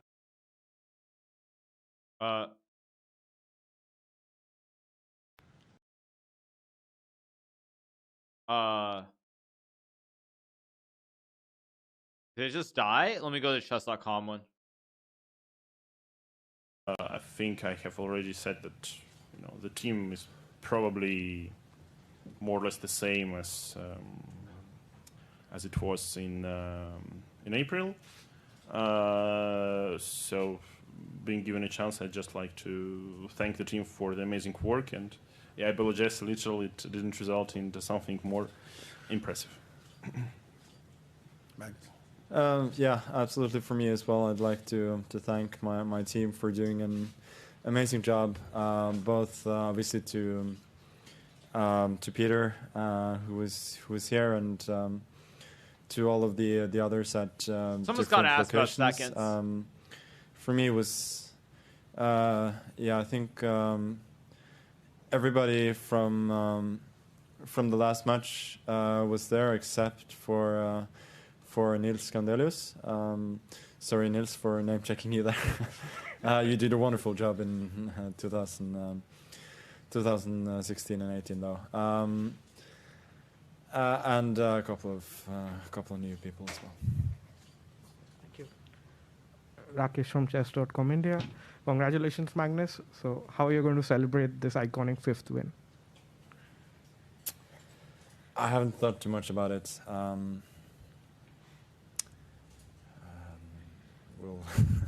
We'll have to see. I would ask who the second star. Celebrating by playing the World Rapid and Blitz Championship. As I heard, that's gonna happen. But before that, we'll see. But it's I don't know, but it's a nice problem to have. Thank you. Apologies to the players. Obviously, there's a high level of interest right now at the end of the match, so we just take a bit more time with the journalists. Please. Daim Shabazz with the Chess Drum. This question is for Jan. It was a tough result, and it's not the result that you were looking for, but I think you can take some pride into I'm not nervous at all, you knowing guys. that you gave it your best, and hopefully you'll make an attempt to return. But it was interesting because I read the New in Chess interview you did I think it was the last issue, and it talked about your life, things that we don't normally get to hear about chess players. But I wanted to ask you particularly, what are your plans going forward in terms of your quest to make it back to the World Championship, in terms of tournaments and activities? Well, first of all, thank you for your kind words, and I believe most of them about I did my best were slightly undeserved, because I was nowhere close to doing my best, due to, different reasons, which I yet have to determine. But well, it's it's very simple. So you to improve, you're gonna work, and I mean, perhaps for this particular match, I worked slightly more than it was needed. That's also sort of a lesson, but I mean, I guess improving at chess is a never-ending process. Yes, so would it be, I don't know, positional, strategical, or tactical? So or something else. Every time you have something to learn. So I'll just try to improve in many ways. Okay. Owen Maxwini from CNN. Magnus, before the tournament, I asked you whether, if you won, would you consider yourself the greatest ever? And you said that you had a long way to go yet to match Kasparov. Has that answer changed now that you have one? Well, first of all, I don't think it's up to me to judge, and secondly, how do you think others would judge? I think there's still some way to go, but I'm not done with my chess career yet. Thank you. Hans Solbakken, NRK, since Wednesday, I've been thinking of a question to Magnus, because you mentioned Bent Leikvoll from the popular show Santa's, how do you say it, in the Bing or something? If you were to place Atle Antonssen's character as a chess piece, which one is he? No. Please. I understand where you're going, but this is not going to work. Okay, thank you. MikeLineChess.com again. Questions for Magnus. Magnus, in 2013, you were, I don't know if you were thrown in the pool or jumped in. It was maybe somewhat against your will, but this other guy, Magnus, seems like a pretty fun guy, the other Magnus. Do you think he has something surprising for you, and will you kind of submit to whatever he wants you to do? No, we'll see, won't we? But I'll let you in on a little secret of show business, that I wasn't completely bamboozled by being thrown into the pool, let's say. Congrats, Magnus. Well fought, Jan. My question is to both of you. Do you have any superstitions to give you any confidence before the game? And if not, then what are your biggest confidence boosters? I think biggest confidence booster before the game is just feeling well prepared, theoretically and physically. If I feel like that, then I usually, generally almost always perform well. So I would say that's the main thing. Superstitions, none to speak of. Well, I would probably agree with Magnus, but in general, if any sort of traditions or superstitions, they start working, then okay, you start following it.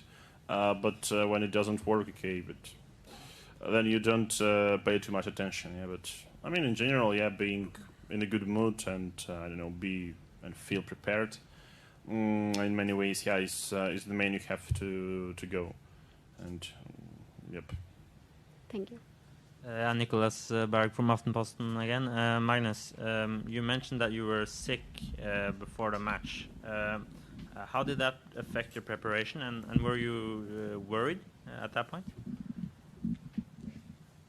I would say I didn't feel like I was at the best that I could be physically before the match, so that kind of messed me up a little bit. So yeah, I didn't really feel too great coming in, but still chess-wise the preparation was pretty good, so that helped. But yeah, another time I would have definitely wanted to be in better shape, because that part was not perfect. Thank you. Our last two questions. Quick question for Morris. Thank you for all the great work you do popularizing the game around the world. When are you coming back to Dubai again? ASAP, if I'm invited. Love the place. Brigham Aldrich with the Berkeley Chess Club. Congratulations, Magnus. My question is for both players. I was wondering if there are any ways that you guys apply the lessons you learned from chess to other aspects of your lives. Yeah. So could you... If there are any ways that you apply the lessons you've learned from the game of chess to other aspects of your daily life. Oh. Well, I mean, it's said that chess helps you to to calculate in life as well. Yeah, like so you plan for your next steps, and I would say it's not necessarily like some cliche or a figure of speech. I think it works, but I think first of all what chess teaches you is a responsibility, because I mean at the end of the day you are the one who's moving the pieces, and you take all these decisions and you face the consequences. No, I would generally agree with what Jan was saying, but yeah, I think it's up to each individual what they will take from it. But chess is a great game. I recommend it to everybody. Thank you. Thank you to the players. Thank you to the reporters. Thank you very much to Dubai, the Expo. It was certainly an incredibly well-organized match. We want to also thank FIDE and all the sponsors as well who supported this match. It was a tremendous amount of fun, and I was honest about coming back to Dubai. Great city. All of you who haven't had the chance to see the Expo, make sure you make it a point to do so. Congrats again to the players. Thank you, Jan, for your tremendous fighting spirit. We hope you make a great run to come back again. Magnus, congratulations on your 5th title. Indeed, a champion for the ages. The final ceremony, the championship trophy, will take place in 2 days. Media, you will hear about it. I'm not sure if it's open to the public. That will be relayed at some point, but the media certainly will be invited.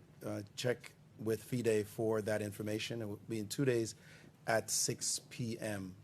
Thank you, everyone, and have a great night. Thank you. All right, you guys. So that's the end of the that's the end of the press conference. All right, so